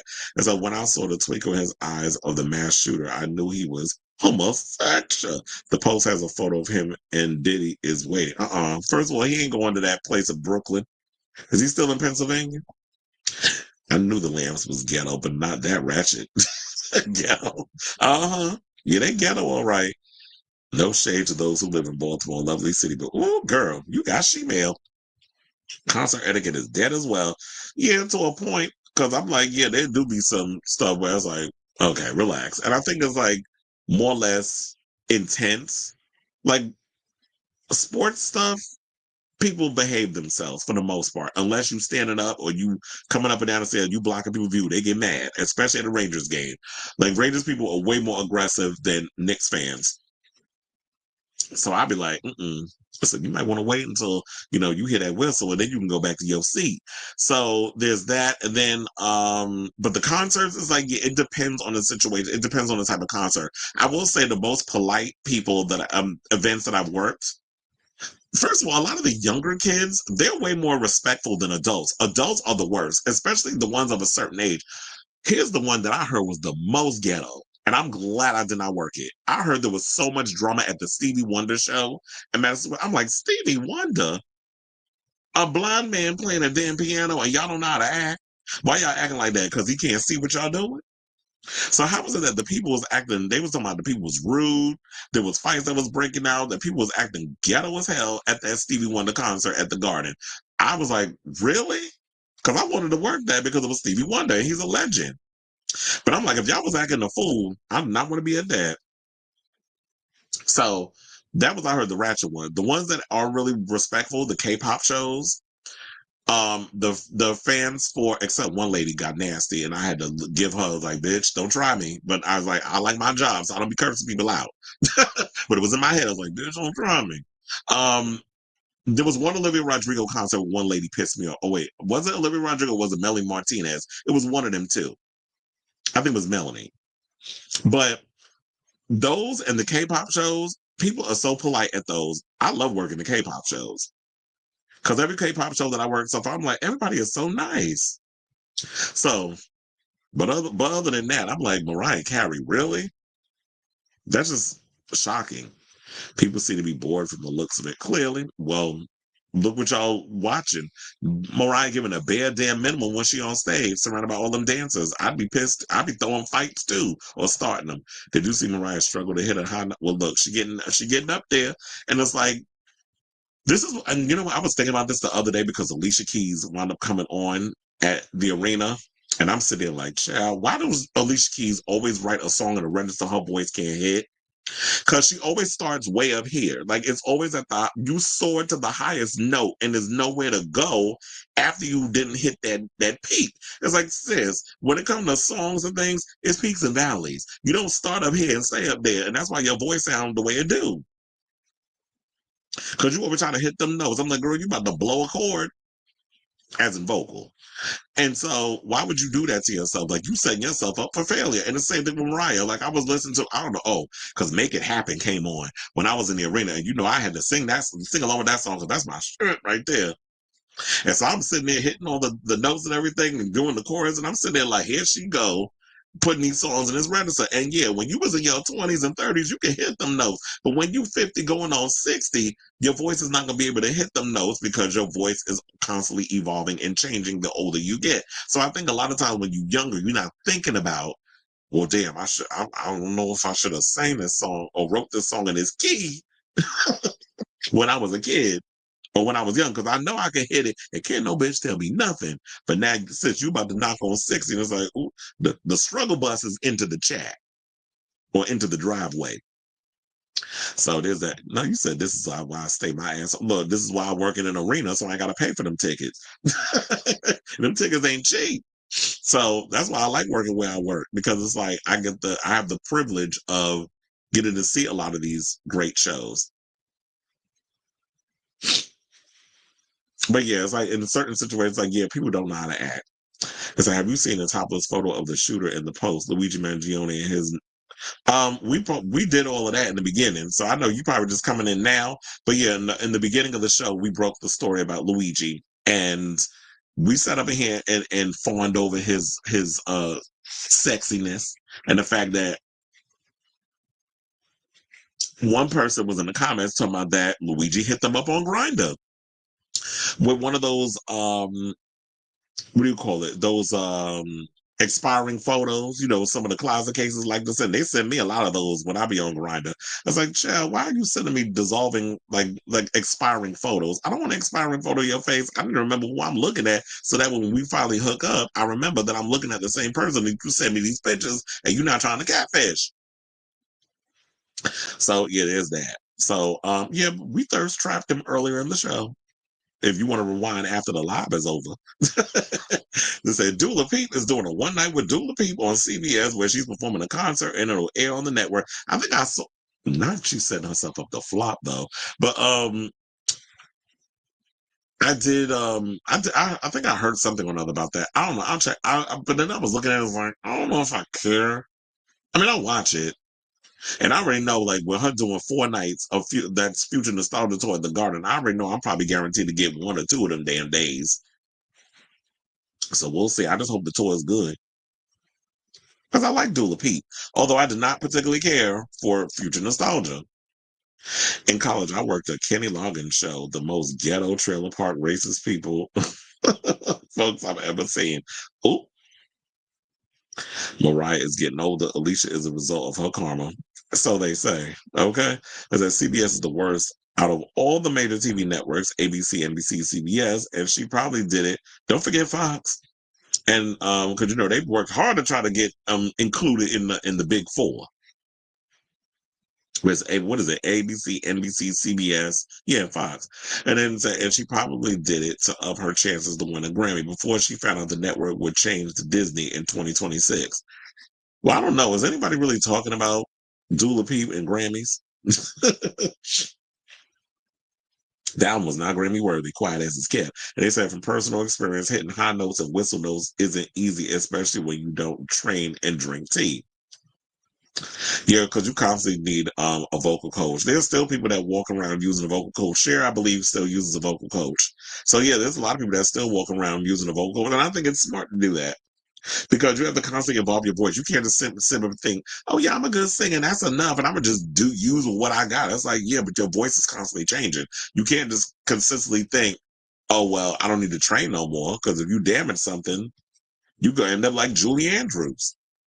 And you said that I saw the commercial for that. Oh, I didn't see no commercial, but I did hear about it. And you said you didn't like Future Nostalgia, or did you mean to say Radical Optimism? Oh yeah, you're right. Radical Optimism. See, look, I put it out my mind. I forgot she released another album, so that's what it was. Radical Optimism. I like Future Nostalgia. I didn't like the recent one, and I like Tame Impala, who produced it, but I just didn't like that. His production on her album, I should say. There's a couple of songs that stand out, but overall, I was just disappointed with the record. They said, "Tell them you're working with Kylie Minogue. Oh, tell them you're working both Kylie Minogue shows, one bleachers and one floor, or free tickets as a Christmas bonus." Well, I don't know yet if I'm working both shows, but I know I'm probably going to be getting one of them. You said like Madonna and Kylie Minogue is a religion to the gays. Okay. I'm sure I'll run into a lot of people I know out there. I'm like, "What you doing here, bitch? I work here." But I don't be sitting out here telling people my business unless you watch my show or if you know, because certain people who don't really aren't into podcasts and stuff, they know I work here, so or work there. Like when I was on social media talking about the whole Donald Trump situation, even one of my friends who was like, "Oh, I'm not really in the podcast." He was like, "Yeah, he knows where I work at. I don't make it no secret." Okay, so we got 2 more comments. Let me see. Oh, you said I didn't like Radical Optimism. Future Nostalgia is a way better album. Absolutely. I'm not saying you got to give us a sequel to that, but you can give us you can still stay in the genre of music that you're doing. It's just elevated. But maybe she'll make those songs work on the tour. Chris Evans is back in Marvel on Doomsday. Well, they did say something or another that they're trying to bring a lot of the older, like the other people back. There's always been stories about if Chris M. Evans and so many other of the ones from the first 3 phases are coming back. I'm actually excited for DC and what James Gunn is going to bring to that because he did the Happy Sad Confused podcast. If y'all have not seen that his interview with that, definitely check it out. He was breaking down a whole lot of stuff, and he was talking about how like some people were talking about that Camille Nanjiani is going to be playing Nanjiani, however the hell you say his name. Sorry, I apologize, Kumail.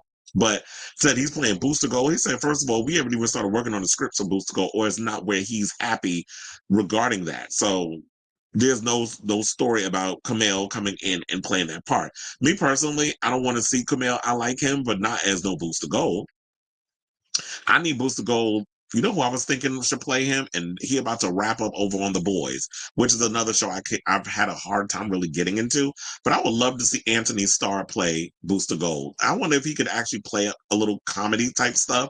But then coming from back to back on one superhero to another, some people are probably gonna be like, that's a little. I don't know if I see him playing that part, but we'll see.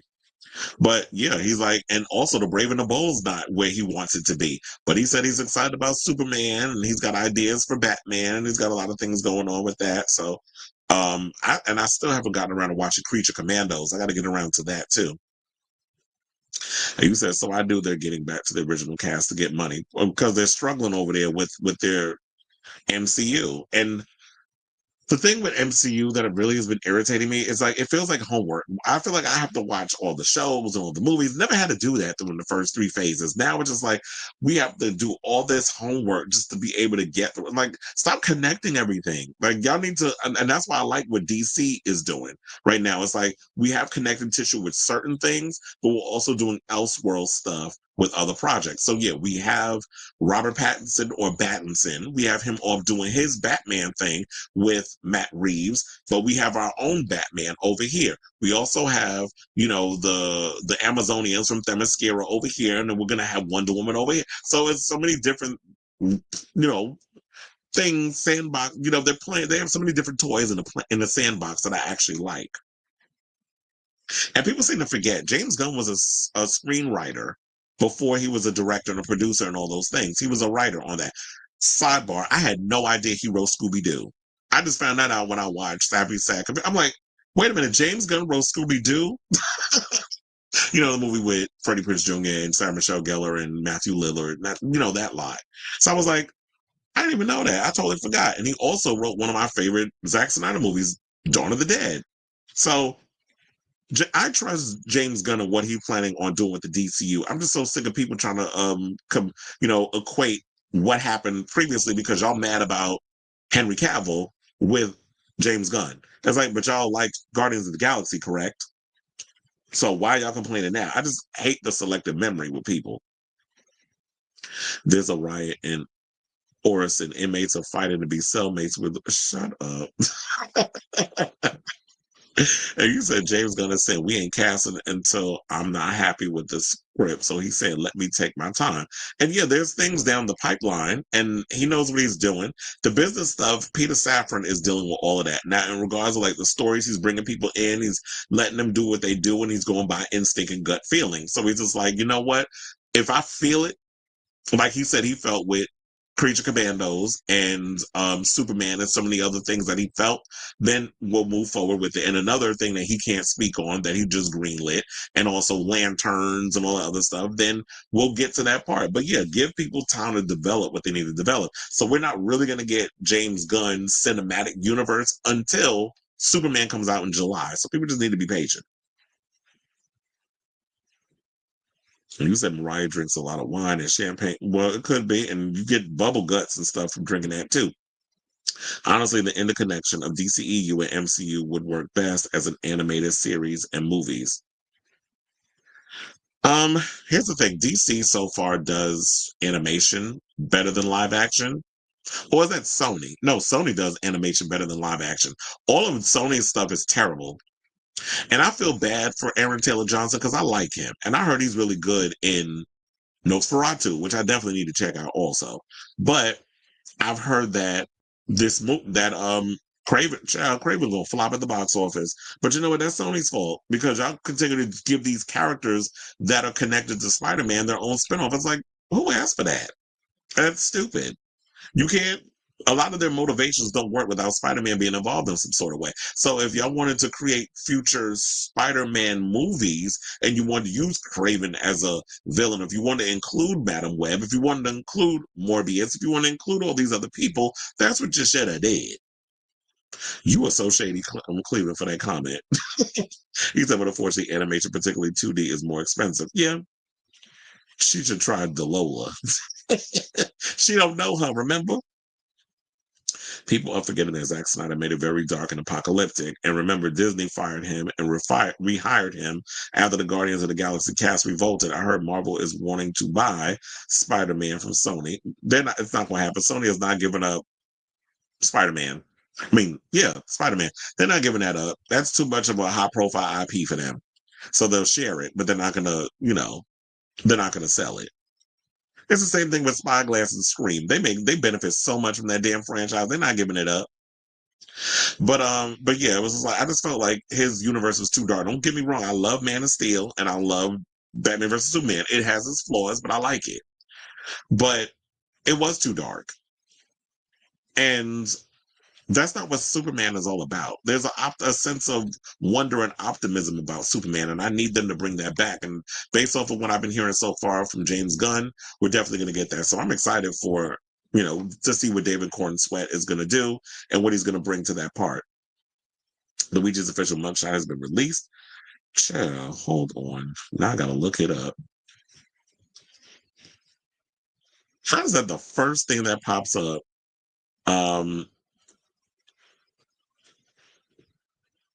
on my thing. But I don't know if what is it on? What's the word?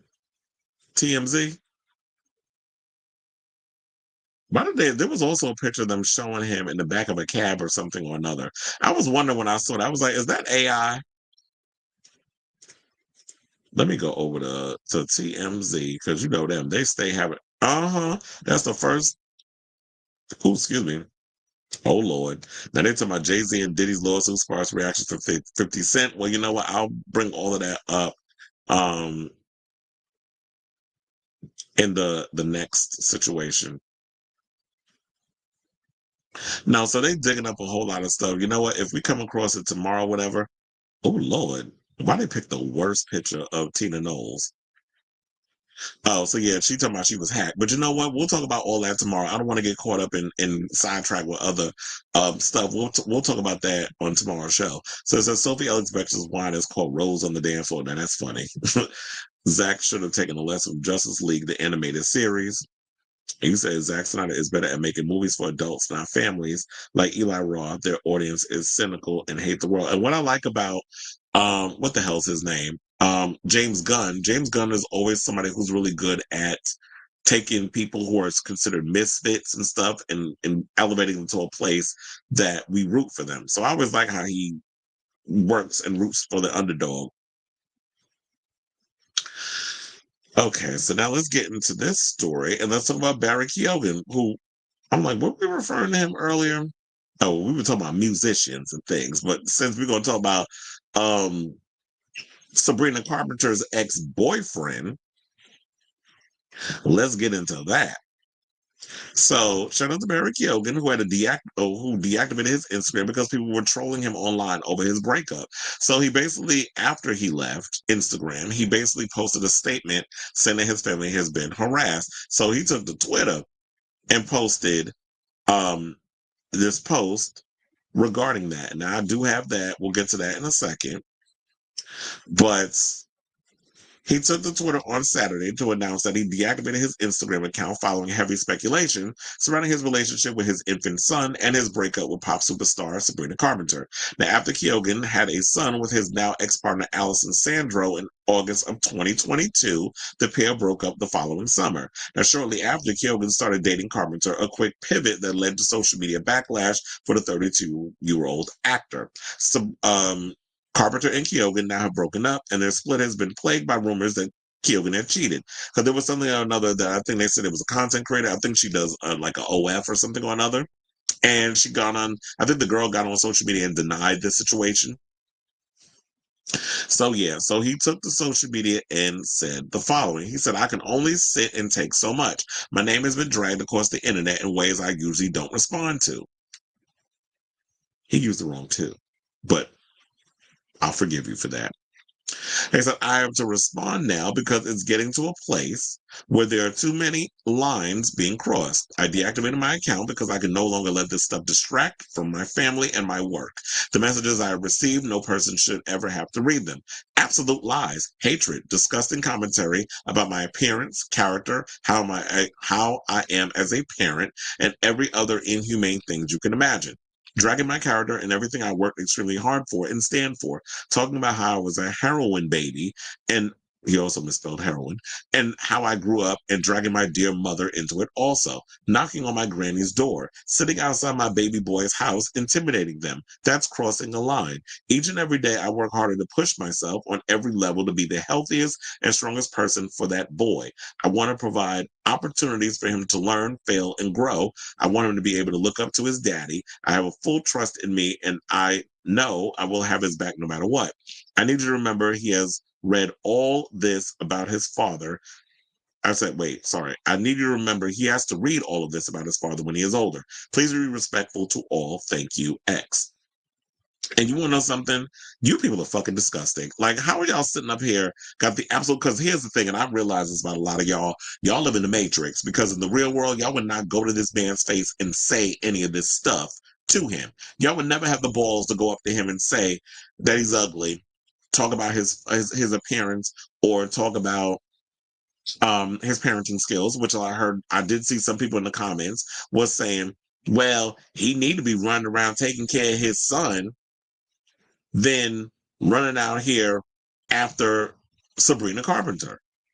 And I don't think Sabrina needs any of y'all running out here defending her. She's a grown woman who can do what she needs to do for herself. She the one that made a decision to get in a relationship with him. And if y'all want to have a problem with her and him because there's an age gap, it's not that big of a damn age gap though, but because there's an age difference, and I realize a lot of you damn Gen Zers have a problem. Y'all think somebody 3 years apart in age is extreme. Go outside and touch some fucking grass. How about that?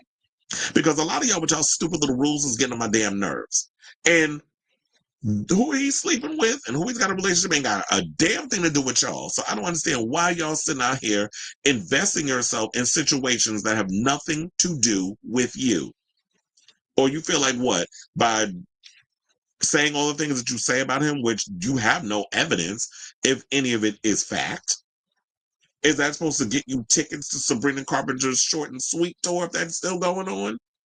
Is that supposed to get you access to any of the things that she has going on? Like, you think she's going to give y'all some free merch? This is why I feel bad for a lot of this new generation that has to grow up or live their lives through the public eye. Even if they have such a private situation going on, you have a lot of people who run up in here and just have all kinds of stuff to say and feel like they could just say whatever the hell they want to you with no damn consequence. So, yeah, so he said that, but let me read some of the comments what they said under his Twitter. I am seeing the Chris Evans stuff, and I'm seeing Chaperone is trending too. So that was somebody posted, OMG, are you leaving Fifth Harmony?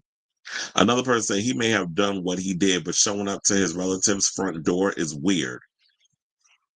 Exactly. And y'all don't know the merit of what happened with their relationship. You don't know if he cheated. You don't know if there was some issues that was going on with that situation. So another person posted, not even going to apologize for cheating on Sabrina. How do you know he cheated on Sabrina? What evidence do you have? Were you in the room while he was fucking this girl, allegedly? So y'all don't know what you're talking about. So until there's evidence of what's going on in his relationship, then you can speak on it. Another person said, Sabrina fans have just started standing her when they harass someone over an allegation, which is exactly what happened to her during driver's license. Another person said, okay, but standing outside his kid's house is weird, and posted a picture of Ariana Grande looking stunned. Another person said his son and grandma in the mix, that's beyond disgusting. Another person holding a cigarette, like Tweety holding a cigarette, somewhere. So did you cheat, bitch? None of your fucking business. How about there's your answer? And another person said people need to leave his family members out of this. OMG, have some empathy. Not only empathy, but that's a damn class. Like, who are y'all? When it's coming up to that? But here's the ultimate cackle, and we do need to cackle on this. See, now wasn't I up in here being like wasn't I just up in here being the grammar Nazi or grammar police? Here's what somebody did on his Twitter. All the grammatical errors that was up in there circled, it's getting to a place. Respond to, yeah, because I told her that two is the wrong two. They said distract from my family and my work. Another heroine was spelled wrong because it's spelled like heroin as in a woman, a female hero. Heroin is spelled Heroin if you're talking about drugs. Grannies would be GRANNY apostrophe S. Then you said that's there's supposed to be apostrophe in there. And then you said learn, fail, and grow. So I guess it was saying like fail should have another comma. So basically gave him an F. I wouldn't go that far and give an F on the post. I would give like a C minus. That's what I would give it as. C minus. Not an F chair. But anyway, so grammatical errors aside, um, I'm not team anybody on this, but here's the thing. Like, have some kind of class when y'all on so like I just don't understand the harassing and showing up at people how like do y'all not have a life? Do you not have a job? Go get you a man or a woman, whatever you into. Like y'all need to go outside, as I like to say, go outside and touch some damn grass. That's what some of y'all need to do because I really don't understand people getting on social media and not only harassing celebrities in their DMs, but you showing up at their family member's house because you mad about an alleged relationship breakup and speculation surrounding it. Like literally listen to this as I'm saying it and realize how stupid a lot of y'all look. I ain't doing the whole less than smart thing. Stupid. That's what you are in regards to that. I don't cut my tongue around nothing. You know, Wendy Williams had to say less than smart, but she was on network television. I'm not on network television. I'm on a streaming platform. So let me know what you guys think of this story in the comments down below. Okay, so now we have comments.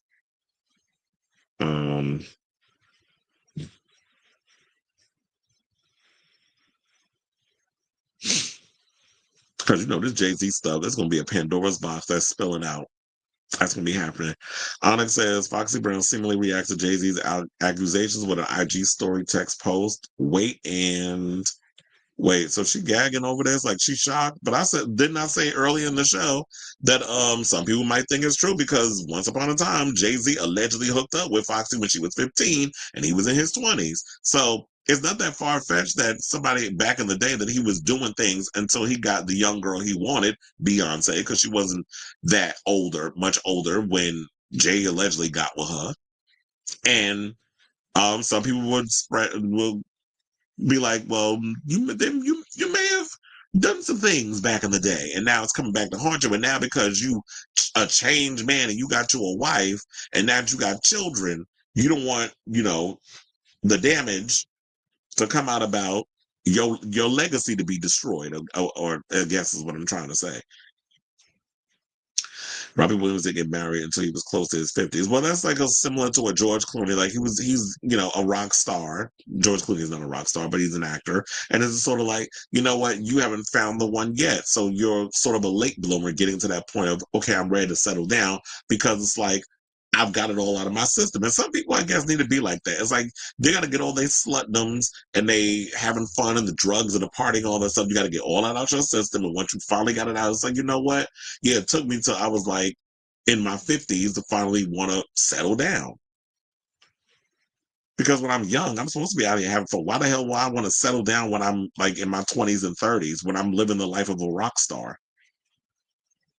Because that Twitter fingers are getting way too comfortable doing ish like this. There needs to be discipline and be made an example of. That's why I said about Azealia Banks. I need to make an example out of her too. She want to file cease and desist. Y'all, I told you every celebrity need to file one against her.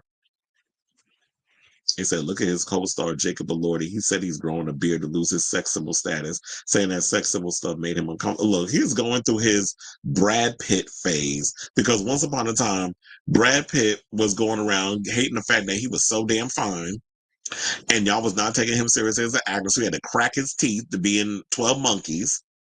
He had to uglify himself to be in certain roles. And then people started finally taking him seriously.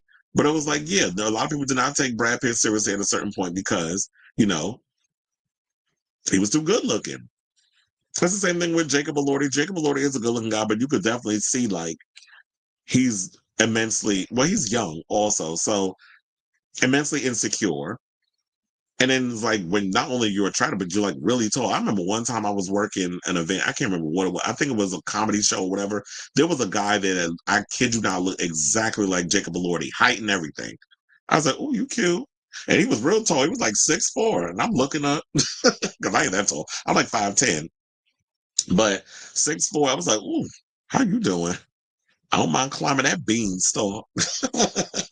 He said he's not doing American Film. So yeah, he'll have to find a way to get through all that before he's like, okay, now the well's kind of drying up a little bit.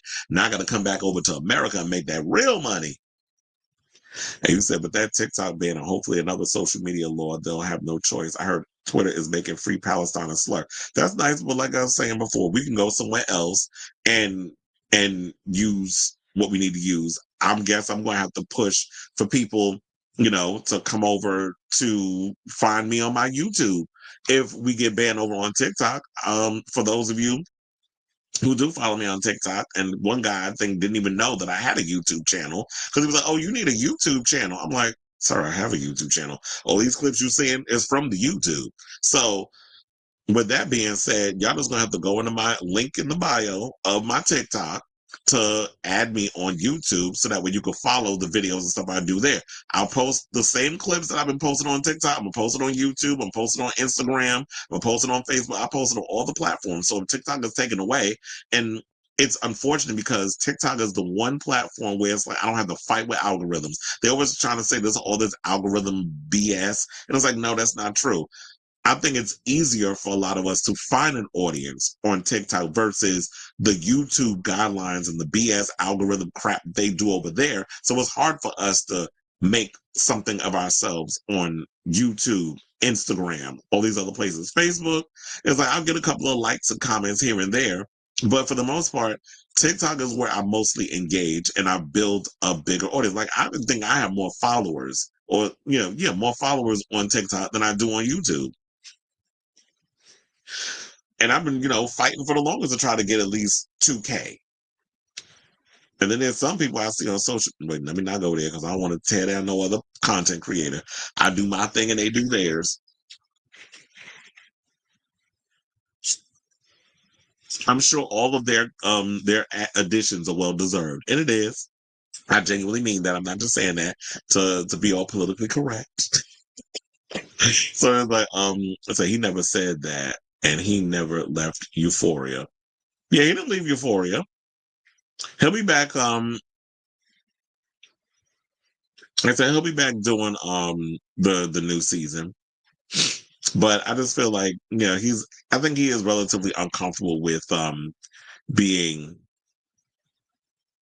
like a sex symbol. But it's like, look, child, you can't help if you're attractive or that you are Hollywood conventionally attractive. Just go along with it. Don't take it so seriously.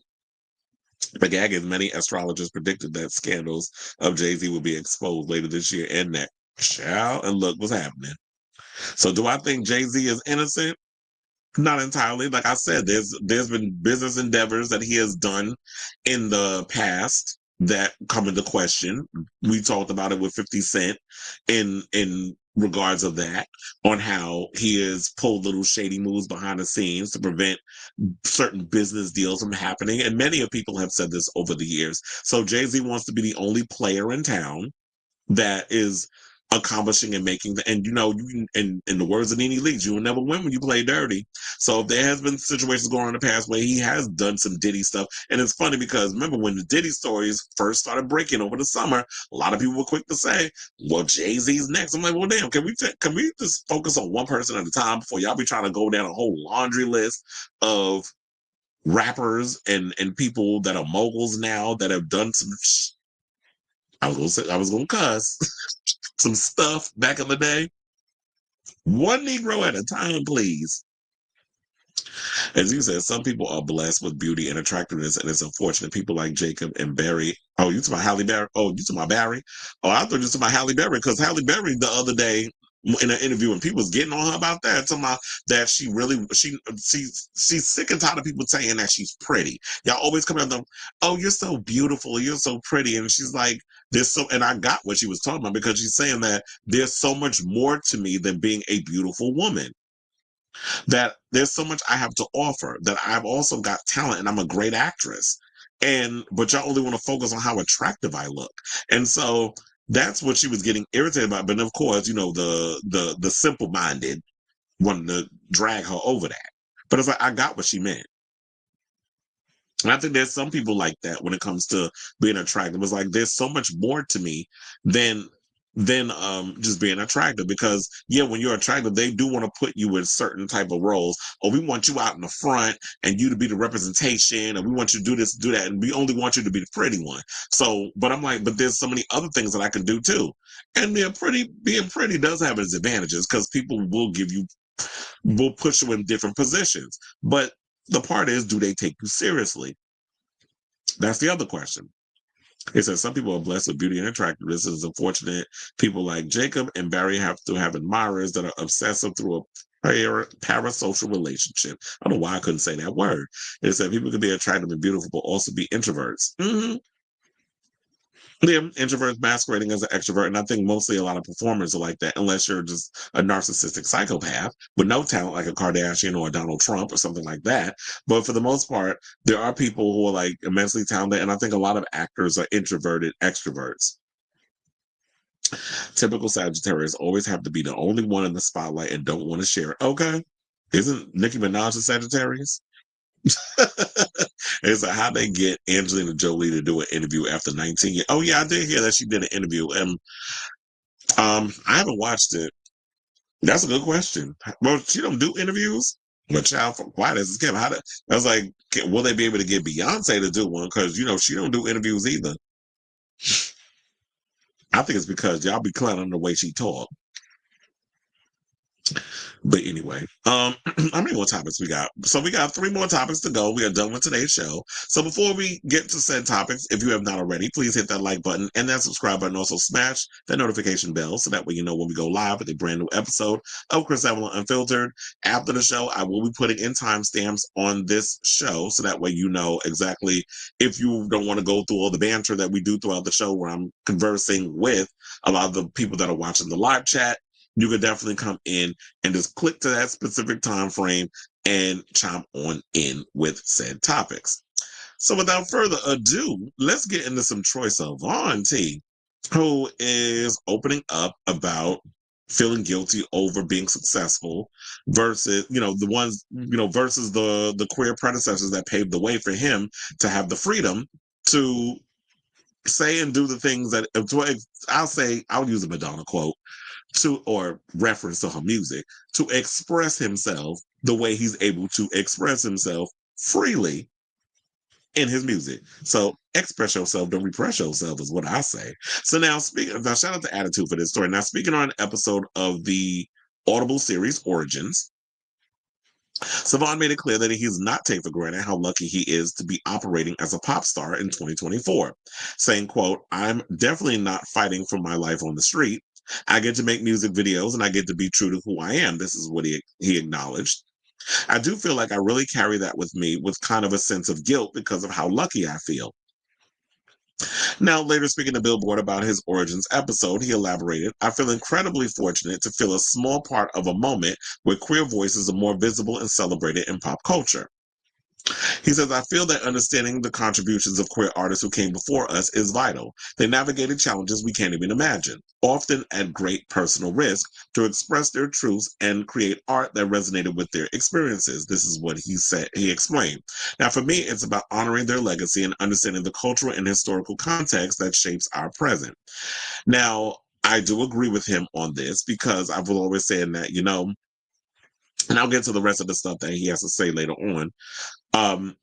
I do agree with this because there have been so many other people that have paved the way for him. When you look at people like Andy Bell from Erasure, when you look at even Adam Lambert, who had to play the game in order for him to be able to have the success that he has today. Now that he did what needed to be done and he played the game and he was ambiguous with the genders and his music, even though we all knew he was a homosexual, he still has a solid fan base, and now he's doing cabaret and he's releasing music, but he's doing it on his own terms now. So he can be as forthright and vulgar because I feel like the audience is ready for that type of music. And so we have so many other artists that are coming out, Tom Aspall, we have Sir Ari Goldman, he rest in peace. He was the first one, in my opinion, that was like a independent white pop star. First of all, I remember I told this story because I know I have a lot of friends who are from the House of Extravagance. The House of Aviance.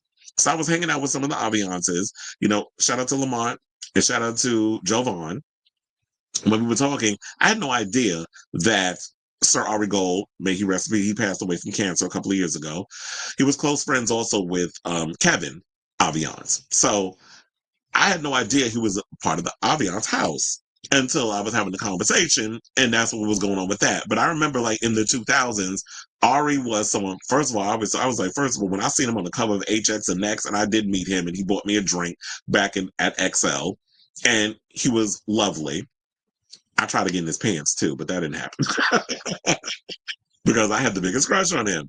So I wound up getting his CD Space in the Sun, got an autograph, that sort of thing. But he was one of those type of pioneers that he was. I thought he was Puerto Rican, but he was an Orthodox Jew. But the way he carried himself, he was very much like he was into the urban culture, and he presented himself like that. Like he would get like the fade with the designs in his hair and all that other stuff. So I always thought he was like a sexy Puerto Rican boy from the Bronx because he was given like urban tease. But anyway, so he was one of those at the time, like an independent artist who was doing openly queer music and was very unapologetic about who he was, and he was doing R&B pop music. So it was like in the vein of like an Usher and that sort of thing, in that type of music that he was doing, and it was quality.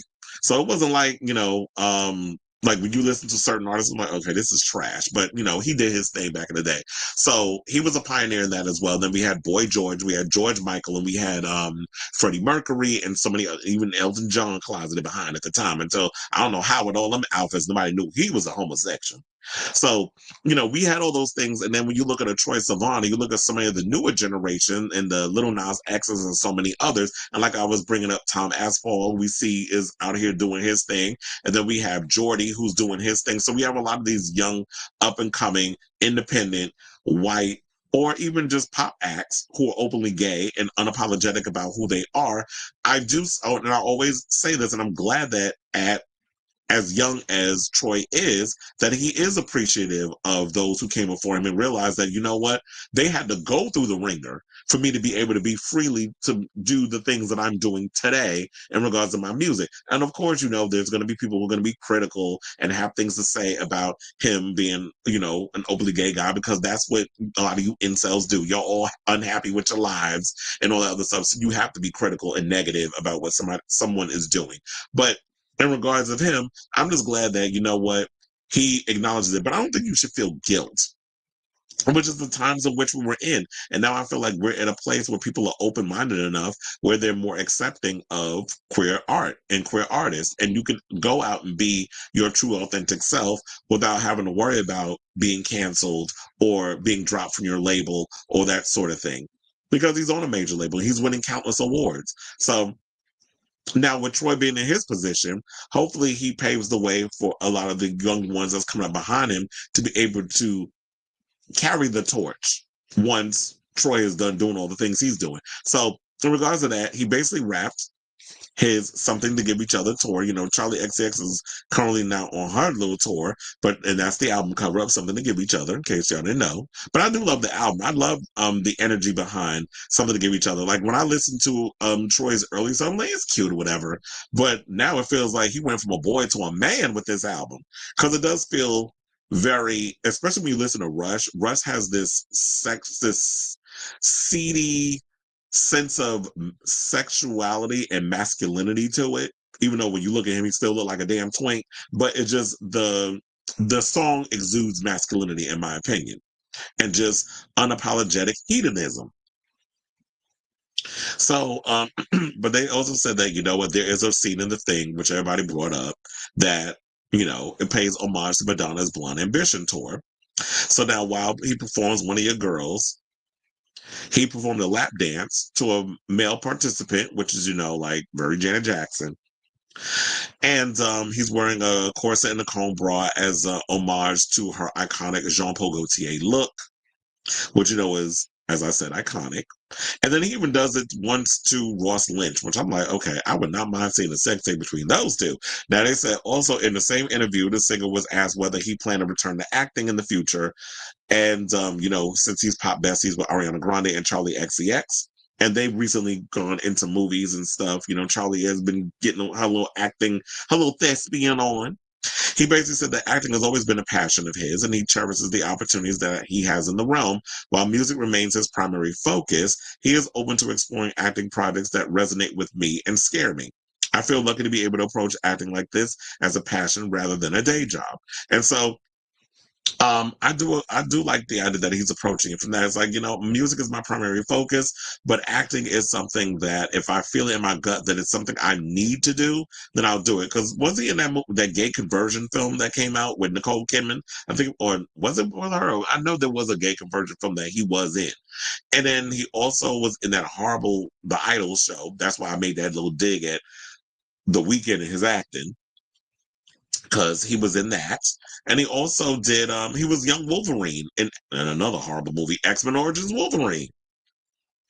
So Troye Sivan has done his little acting here and there, but I like the idea that he's just been primarily focused on the music. So I say all this to say, what do y'all think of this story in regards to Troye saying that he's feeling guilt over his queer predecessors, that he's been able to enjoy all this success and he's never had to hide who he is, whereas so many other queer artists that came before him, like I mentioned earlier, the Adam Lamberts, the George Michaels, the then so many others have had to hide who they are because they were told coming up, well, if you come out as gay, or even Ricky Martin, we'll throw him in there because he was another one who said this. So it's like if he came out as a homosexual in the beginning of their career, you would be dropped from your label. You basically be put out the pasture. And it's like, if it's this passion of mine that I've been doing this all my life, why do I have to give that up because y'all hate who I am to go work what? In a job that I hate, what, doing retail or being a manager of a store or whatever? That's not what I want to do. My passion is being an artist. And I'm me being told that I can't be an artist because I'm gay, which is something I was born with and I can't help. That's just ridiculous. So let me know what you guys think of this story in the comments down below. Okay, so now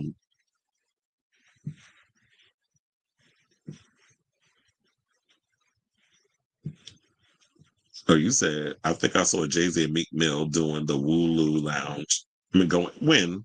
Shut up. Are you doing another shady comment? You said, the Wooloo Lounge. Oh, you said 10 years. Oh, so it was 10 years instead of 19? Or you made a mistake? Yeah, it was like 20 years. I'm like, I'm sure she's done well, Angelina's kind of been like out of the spotlight for a while. Like she don't really be doing interviews like that. Did she diss her father? She always dissing her damn father, but she don't pay that half of no mind. Yep, Nikki is a Sag. Her birthday was yesterday, so she's 42. Happy birthday, girl. And he said, because he did this. So now you know where they get that energy from. She don't want nobody else trying to succeed her in rap. And Jay-Z don't want nobody to succeed him in business. And it's like, you could do your own business stuff. There's room for everybody. You should not be the end all be all of the art world. You're not the only one that's going to be out here to excel. And Jay-Z need to learn that. It's like, stop being selfish. But that still remind me at the time, like, look, I believe it because Jay-Z didn't want no other rappers, male, working with Beyonce, just him. And that's why I would like listen to the song. I'm like, damn, Beyonce, you don't know no other rappers besides Jay-Z? Why he gotta be on everything? Now we know why, because wasn't there a rapper? I cannot remember the name of him. Maybe I remember. But he jumped in and was like, yeah, Jay-Z was getting mad when they did when they was on the video set and trying to be real possessive. Like, you don't own her. But meanwhile, all his insecurities couldn't allegedly keep him from cheating on her, which Beyonce wrote about in Lemonade. Or her dozen writers had to write for her, and she just put and the in there so that she can get a writer's credit. And you said she was barefoot and looked frail and nervous. Oh, well, she do look frail. Well, they say that she is going through it because of the what do you call it? The winery, all the drama that's surrounding that, and like apparently they were talking about that Brad's having problems because he wants to see his children and all that stuff, and they don't want nothing to do with him. So it's just a hot mess. Oh, you said SZA just announced SOS Deluxe. Lana supposedly releasing before. Oh yeah, I did hear that. I meant to bring that up, but I did hear that Lana Del Rey is supposed to be releasing a new album. They said something or another that is based on her relationship with her husband. I hope not, because girl, you want to flop like Jennifer and Gwen Stefani, then go ahead. Not Queen Latifah, chat. He said she posted a video of her taking a poop and wiping in the forest as the announcement video.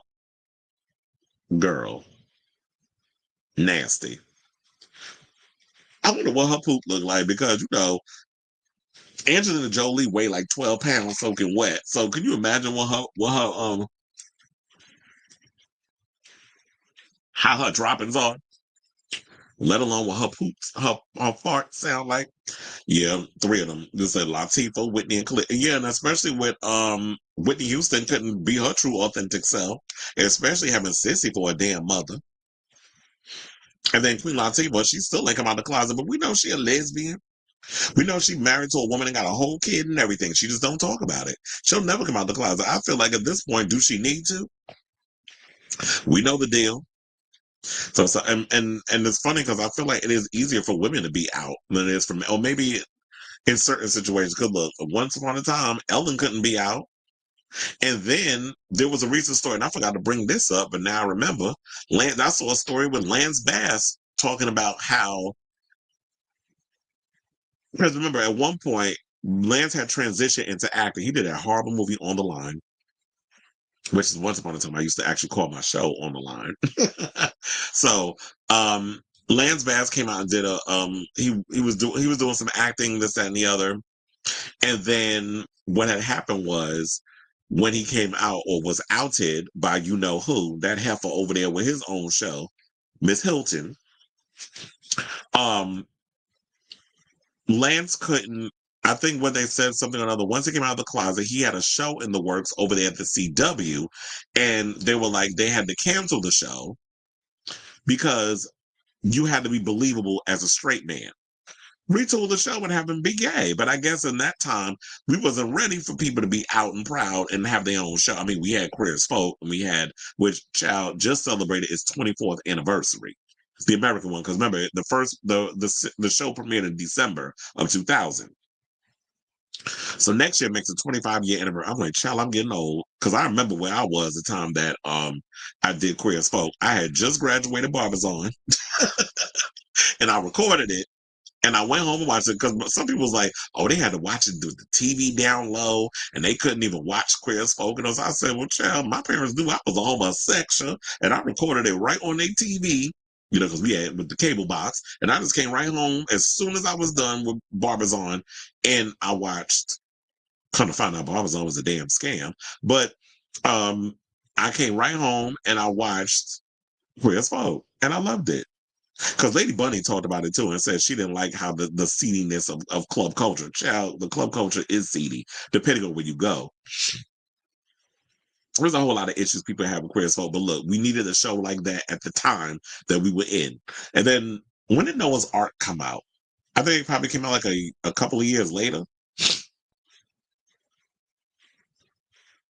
Oh, you said I didn't even read your comment. You said I also think male pop stars in general have to have both a straight male and straight female gaze audience to succeed as household acts. Yeah, because I feel like with Troye Sivan, he only has like gay guys and women. I don't think straight guys listen to his stuff unless they getting dragged to the concert with their girlfriend.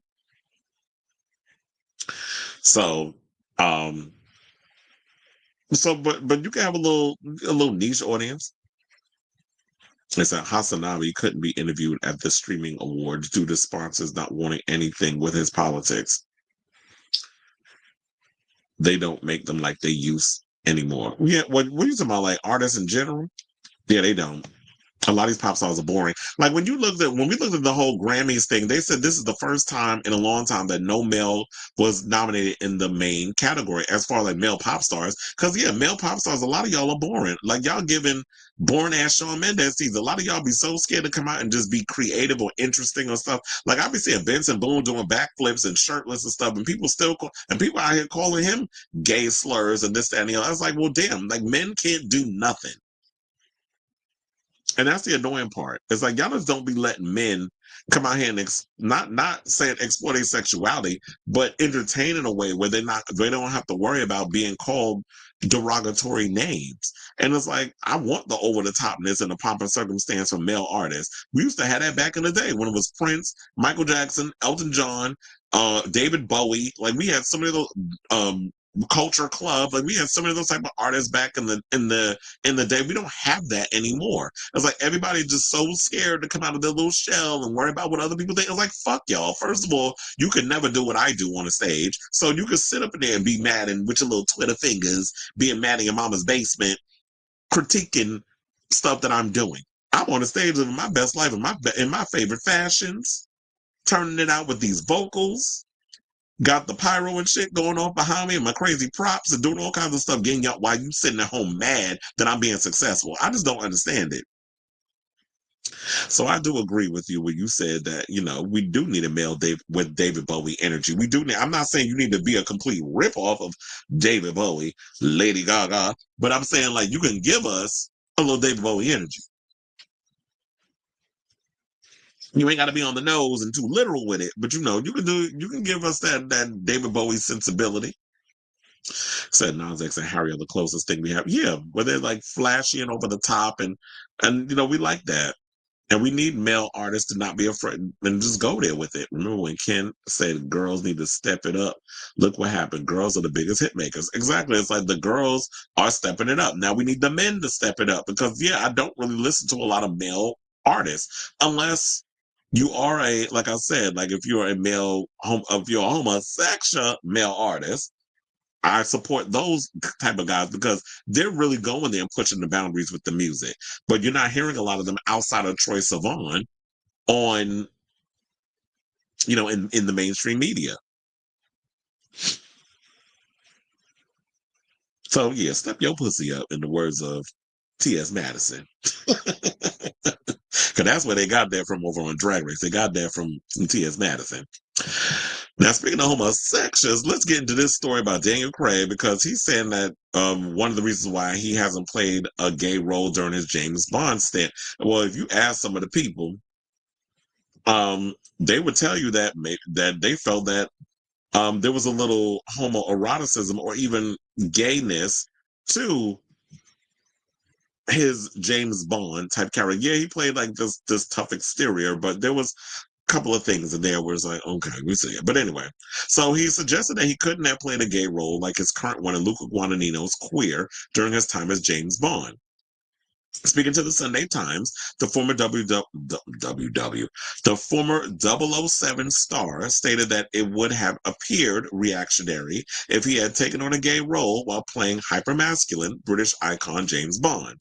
Now, in Queer, based on William S. Burroughs' semi-autobiographical novel of the same name, Craig stars as William Lee, a drunken homosexual man in 1950s Mexico who spends his days sniffing out younger lovers and doing heroin. Now, he sparks up a narcotic whirlwind romance with discharged American Navy serviceman Eugene, played by Drew Starkey, and the pair venture into the South American jungle in search of a telepathy-inducing psychedelic. Now, though critics appear divided on Guadagnino's Queer as a whole, Craig has received critical acclaim for his captivating turn as William. Well, I haven't really read any of the reviews regarding that, but I have heard that Daniel Craig's role in the film is excellent. Now, reflecting on the role, Craig suggested that playing a gay character was not a conversation he wanted to have during his stint as Bond. Saying, I couldn't have done this while doing Bond. It would look reactionary, like I was showing my range. Early on with Bond, I thought I had to do other work, but I didn't. He added, it's just not a conversation I wanted. I had it all the way through Bond anyway. Could there be this bond, that bond? So anything that was going to inflame that conversation? No, life's too short. He went on to state that despite the film's name, the fact that William is a gay man and queer is the least interesting aspect of it. Saying sexuality is the least interesting thing to me in this film. I mean, we all fuck. There's a headline. We all fuck. Let's be grown-ups, he said. Craig has previously explained to Pink News that he could relate to the complex character of William Lee, though he admitted that he would never really know what the character would have experienced as a queer person in the 50s. Well, look, and that's what I think about that as well, is that I think people get so fixated on the fact that, oh, you're a straight actor playing a gay role. And it's like, we all have sex. Okay, now be it if you're a man on woman, a woman on woman, or a man on man, the difference is we all fuck. I don't know why people get so wrapped up in who people sleep with. That is like the only basis, that the surface crap that people get so caught up in. And it's like, that's not the most interesting part of it to me. I'm more interested as an actor, the levels to why this person is the way they are. It's sort of like, and I hate using as an example or equating these two, but it's like me playing a serial killer. If I want to play a serial killer, I'm not playing it because I want to stab someone, cut someone the fuck up on a damn movie. I want to understand why these people are doing what they're doing and the motivation behind why they're doing what they're doing, or why when this guy who is a homosexual, why is he resorting to pursuing younger men? Why is he getting caught up in drugs and all these things that's going on in his life? I'm interested more in exploring the complexities of this person as a human being and what's written on the page versus, oh, well, we're going to just sit and spend the whole time talking about you having sex with a man and how does that make you feel? And you're so brave. And that's always the attitude that Hollywood likes to take when it comes to having these type of conversations. So that it becomes a bit annoying after a while when it comes down to having this type of conversation. And so, before we get over here, let me just thirst trap y'all with that picture of Daniel Craig. You know what, Rachel Weisz, you lucky that that's your husband, because another actress. So yeah, he said basically what I was alluding to. He said, I think that what fascinated me so much about this part is his emotional journey, and I could relate to most of it. I mean, we thankfully don't live in a country where it's an illegal act anymore. The honest answer is I can't understand what it was like for William. All I can do is try and do it justice. That's all I can do. And look, it's not the first time he plays gay, because his character in The Glass Onion is also a homosexual. So, um, I'm about to get into this conversation again when we talk about Piers Morgan. Me personally, I don't have a problem with straight actors playing gay roles. I just want Hollywood to be on the equal level field or equal playing field when it comes to, look, if you're going to allow a Daniel Craig to go for our parts, then I should be allowed to go for the parts of the straight characters as well. Because if I can present as heterosexual, then I should be able to play those parts. As an actor, I should be able to show up, and if I can convince you of what I'm playing, that should be the only thing that matters, instead of you just sitting there, well, you're gay in real life, so no one's going to take you seriously. But you have a no problem suspending your disbelief in other situations. So that doesn't make sense to me with that argument. It just sounds like, okay, you're a homophobe, and you're just worrying about a couple of incels that are going to have a problem. And like I've said many times, if you have a problem with gay people, if you have a problem with gay marriage, don't get married to a gay person. If you have a problem with a movie about gay people, don't watch the movie. And I'm definitely curious to see what Omar Apollo brings to this, because I've been seeing him going around doing interviews regarding his part in the film as well, because he's another piece of young trade that Daniel Craig's character is hunching. So I haven't gone to the movies to see this film, but I'm sure it's going to end up soon on Prime Video, and I'll just rent it and watch it. And if I like it, I'll buy it. So I'm definitely looking forward to seeing Queer, even though a lot of people have had mixed reviews and stuff on it. And so yeah, there's that. So now it's out in cinemas now, and I think it comes out on December 13th in the UK if you care to watch it. So I say all this to say, what do y'all think of this story regarding Daniel Craig playing a homosexual on the screen? So whatever your thoughts are. Oh, and then what else was I going to say in regards to that? Because I'm like, yeah, I don't have a problem with straights playing gays and vice versa and all this other stuff. But yeah, it's like slim pickings when it comes to us being able to have parts and stuff on the screen on the screen as well. And look, Coleman Domingo and plays straight, and he's an openly gay man, married, got a whole husband and everything. And we see Matt Bomer plays straight. Jonathan Bailey plays straight. There's so many other actors out here. Luke Evans plays straight. So there are some actors out here who are, I guess, an exception to the rule. So, and then look, with James Bond, there was some homoerotic alluding to in the one he did with Javier Bardem, the one that came before No Time to Die. I can't remember the name of it off the top of my head, but he was making those comments. He was like, "What makes you think I haven't?" In so many ways, where like you haven't done what needs to be done in regards with being with a man in order to get the job done. And I've always said that about James Bond. I never understand why is it always that he has to be this hyper masculine guy that always beds women. I'm like, in reality, as a spy, you would have him be fluid. And then that would be I don't know if that would be his real life thing or that'd be the cover. And I've always said the hyper masculinity to me is the superpower. Whenever you look at someone who's a super spy, it's all like, yeah, I have to put on this super macho bravado because that is my way of surviving in the field. But when I'm being in bed with a man, that's kind of an idea I've always had with my own gay spy idea that I've been going on with, is that, but when I'm in bed with a man or whatever, because yes, I am fluid on both sides when I'm in the field, but in real life, as a spy, I'm actually a gay man. And using that as my vulnerable side is when you get to see me be comfortable with that, the person I'm in bed with, or the person if I'm in a relationship and they get to see that other side of me. So I've always said that I like the way that James Bond, he should have always been fluid, not a hypermasculine straight guy.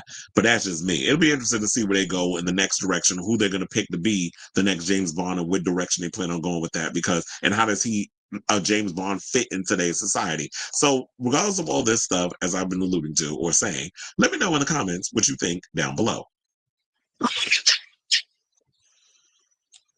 Jesus. Okay, so we have some comments.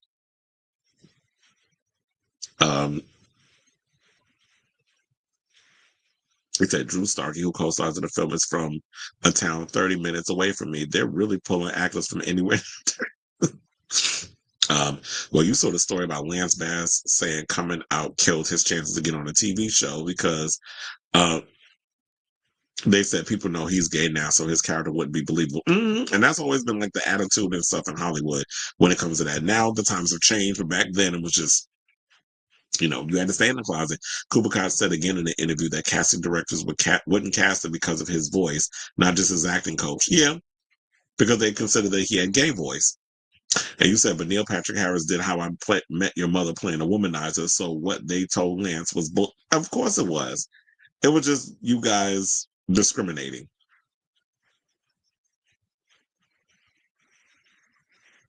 Wait, did I say something alluding to Sharon Stone? I was like, what happened with her? Because I know she came under fire for dragging the Trump supporters.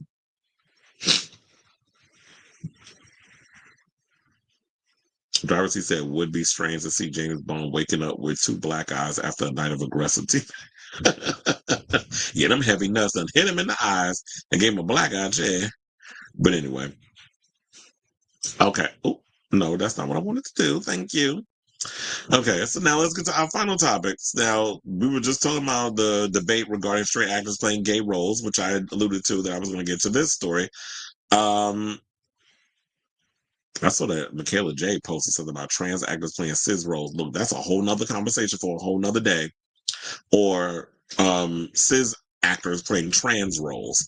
That's a whole nother conversation for a whole nother day. I'm not getting into that debate. We're just going to focus on the homosexuals. So now let's get into this thing, because apparently Piers Morgan felt the need to assert himself in a conversation nobody asked him to assert himself into. What is up with some of you clear folk that like to assert yourselves in things that ain't got nothing to do with you? First, we had Andrew Scholes asserting himself in a conversation pertaining black women when you are a white man that looks like a damn Nazi with your latest look with the Hitler mustache and that black slicked over haircut that you're walking around with.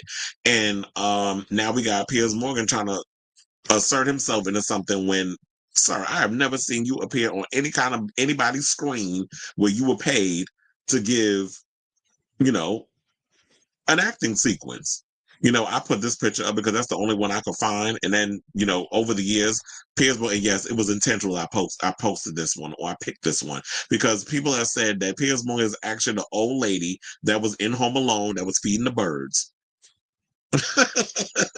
That's what they keep saying Piers Morgan looked like.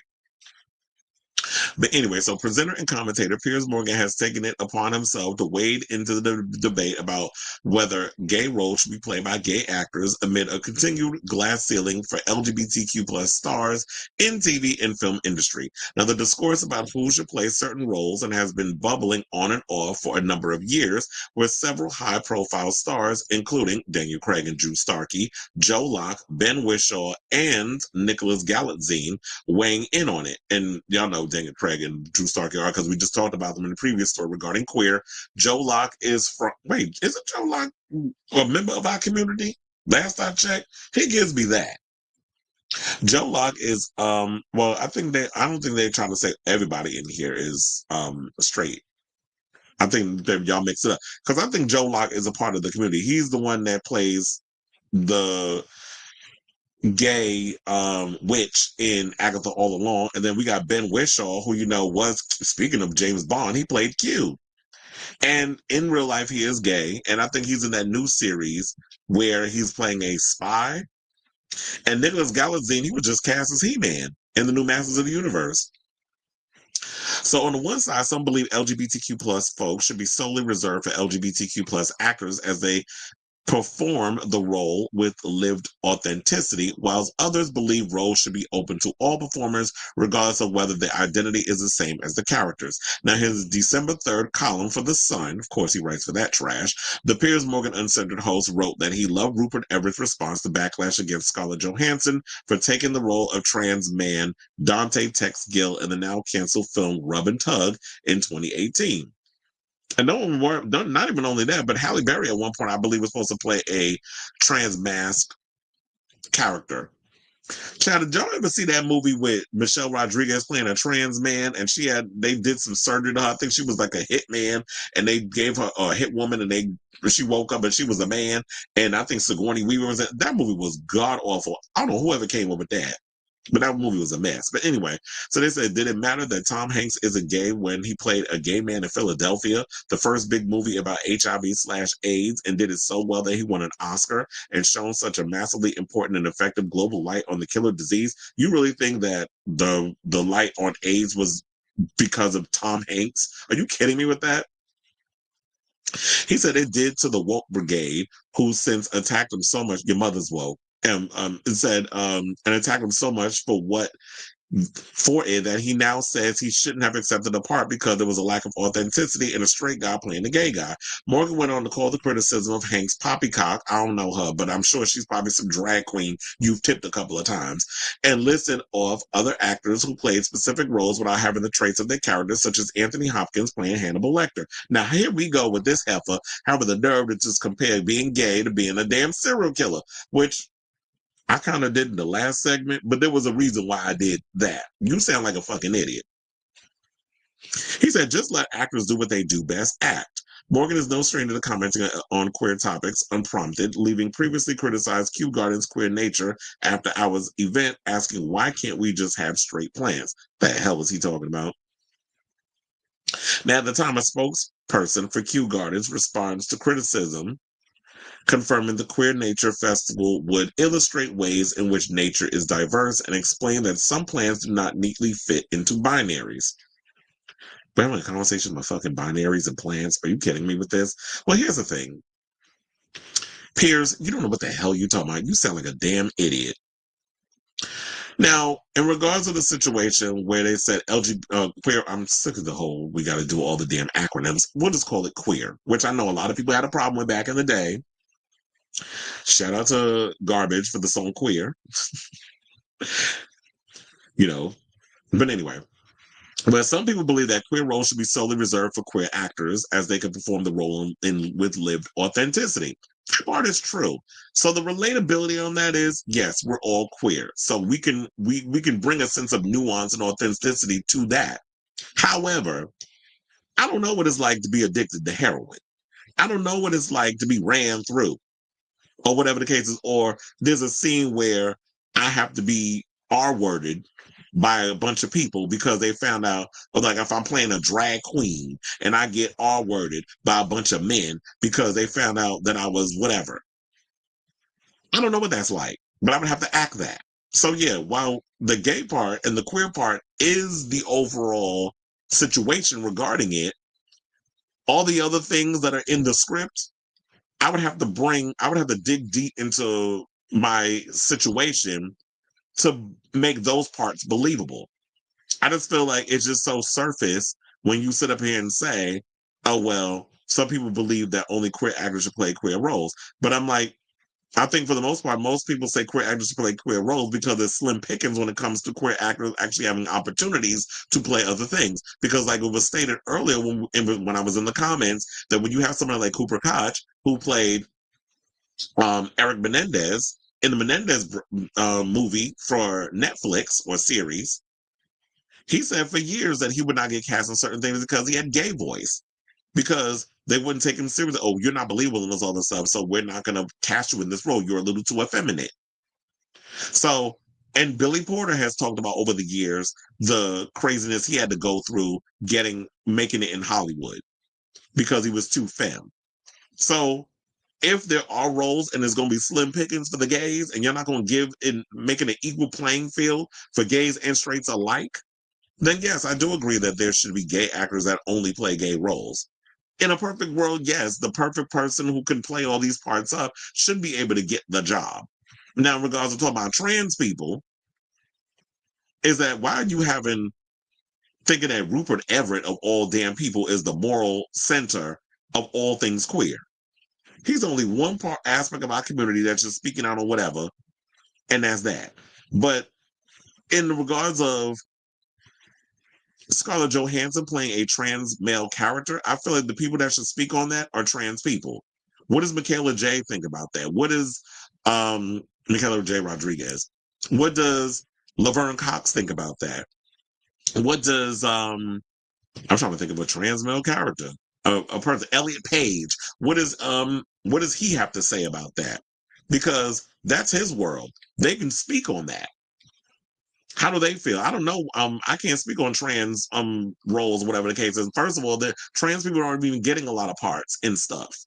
So you're lucky if you are a trans person that you get to play something that is not that character. That somebody comes in and sees you and wants to write a part and just be like, you know what?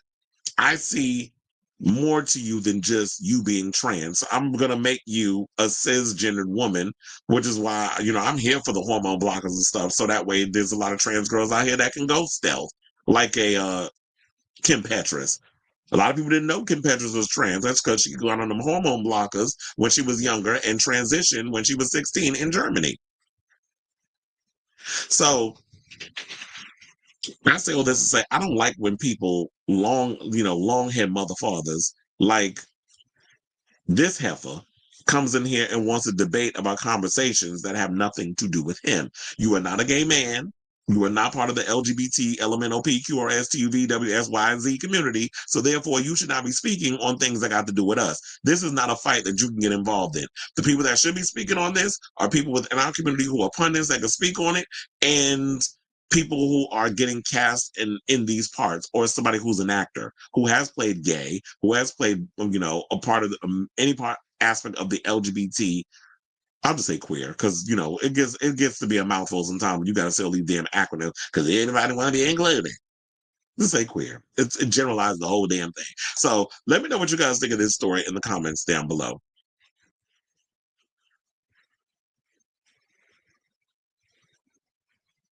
Um, mm, oh, you said it would be strange to see James Bond waking up with. Oh yeah, I read that part already. Oh yeah, I forgot about that. She was playing a bisexual in Basic Instinct. And that was controversial. That and the crossing of the legs scene. Remember Transamerica with Felicity Huffman? Well, no shade, but Felicity Huffman do got managed features, so I can see why they cast her. When they gonna cast J.K. Rowling in something trans? She got a real strong jaw. But you said you to remove the Luigi channel for violence. Of course they did, because somebody went and snitched. Well, Ellen thought she was the voice of the game. Okay, and look where she is now, over in London with a flooded house, or the UK. And remember, Kathleen Turner played Chandler's dad on. Oh yeah, plays. And don't even get me started on Friends and the what people would consider transphobia that was going on with that show.